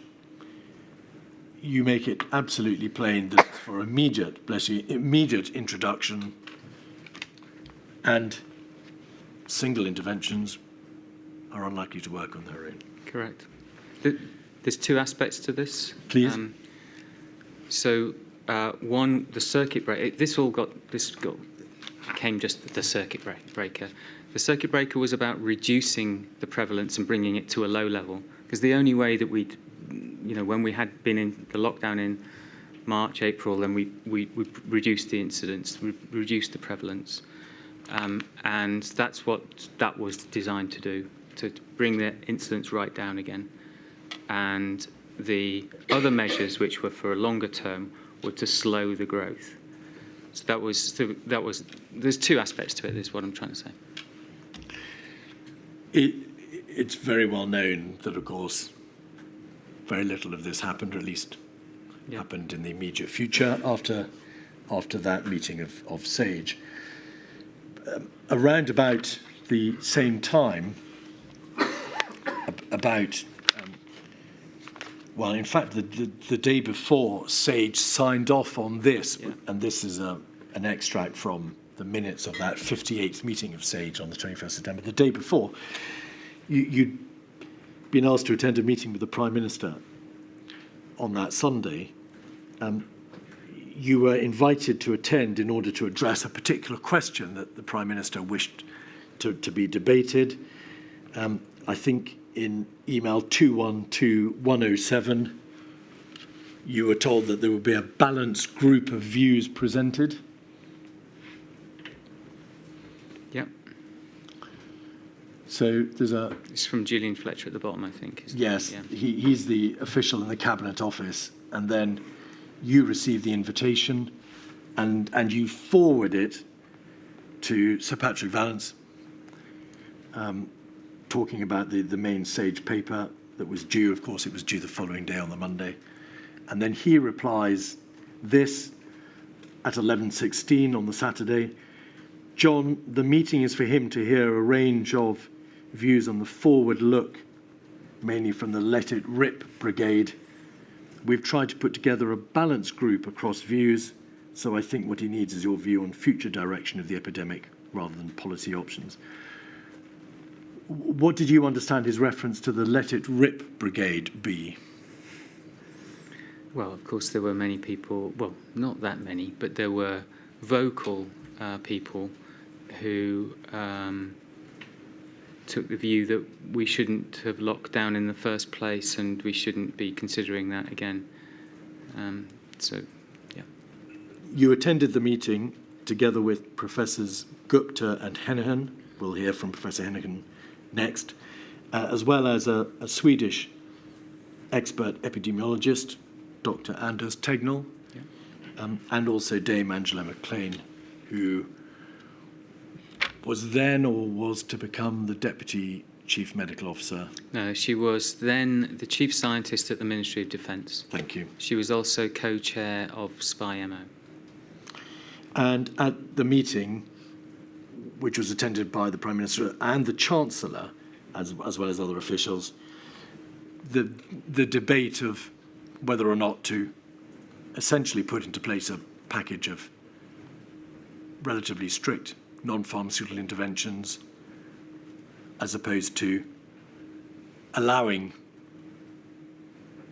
the virus to re-emerge and to re-wash through the population whilst segmenting or hermetically sealing off parts of it, to the extent that that might have been possible, was had in front of the Prime Minister. And during the course of that debate, I think you and Dame Angela McLean WhatsApped each other. Could we have, please, 207199?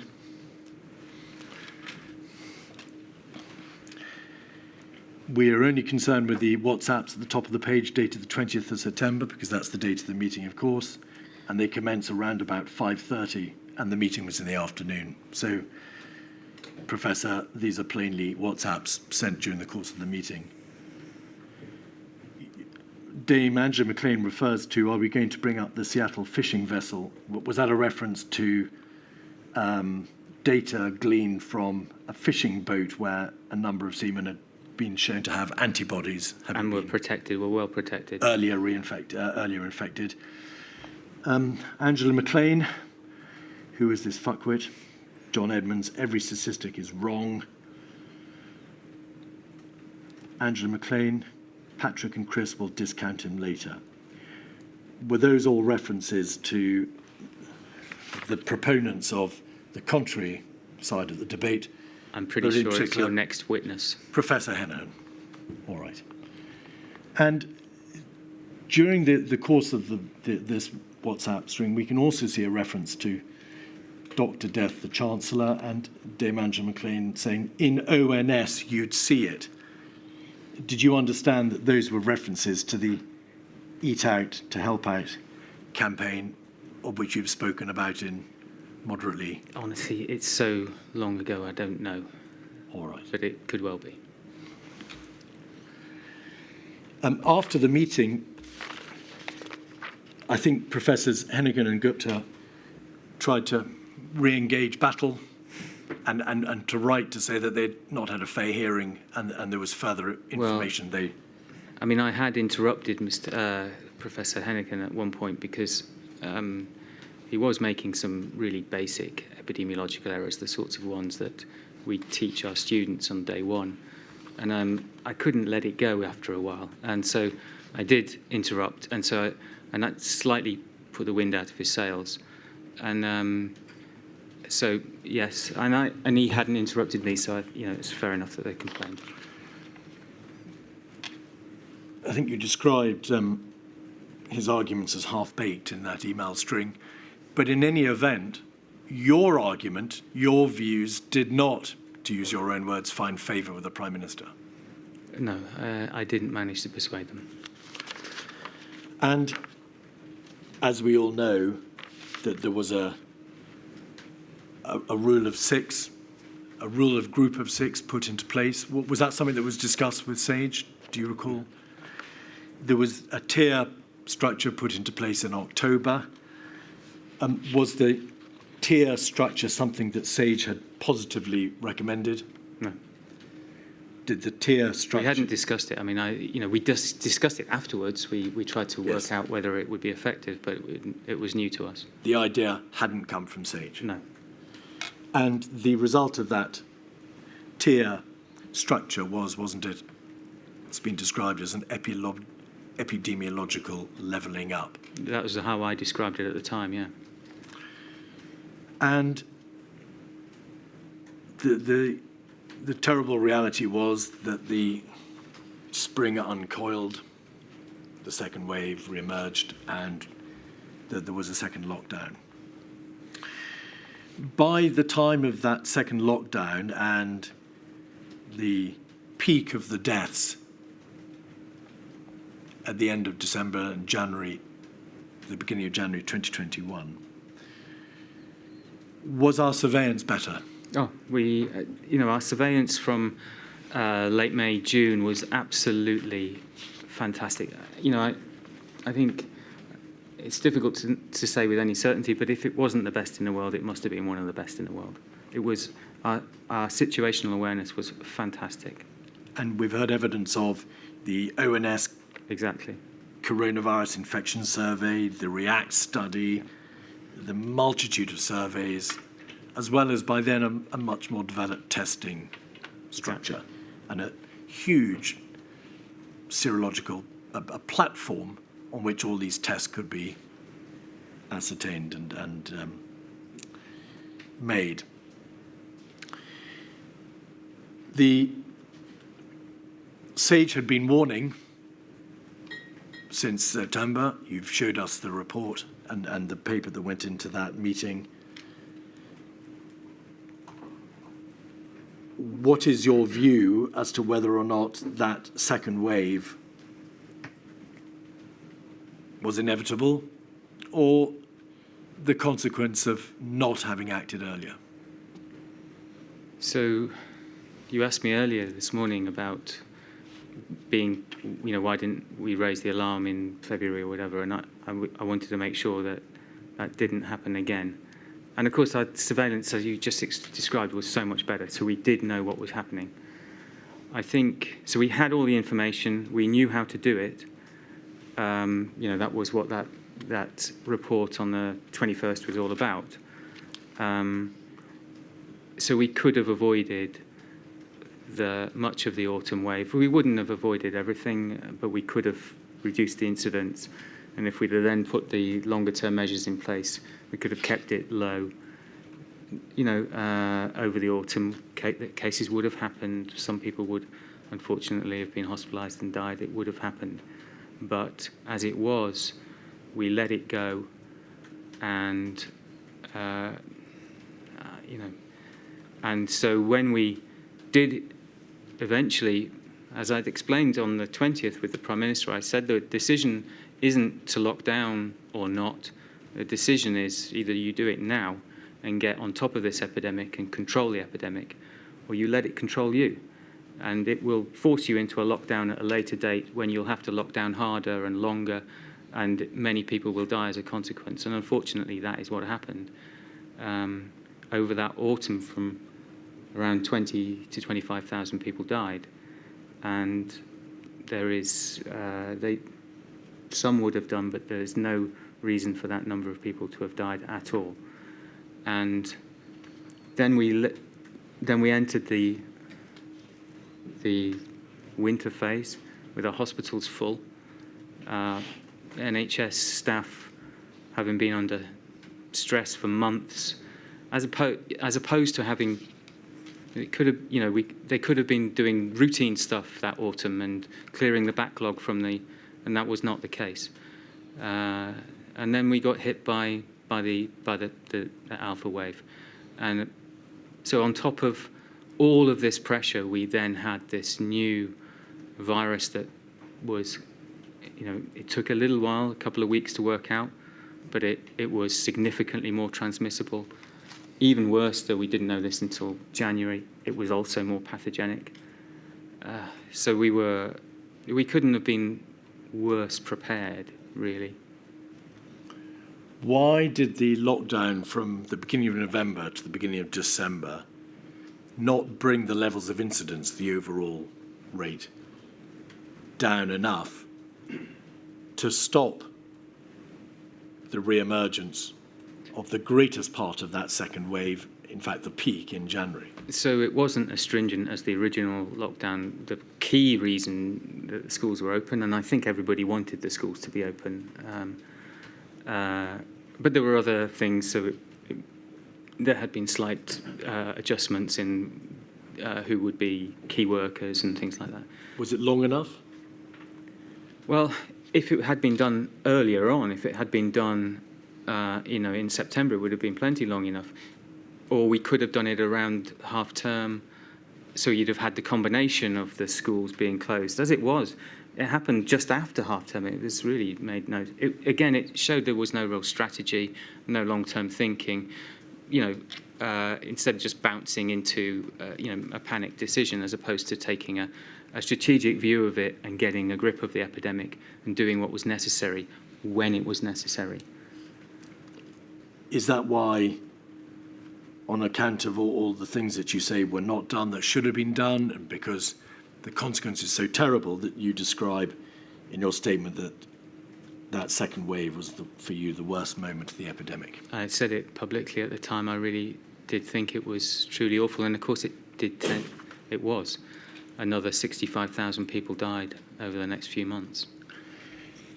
Alpha was more transmissible and, to a slightly lesser extent, more severe, more pathogenic. It was very, very transmissible. Yeah. To what extent did the emergence of alpha at the end of November and the beginning of December contribute to that terrible level of death. To a great extent, but of course we were starting from such a terrible starting point.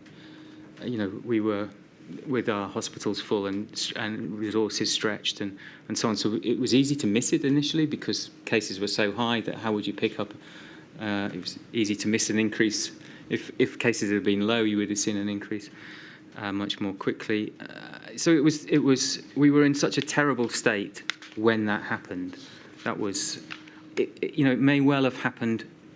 The alpha wave may well have happened anyway. There's no way of being able to tell that. Of course, actually, by letting the incidence increase, it made it more likely that we would have, that the virus would be able to mutate. But I think it probably would. I think we would have probably dealt. But it might have happened if we'd have been in a lockdown. We might have stopped it at source when it first emerged. Who knows? I don't think you could say that that wave was a consequence of what happened in the autumn. It might have contributed, but we would have been in a much better place to deal with it. The government acted, in your words, relatively quickly, however, in December, realising the consequences of alpha. A great deal of work was done in ascertaining its transmissibility, its pathogenicity, the severity of the disease. And the government rapidly realised that alpha had changed the dynamic, and therefore there was the third lockdown imposed. So it still was a little bit. Yes, they did act quick. They did act quickly. It was there was a tier 4 that then arose and was imposed in the southeast and London, but there was still a little bit of a sort of shambolic. I remember the schools opened for one day in January and then they were closed. Again, hadn't really thought it through as a government. I don't think across the different sectors of government properly. But yes, they acted relatively quickly. After the final national restrictions were eased in July of 2021, the following summer, you describe how the epidemic settled at a relatively high level. By that, do you mean that the level of incidence again, the general level of infection through the population, plateaued? Yeah. But by comparison to other countries, and perhaps in particular our Western European friends, at a relatively high level? Yeah, it was higher. Why was that? We didn't have any measures in place. They did. So they had. I say they. Of course, it varied from country to country. But as a sort of generalisation, most countries had some measures in place. Mask wearing was still required. Many countries had kind of a vaccine passport, so you couldn't get into a bar, for instance, unless you'd been vaccinated, which probably didn't make much difference to transmission, but made people get vaccinated. So they actually had, particularly in their younger population, they had, I say I'm grouping, of course, all of Europe or something here, but many of our Western European neighbours had higher levels of vaccine coverage in younger individuals than we did. They'd also started vaccinating children much earlier than we did. So I remember at the beginning of term, September of 2021, at that time, France, about 80% of, I may have these numbers slightly wrong, but roughly speaking, about 80% of their kids had, secondary school age children had one dose, and about 50% had 2 doses. We hadn't even started vaccinating our children. It's important to note, isn't it, though, that in terms of, and this is for a later module, but in terms of the United Kingdom's vaccination programme, its development of vaccines, getting them out there, getting people vaccinated, in a general sense, that was a very considerable success. It was, and I think we started absolutely fantastically. We were fast. There were some very brave decisions made about the timing of 1 and 2 doses and things early in January of 2021 around then, which were vindicated for sure. Yep. I'm not sure we finished quite so well. We were a bit slow to finish the job. And then, of course, the further variant, the Delta wave, arrived, and there were very significant further deaths, were there not, between May 21 and December? There were, despite all the vaccination, and we rolled out then a booster dose in the autumn of 2021, and so on. So, but still, I think there's about 15,000 people died in that long, drawn-out. I don't know whether you call it a wave, because it was just a long, drawn-out period of high incidence. That was going to be my next question. What link, if any, is there between the continuing relatively high level of incidence and the number of deaths that ensued? Oh, well, there's a clear link. The higher the incidence, then the greater the risk, of course, of someone being vulnerable, acquiring infection, and so, yeah. And by the time that the Omicron wave arrived in the winter of 2021, of course, there was a very extensive vaccination program in place. Booster programs had been initiated for higher risk groups. And as it turned out, the Omicron variant was not as, it was no worse, it was no more severe or pathogenic than its predecessors. It was far more transmissible, and it was able to evade the immune response. So even though we had high levels of immunity in the population, mainly through vaccination, it could still spread amongst immunised individuals. So it was, and we didn't know that it was less pathogenic. There were anecdotal reports, but I'm not sure you can really make government policy on kind of one or two anecdotes. And so it took a while to work out. Some really nice work by Imperial College and others, PHE and others, to try and work out the risk. And the risk was lower, and thank heaven it was. I want to conclude just by putting you to some general questions and propositions from the core participants, or some of the core participant groups in this inquiry, which I have not so far addressed. The long COVID groups ask whether the 14th of April 2020 post-lockdown epidemiological scenarios paper didn't refer to long-term sequelae, if you can recall. Oh, I really don't remember, I'm sorry. I mean, we all knew, of course, by then this was becoming it took a while, of course, to realise anything about long COVID. You have to have people to have COVID and then not recover. So it takes a little while for this to be sort of realised, but by then it was starting to become clear. When this debate about mitigation and suppression and levelling the peak or squashing the sombrero was being had, to what extent were long-term health conditions considered? They were actually considered. That was something that I remember that Chris Whitty was very, very, very keen for us to keep forefront in our mind, that some of these measures would have significant effects on people's livelihoods, and therefore health later on down the track.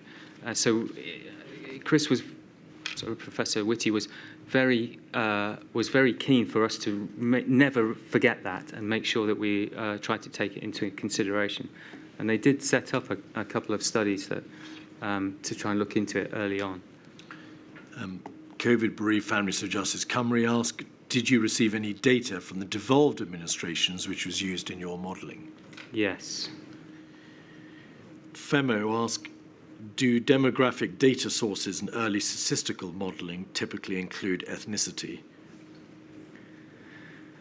If you're looking at the risk, so the risk if you of severe outcomes if you're infected, then yes, that's routinely looked at. We didn't look at it in terms of the risk of you actually becoming infected, so it wasn't in our mathematical models. We didn't distinguish people's ethnicity in our transmission dynamic models. But we now know, of course, that there were varying degrees of severity of impact depending on ethnicity. In future, would you agree that that is an issue which needs to be better modelled? Absolutely. Thank you very much, Professor.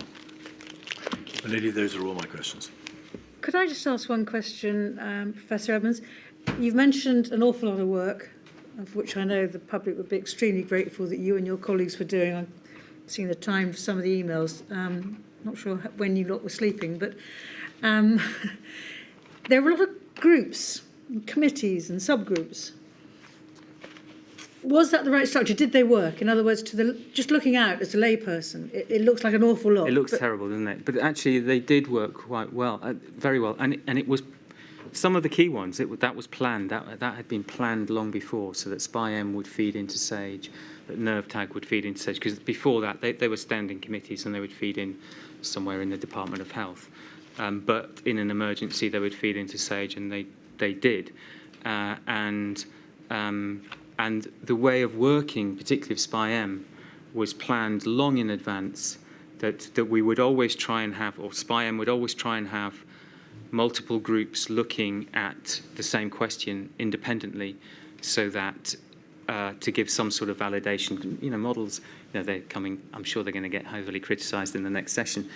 And they are, they are very uncertain, projecting forward, it is uncertain. And so the idea was always to have these multiple groups looking, and that had been planned a long, long time ago, and it worked, clicked into gear very well, and the expansion of SPI-M to SPI-MO worked extremely well. It was brilliantly led by Graham Medley. And the other groups, it made sense. You were talking about ethnicity just now. That wasn't obvious before the pandemic, that there would be a greater risk in ethnic.Maybe we should have thought it through more carefully, but that wasn't obvious certainly to me at least. And so an ethnic group, an ethnicity group was set up, and I think that was very important that it was, to get to the bottom of why there was a higher risk. So. And other things like that happened. I think you had Kath Noakes this morning.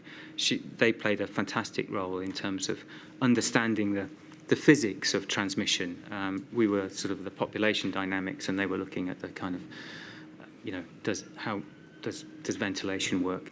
And that became, that suddenly in sort of April, whenever it was, it became obvious that we needed something like that. So yes, at the end it looked like there was this enormous spaghetti, but actually no, there was a sensible reason for all of those groups. They fed into SAGE, and okay, that meant perhaps SAGE did get rather big, but it worked incredibly well actually at being able to assimilate all of that information. I mean, you asked me before about the role of the Secretariat. I mean, I'm still astounded that they managed to keep all of that together. And yes, we can criticise the SAGE minutes. They are a bit terse, and they are, but altogether, the role that the civil service did to support that enormous effort. So there was huge scientific efforts going on, but to bring it together, to make it available to government, it was a huge effort by the civil service, and it worked. So our government really was, perhaps not at the beginning, not up to March, but after that, it really was incredibly well informed. Thank you very much indeed. If I may say so, Professor, I think you were unduly harsh on yourself this morning. You had a job, and you described it yourself. Your job was to provide expert advice to the policy and decision makers, and if the system's working properly, that advice is relayed to them. Then they consider advice coming from other quarters about economics and social consequences and the like. I'm not sure you could have done more than you did, consistent with your role at the time, but you obviously did as much as you felt was appropriate. So I'm really grateful to you. I'm sure we all are. Thanks. And I'm afraid you're not the first, and you won't be the last scientist whose work is misunderstood. Probably goes with the territory, I fear. Thank you very much. Shall we break now before? Indeed. Thank you, Right. lady. I shall return at 20 past. All right.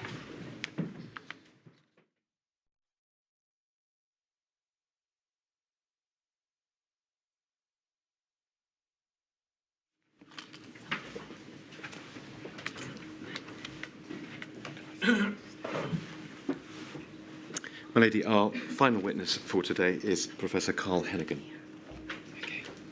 I do solemnly, I do solemnly, sincerely and truly declare and affirm that the evidence I shall give that the evidence I shall give shall be the truth, the whole truth and nothing but the truth. shall be the truth, the whole truth, and nothing but the truth. Can you please give us your full name? Carl James Hennigan. Thank you. Professor, you have prepared at our request a statement for the inquiry, which is being brought up on the screen. And I know that you're familiar with the contents of that statement.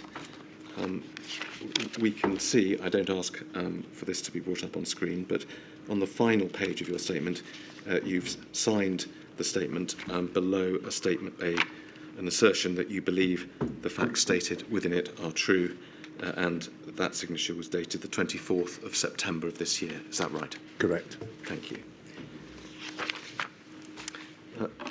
You are a professor of evidence-based medicine at Oxford University. Could you please explain what that discipline entails?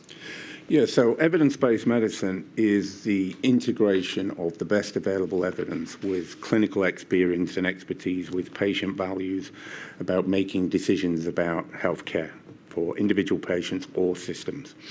It largely grew out of about the 1980s when there was a growing recognition that there were severe harms being caused in healthcare.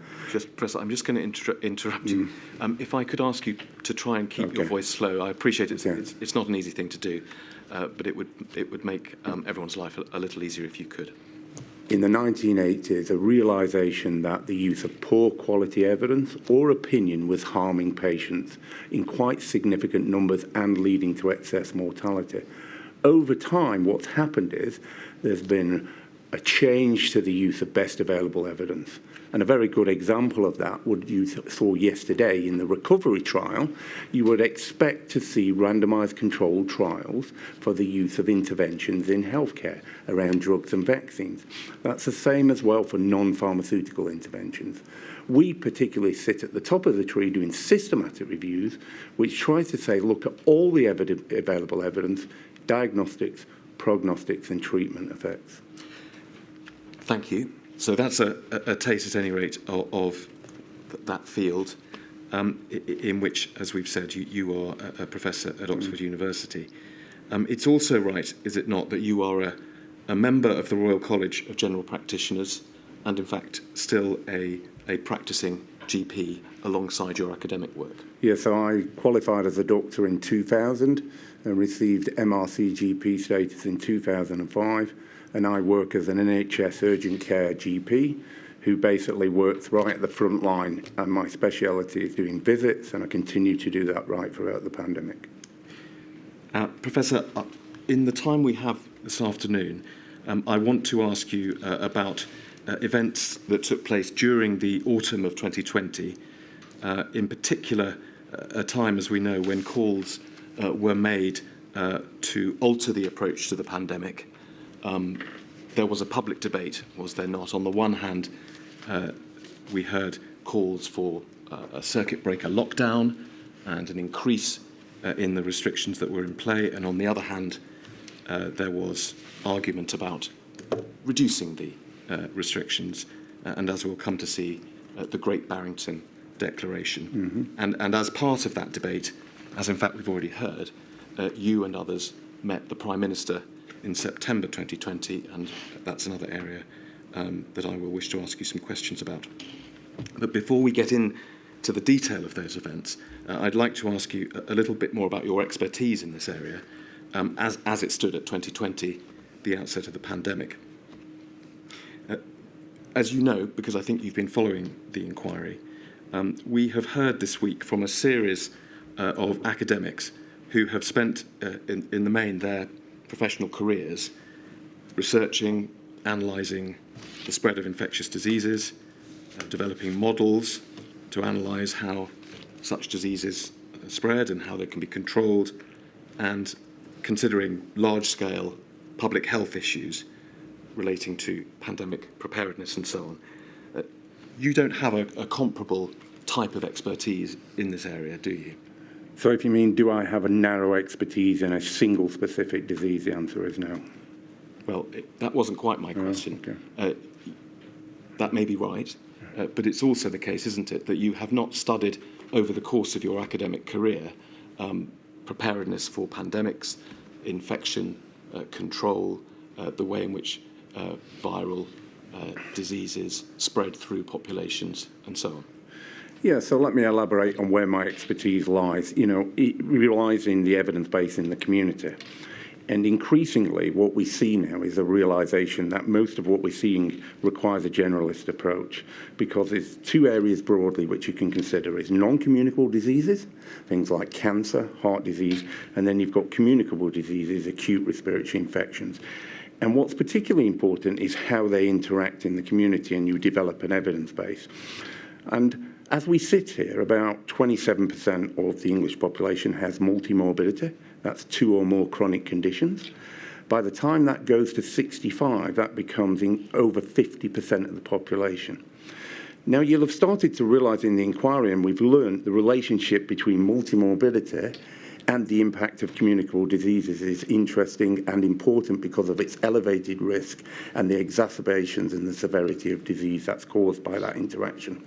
My expertise is in how we develop the evidence on diagnostics, prognostics and treatments to look at those areas. All right. And so, I'm sorry to interrupt you there, Professor. I'd like just to call up a document, because before we get into the detail of 2020, I'd like to just have a look at the types of matters that you were researching in that period, or rather the year or so before 2020. Could we call up on screen, please, INQ 314600? Whilst that document's coming up, Professor, if I repeat the message, it's really important that we get your evidence down in full. And although I'm not taking every other, I'm struggling, and so I suspect our stenographer is too. I speak too quickly as well, so I understand the problem. There, if you could just slow down a bit. Professor, as you know, because you've seen this document today, it's actually just an extract from your website. Yeah. And on your website, you list the peer review publications that you have published down the years.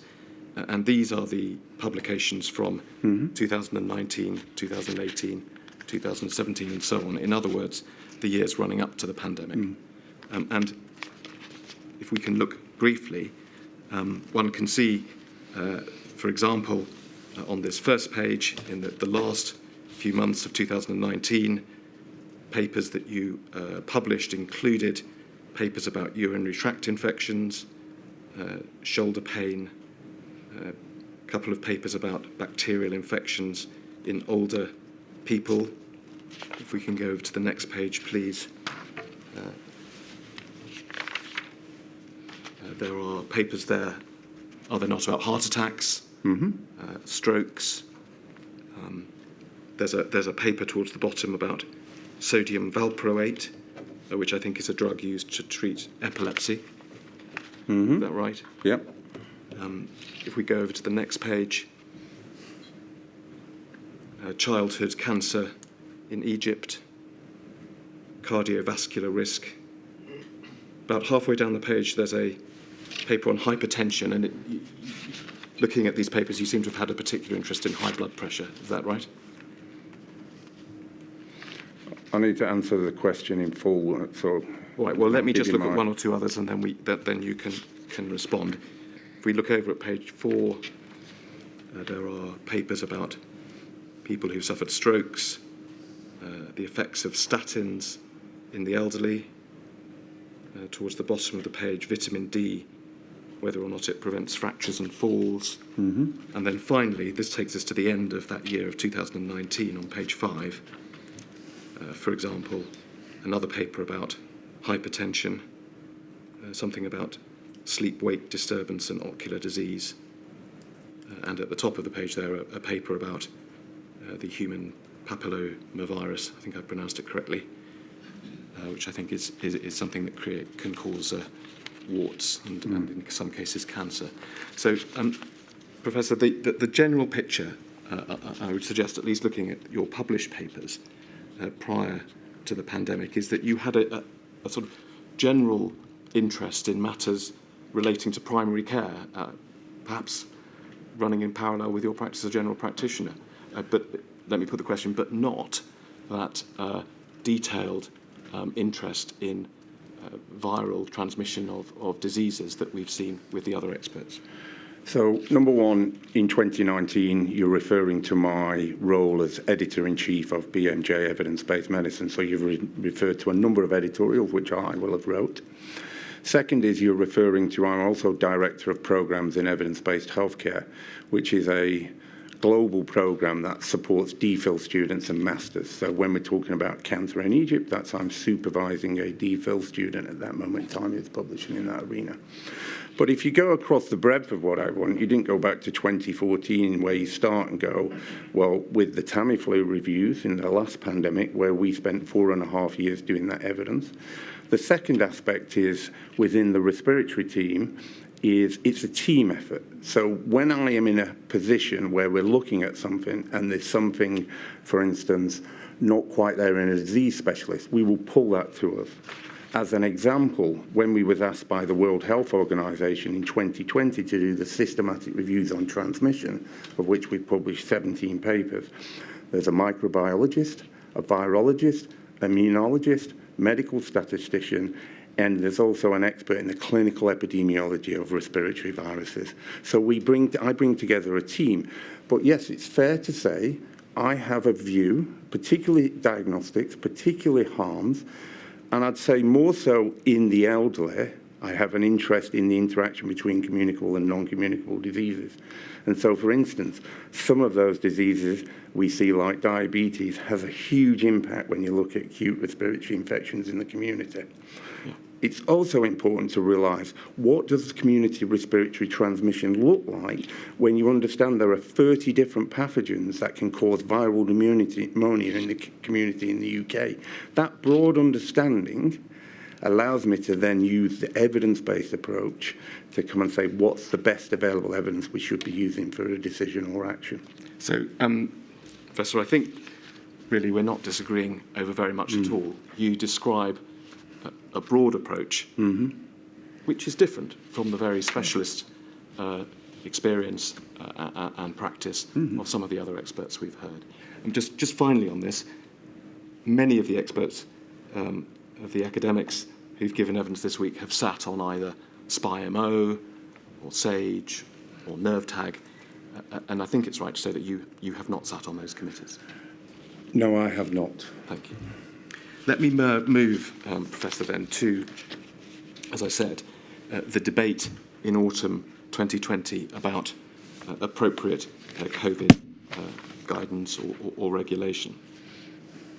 And by way of context, as I've said, we saw that cases in that period were rising. There had been a call for circuit breaker lockdowns, others arguing that so-called whole population measures were inappropriate. And amongst those making that latter argument were Professor Sunetra Gupta, also of Oxford University, and also yourself. And we've heard that on the 20th of September, which was a Sunday, there was a meeting with the Prime Minister and the Chancellor, which you and Professor Gupta attended. I say attended, it was of course a Zoom meeting.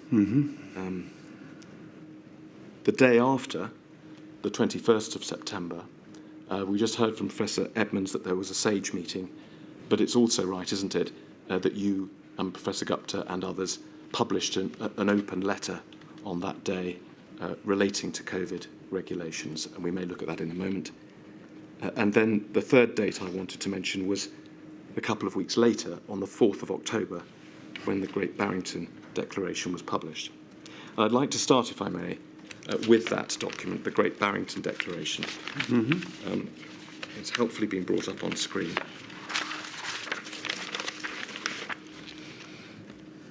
It's a relatively short document, and we can take it page by page. We see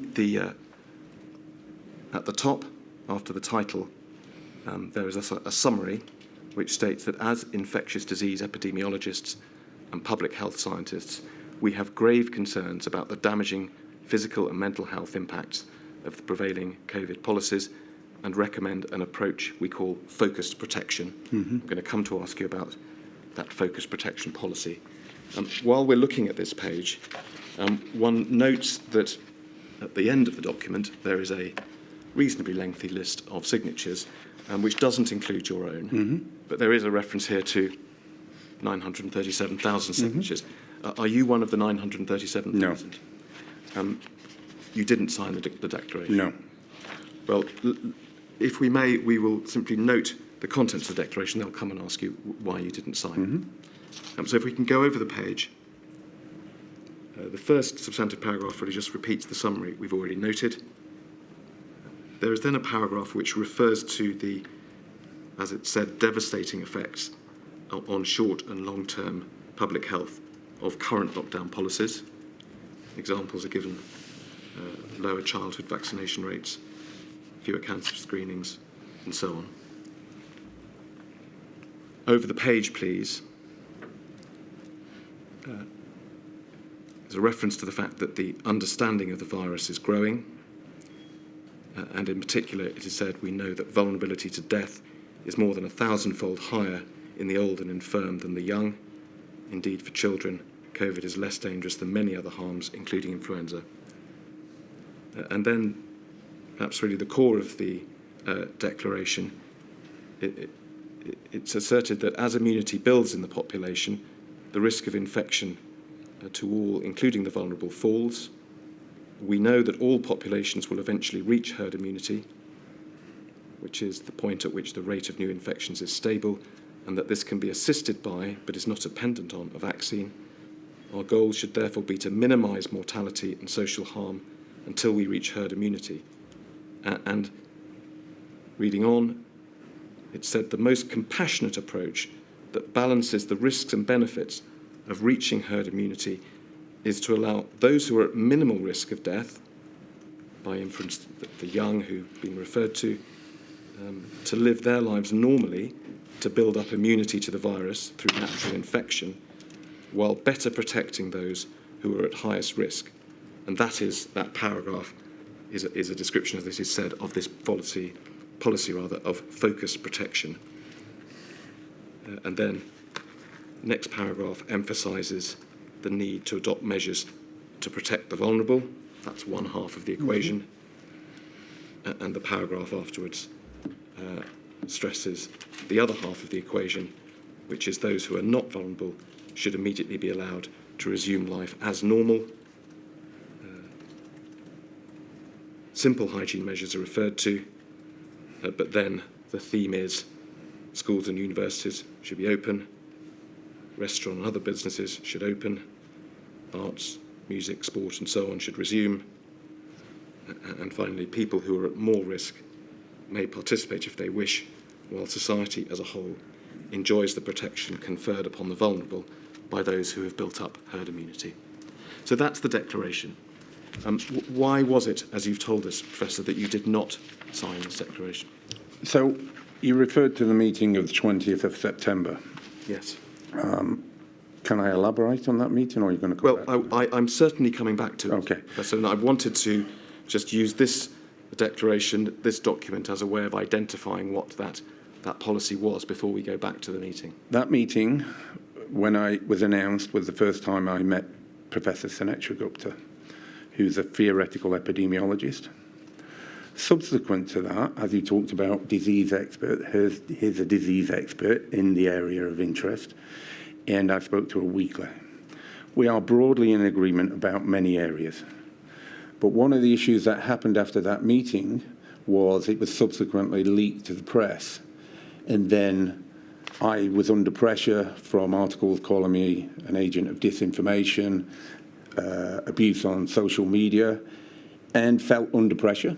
I communicated with Professor Kullendorf and Martin Kullendorf and Jay Bhattacharya, and Sunetra Gupta was asked to sign it. And at the time, we was also working on a series of systematic reviews that we felt we were trying to interpret and understand.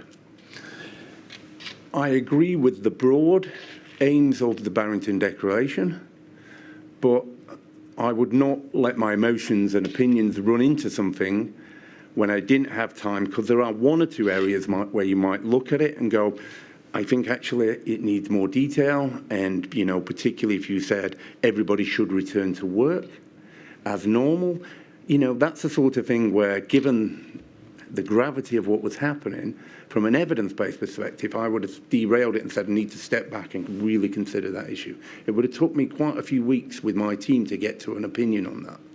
In doing so, like I said, I agree with the broad themes, but by the time it had been published and was out there, I think the position was clear and there was no weight to be added by me signing it. And as I said, I was under considerable pressure in all sorts of different ways, and still trying to inform the debate in the background, as you'll see later, with an evidence-based approach. All right. So I think you've made the position very clear, Professor, which is that you did agree with the broad terms of the declaration, and you've explained the sort of pragmatic reasons why you didn't sign it. The evidence that the inquiry has received is that there are at least three quite sort of high-level principled objections to the focus protection policy. And what I want to do is go through them with you one by one. And of course, if they sort of overlap with any of your concerns about the policy, you will be able to say so. And just to be clear, once we've done that, we'll go back and talk about the meeting in Downing Street. What I'm going to do for these purposes is really look at Professor Woolhouse's statement, because he identified what he regarded as the real problems with the focus protection approach. But I will also take you to Chris Whitty's statement, because he has said some similar things. So if we can go to paragraph 175 of Professor Woolhouse's statement, he says, as I understand it, the Great Barrington Declaration advocated an approach where vulnerable individuals are protected, but the virus is left to circulate until enough people have been infected to reach the herd immunity threshold. I had three concerns about that approach at the time and declined to sign the declaration when invited to do so. And then we can see at paragraph 176, he identifies the first of those difficulties or objections, which is that the size of the resulting epidemic would be so large that the public health burden, just in the low-risk segment, by that he means the young people, the low-risk segment of the population, would be enough to overwhelm the NHS, noting that low risk is not zero risk, and some of these individuals would develop severe disease. What do you say to that? Which one, the first or both? Sorry. Well, I think he's making a single point. Oh, so what he's basically coming at is the aspect that what we've got to understand from respiratory infections is, the first thing is to say, between summer and winter, there is a large increase in unplanned respiratory admissions. We go from about 15,000 to about 30,000 every year. The vast majority of the deaths in respiratory infections occur in that winter phase. There is an element that you cannot reduce the risk to zero for anybody. Some of the respiratory pathogens will affect younger people much more so, influenza, RSV. The coronavirus was very much to the elderly population. I think the problem is if you say we're going to have no approach whatsoever, that was not the approach that was being undertaken by Sweden. That actually there were subtle reductions in mobility in the population. So, for instance, they didn't have mass gatherings. They had reductions in people attending restaurants and public houses. You couldn't stand at a bar, for instance. So they didn't have no effect. So can I just interrupt you there? Is this one of those areas where you didn't agree with the Great Barrington Declaration? We've looked at it. Yeah. It's very clear that, really, beyond hand washing, for that younger segment of the population, they would live their lives as normal. Are you saying that you didn't agree with that? Well, I think that the idea of live life as normal in the face of an emerging risk is not possible, because everybody will attenuate their risk in some way. So, for instance, if you are a young person and you have a grandma who's 85, 90, you have to attenuate your behaviour, because if you're going to take your illness irrespective of whether it's coronavirus, it could be a common cold. It could be highly harmful for that elderly person. So I would expect younger people to change their behaviours in some ways to match the risk that is presented. Thank you. So are you agreeing with me that you do not agree with the broad proposal in the Great Barrington Declaration that young people should live their lives as normal? And I think what's happening there is... Professor, could I ask you for a yes or no answer? Yes, I am. Thank you. I'm going to move on to the second of Professor Woolhouse's propositions. He said, it wasn't made clear how well the vulnerable segment could be protected from infection in practice. Here, of course, he's referring to the older segment of the population. It certainly couldn't be 100%, and that meant a further, also potentially very large, burden on the NHS. Now, Professor, before you answer, we're going to come to your paper that you produced for the Downing Street meeting, and we'll see in there a number of measures are encouraged to protect the vulnerable population. The point that Professor Woolhouse is making is that it just isn't possible to provide a sufficient level of protection to protect them when the rest of society is not taking those measures. And it may be that rather chimes with the point you just made about young people visiting their grandparents. So when you decide to lock down, one of the key issues is what happens is you equalise the risk across all the age groups. And in doing so, the theory says, and actually the practice is, you actually can increase the risk of those in the most vulnerable category. As an example of that, in the first wave, care homes, 45% of care homes had outbreaks, and in some parts of the north it was 55%.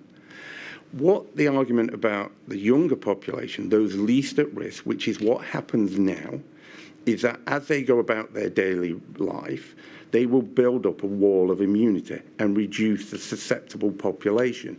And in doing so, that means the elderly actually gain an advantage. But if you're telling me you lock down and the elderly are at less risk, that didn't happen, as you saw in the first wave and in the second wave, that actually there is not a clear relationship between reducing the risk in the young people and your ability to suppress the virus in areas like care homes. Professor, I'm going to interrupt you. I think we might be at slightly cross purposes. Okay.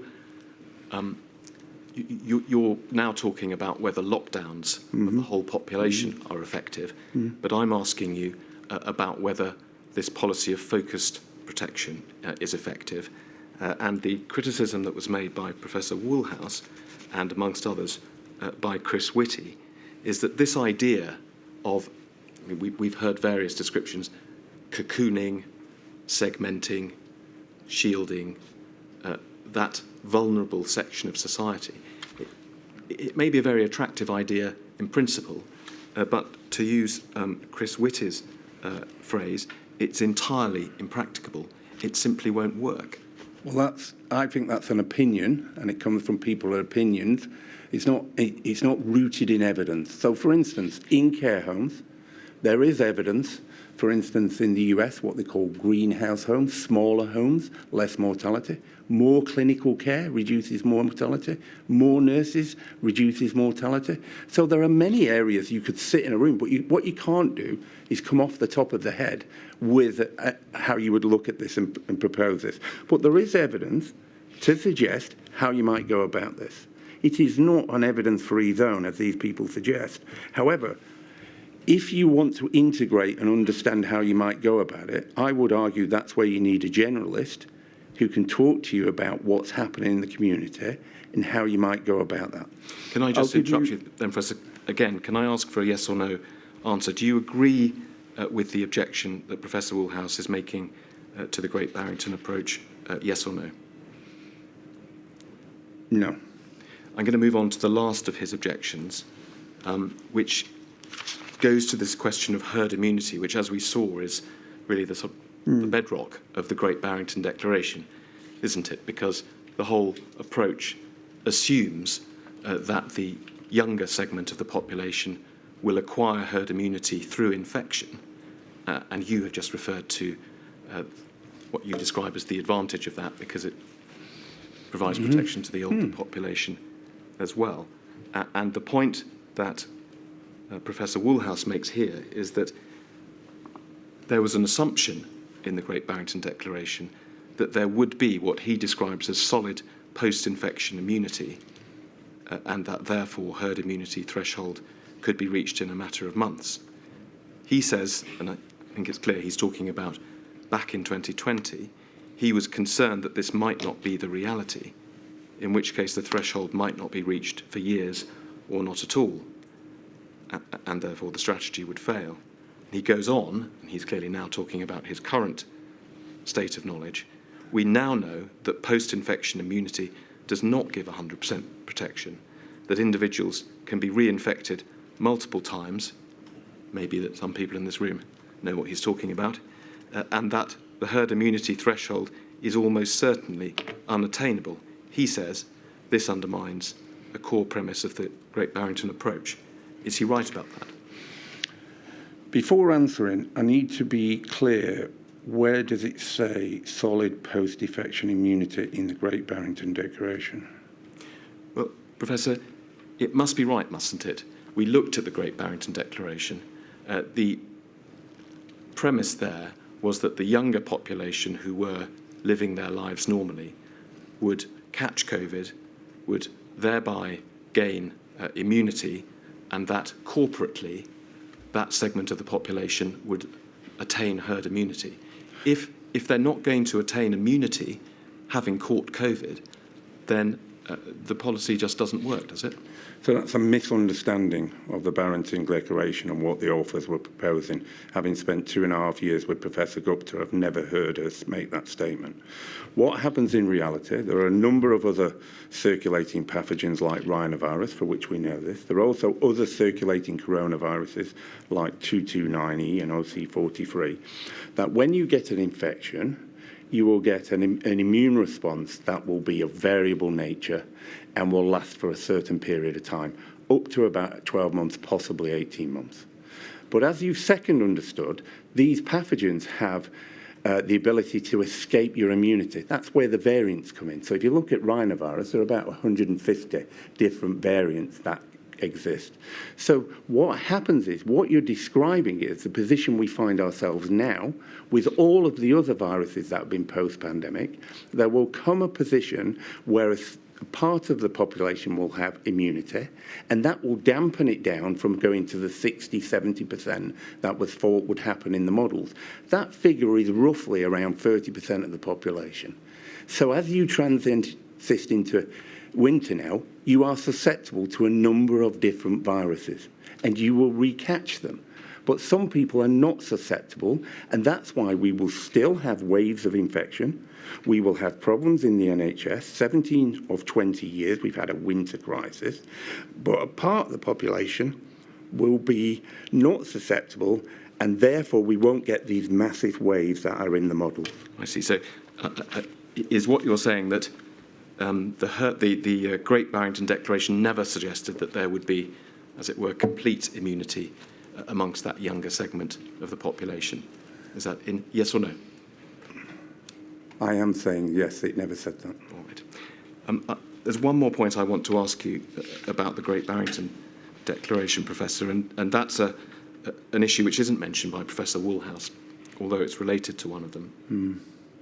We've spoken about the risk that the younger segment of the population would themselves catch COVID and suffer acute symptoms from it.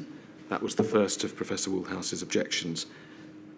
But there's another point, which is that already by the autumn of 2020, when the Great Barrington Declaration was published, it was becoming understood, it was already understood, that a significant group of people who caught COVID would go on to suffer long-term sequelae from it, a post-viral syndrome, which of course we know as long COVID. That risk, which affects young people and old people alike, was another reason, was it not, why the proposal in the Great Barrington Declaration was flawed? So all of the acute respiratory infections that circulate in the community have the potential to cause long sequelae. Now, your influenza increases your risk of stroke, heart disease, bacterial pneumonia, meningitis, RSV, bronchiolitis, risk of hospital admission, and then there are others like glandular fever that can give a long immune response. The question you're asking me, which is what you need to ask, is to what extent does an infection with a coronavirus lead to increased complications and long-term outcomes compared to the other acute respiratory infections? Because they do have a significant impact on morbidity and mortality, particularly in those with comorbidities and multimorbidities. So if you've got a pre-existing disease like heart failure, it will be worsened to the point where it can have a significant impact on your morbidity and mortality. If you let me I'm just going to interrupt you because I think we're diverting from the question a little bit, Professor. We have heard expert evidence about post-viral syndromes. We know they exist. I'd like to focus very sharply on long COVID, please. Yes. And just coming back to my question, it wasn't the existence of long COVID where significant numbers of people suffer very serious long-term sequelae, including people in the younger population. Wasn't that another reason why the policy of letting that group of people, as it was said, live their lives normally was flawed? It can be used as an argument, but I think if you're going to take an evidence-based approach, you really have to define what you're on about and quantify what you're on about, and then I can truly answer the question.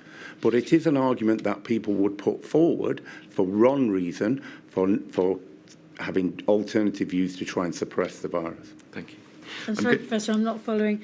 Why isn't, and I understand an evidence-based approach, it's my approach, has been as a judge throughout my, as a lawyer throughout my working life.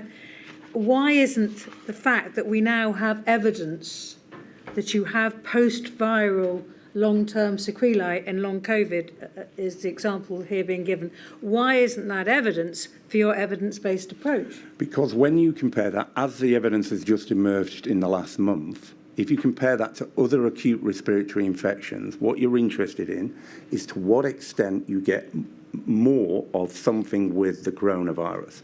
So, for instance, the evidence shows things like taste and smell is worse with the coronavirus SARS-CoV-2 infection. But your risk on heart attack or stroke might not be as severe.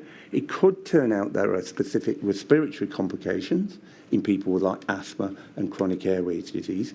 But it's incredibly important you say, what's the risk compared to the baseline, which is other acute respiratory pathogens, and not compare it to the normal population. I am not saying that the infection leads to no risk. It is quite clear it has severe complications. The question is, how much is that more severe than the other acute respiratory infections for which you don't have the same restrictive policies, but they do have a severe consequence in the population? I understand the comparison is important, or the comparative analysis is important. What I'm just questioning is the fact that Mr. O'Connor was putting to you was that we know post-viral syndromes exist, and therefore I was just putting, why isn't that evidence? It may be that there's more evidence that needs to be put into the balance, but it just seemed to me that it was evident. Well, yes, so everything exists as evidence, even my opinion exists as evidence within the not frame. Not in my world, it doesn't. But we're not in a court of law, it doesn't. But what you need to do is quantify the size of the effect of the difference. And that's really important, because then that helps you understand where you need to intervene if you've had a post-viral COVID infection. That's incredibly important. What do you treat? And it's particularly important in two groups of people, those with pre-existing conditions who've worsened, but also there are some people who will come with no pre-existing conditions and then will have complications. For instance, maybe they have respiratory complications. That then helps you understand how to intervene. Let me just ask you one more question about that, and perhaps you can answer shortly. You just said that the risk of in this case a post-viral symptom, needs to be quantified. The Great Barrington Declaration doesn't mention long COVID at all. No. Now, I know you didn't draft it, but do you know whether it was taken into account at all or not? I don't know the answer to that. All right. I'm going to move on, Professor, and finally just ask you a few questions about the meeting we've referred to once or twice and which we've heard about from others. There's a Zoom meeting on a Sunday in September 2020. The context, as we've heard, was a very public debate going on at the time about whether there should or shouldn't be some form of circuit breaker, as it's been described. And it's clear from some of the documents that the inquiry has seen that the meeting, Zoom meeting as we've said, had a title which was, "Should the government intervene now? And if so, how?" Now, I'm not sure whether you ever were aware of that. Some of the attendees, it looks as though when they were sent the invitation, they were told this is what the meeting's going to be about. Was that the case with you, or can you remember one way or the other? I can't remember one way or the other. All right. Apologies. It's right, though, isn't it, that before the meeting, and I know I'm going to ask you about when, but before the meeting, you were asked to provide a short note for the purposes of it. Correct. Now, we know that the meeting took place on Sunday the 20th. When were you asked to provide the note? I was asked about, roughly in an email, around about 7 p.m, 8 p.m. on the Friday. I can't quite remember the exact time. And were you able, or were you told when the note was needed by? 12 o'clock the next day. On the Saturday? On the Saturday. And were you able to meet that deadline? No, on the Saturday morning, I was working in urgent care, doing home visits, and I didn't finish till 1 p.m. So I sent them an email and said, can I have till 4 p.m. with the agreed timeline for me to submit the one-page submission. And did they give you that extension? Yes, they did. All right. So we're going to look at the note now, but we'll bear in mind, and I think this is what you're telling us, Professor, that it was compiled in something of a rush. It was compiled in something of a rush, and it was compiled with my colleague, Professor Tom Jefferson, who also had input to the document. And we'll look at some of the detail in the note in a moment, Professor, but can I ask you at the outset, and if you like, in summary, did you argue in writing in this note, and then when it came to it orally at the meeting, in favour of the type of policies that we've been looking at in the Great Barrington Declaration? I think in reading that, you'd say, yeah, broadly, yes. Yes, good. And if we do look, for example, about halfway down, excuse me a moment, we see there aim to control the spread of acute respiratory illness while minimising societal disruption. Yeah. So, in summary, a similar approach. And we see, if we can zoom out again, we see the bullet points below. Many of them are, as I mentioned, focused on that need to protect the vulnerable, and there are some practical policies that you were proposing as to how that should be done. I'd like to ask you, if I may, about a line towards the top of the paper. Sorry, we'll need to go back. So at the very top, after the title, there's a bit in italics about terminology. And then immediately underneath that, it says this: the current strategy requires acknowledging the virus is endemic and the need to learn to live with COVID. Now, Professor, I want to ask you about your description of the virus as endemic at that point. Tell me if I'm wrong, but there's a distinction, isn't there, between a virus or a disease which is at a stage of being an epidemic, where it spreads quickly, unexpectedly, and unpredictably. It becomes a pandemic if it acts in that way across a very large area, across nations. But that's on the one hand. On the other hand, an endemic disease is one that is consistently present in a region or population, and where its prevalence remains stable and its spread fairly predictable. Now, that's what I understand by those terms, but are you saying, or were you saying there, that COVID in September 2020 was a disease that was stable and predictable? No, because there's nothing predictable about acute respiratory infections per se across the whole of my 20 years, apart from broad areas, for instance, a seasonal effect, which you can understand. They're highly unpredictable agents, and therefore the point being made is that where we were at, and I have to elaborate here if you don't mind, we'd gone from March, April to flatten the curve, 2 weeks to protect the NHS, to an area now where we were talking about zero COVID and suppression. The policy on the table was to reduce infections below 1,000 and then keep test and trace to keep it below that level. What had happened over the summer is, remember, we're scaling up testing, and there was a misperception that actually out there was far less cases. The only cases were the ones that were being detected. Well, actually, there's pre-symptomatic phase, asymptomatic phases. There are also people who don't turn up for testing. My experience throughout the whole summer was telling me, right back to March the 15th, that there was much wider circulation than this virus is being understood if you're just looking at the case numbers. And that's one of the problems when you're just research-focused and data-focused. If you don't have an ability to triangulate and say what's happening on the ground, you will read inconsistencies and come to misperceptions in the data. Thank you, Professor, but I do just want to press you on this sentence here, which you put in the note, albeit drafted in a bit of a rush, for the Prime Minister. You are a scientist, and you use that word endemic deliberately, and it does mean, doesn't it, a disease that is stable and predictable? Well, not in all. It's not a clear definition that I would agree with. What it means I'm is... going to interrupt you, Mary. Let's just look, if we may, at a graph, just to get the context here. It's INQ 000283367.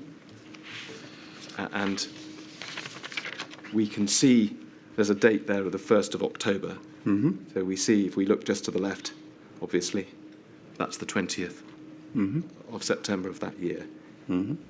There was nothing stable or predictable, as it turned out, about COVID at that date, was there, Professor? Well, in terms of the seasonal effect, there are predictable natures to January, the second week of January, about 7 of the last 10 years, you will see the highest number of deaths from acute respiratory infections. Most of that occurs in the over 80s. So within, if you notice my plan, is that actually there is a seasonal effect, but actually what's more so is unpredictable is the fact you got the sharp rise in April, May. I'd say that's more unpredictable. There is a generalised predictability to the seasonal effect that starts in about the 1st of December and goes into January, February. I just want to press you, though, Professor, because you used that word endemic, didn't you, to suggest that it's no longer an epidemic, it's no longer unpredictable, growing exponentially, it's endemic, it's stable in the community, it's predictable. And if we look at that graph, you were wrong to use that word, weren't you? No. So you're using interchangeable terms all the time, which is difficult to follow. Epidemic... Sorry to interrupt you. Epidemic and endemic are not interchangeable terms, are they? But epidemic and pandemic are. I wasn't asking you about epidemic and pandemic. I was asking you about epidemic and endemic. So what, in terms of endemic, is there's widespread global circulation of the pathogen that's gone beyond low-level circulation. No acute respiratory infection is predictable or stable. So I would contest what you're looking at is not my interpretation of the word endemic, and I would have had the opportunity at the meeting to explain all of the nuances around those issues of what I meant. Within the problem of, remember, throughout summer, You were scaling up the testing. We were scaling up the testing. So our actual understanding of what was going on was fairly limited until we scaled up the testing. I see. I'm going to move on, Professor. You referred to the meeting. I'd like to take you to something different, please, which is the Prime Minister's account of the meeting. If we could go, please, to INQ 255836, and it's page 130. The then Prime Minister's account. The then Prime Minister's account.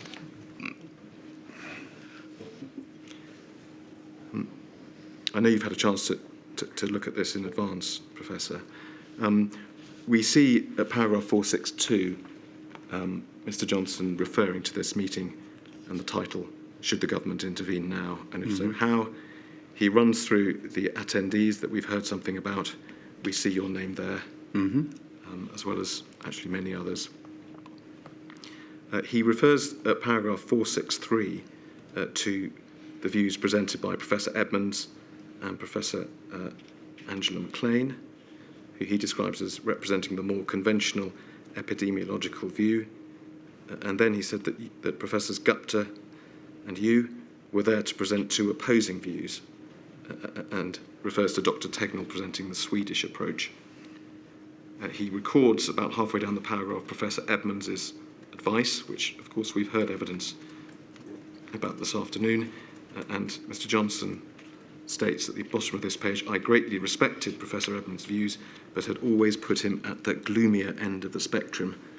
I wanted to give the rule of six a chance to work and to hear some alternative views." And of course, one of those alternative views was yours. And if we look at the next paragraph, Mr. Johnson says that he thought we put all the scientists through their paces. He says that by this point he had a much better understanding of the data and evidence, and he certainly thinks that he was able to probe the different points of view that were being presented. And he says he was willing to be persuaded by the lockdown sceptics. But then he says he found that in reality, they, that is you, were reluctant to argue any such case, or not very hard. When pressed, the so-called dissenters actually seemed to agree with Sage's position and did not present anything compelling to make me think it was sensible to change his approach. Is it right that at the meeting you more or less agreed with the Sage approach? Well, that's the interpretation of the then Prime Minister. It is, which is why I'm asking you whether you agree with the approach at that time was a tier system, which I don't know if that's what Sage was proposing. Did you agree with the tier system? Yes, I did at that moment in time, because it was a much better alternative than to the zero COVID suppression argument that was being put on the table, which was to get the cases below 1,000 and keep them there. In terms of looking at the tier system, what that was attempting to do was trying to find a middle ground between the two positions and match what was going on in Sweden, which was not an approach that did nothing. It was an approach that was responsible and managed it. So, for instance, as I've said previously, with certain interventions, but minimised the disruption to society, while trying to get your maximum attempt in terms of reducing the impact in terms of disease outcomes. Yes. Now, Professor, in the course of his evidence earlier today, Professor Edmonds made various statements about you and about the contribution that you made to the meeting, and I'd like to give you a chance to respond to them. That there were 3 points. First of all, or rather we looked at an email between him and Dame Angela McLean where they described the approach that you and I think Professor Gupta were taking at the meeting as half-baked nonsense. We looked at a WhatsApp message sent by Dame Angela McLean during the meeting where there was a reference to a fuckwit, and Professor Edmonds, I think, inferred that that was probably a reference to you. And he also said today that he thought you didn't understand basic epidemiology. What are your reflections on that evidence that the inquiry has heard? I would never, in a professional capacity, use such language about other individuals. It is not unusual to find yourself in disagreement and a position of disagreement. We call it uncertainty. And the job of an evidence-based approach is to try to reduce uncertainties so that you can make an informed decision. The very fact that you have opposing views shows you that there's a problem within the interpretation and the understanding of the evidence. But it also shows me a position of that sort of language would mean I would become resistant to any other viewpoint or discussion. And I think that's unhelpful. And it goes back to why were we brought in the first place, is to try and propose a viewpoint that obviously was not being aired in SAGE, was not being aired in any point of the government advice, despite the fact I'd been working for the World Health Organization, I'd given evidence to the Irish Parliament, I spoke to a number of MPs outside of the Cabinet Office, and I said we did the work for the World Health Organization. So to be clarified and classed at that, just goes to probably the heart of the problem here. Because one should always have an open viewpoint about alternative views. It is, the idea that a statement could provide all of the answers is not something that you would recognise. But what it was proposing was an alternative view, how you might look at the issues, how you might develop an evidence base and test some things. You have to, just as we were doing with drugs, and in doing so, come to a difference of what the current strategy was. In the round, I think it's fair to say that everything that we were proposing and the way we were looking at the epidemiology, remembering up to that point, we'd established clearly that many faults in the data as an epidemiological team. We also would be, and I would be very, the idea we would, so one of the evidence-based approaches, we would be looking at the data, trying to understand what was happening.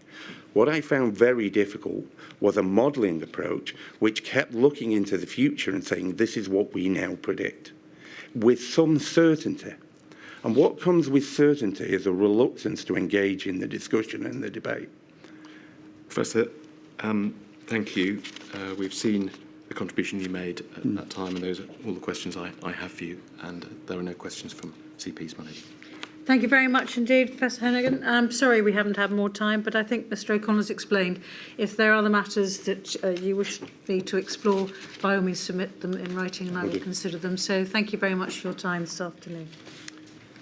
Lady, that concludes the evidence for today. Right, well, we're now at a position where we're going to take a break from the hearings and return on 30th of October? Is it Monday? It's Monday week. Monday. The week on Monday. When I say we're taking a break, I'm afraid it doesn't mean that we're taking a break from work. I know that the inquiry team and the core participants teams will all be working enormously hard to ensure that we're ready for the next phase of the hearings. And there's also a great deal of work going on as far as other aspects of the inquiry is concerned. So I'm afraid it's not a holiday break, it's a break from the hearings solely. So thank you all very much indeed. And for those who wish to follow the proceedings, either in person or online, Monday the 30th of October. Thank you, my lady. At 10:30.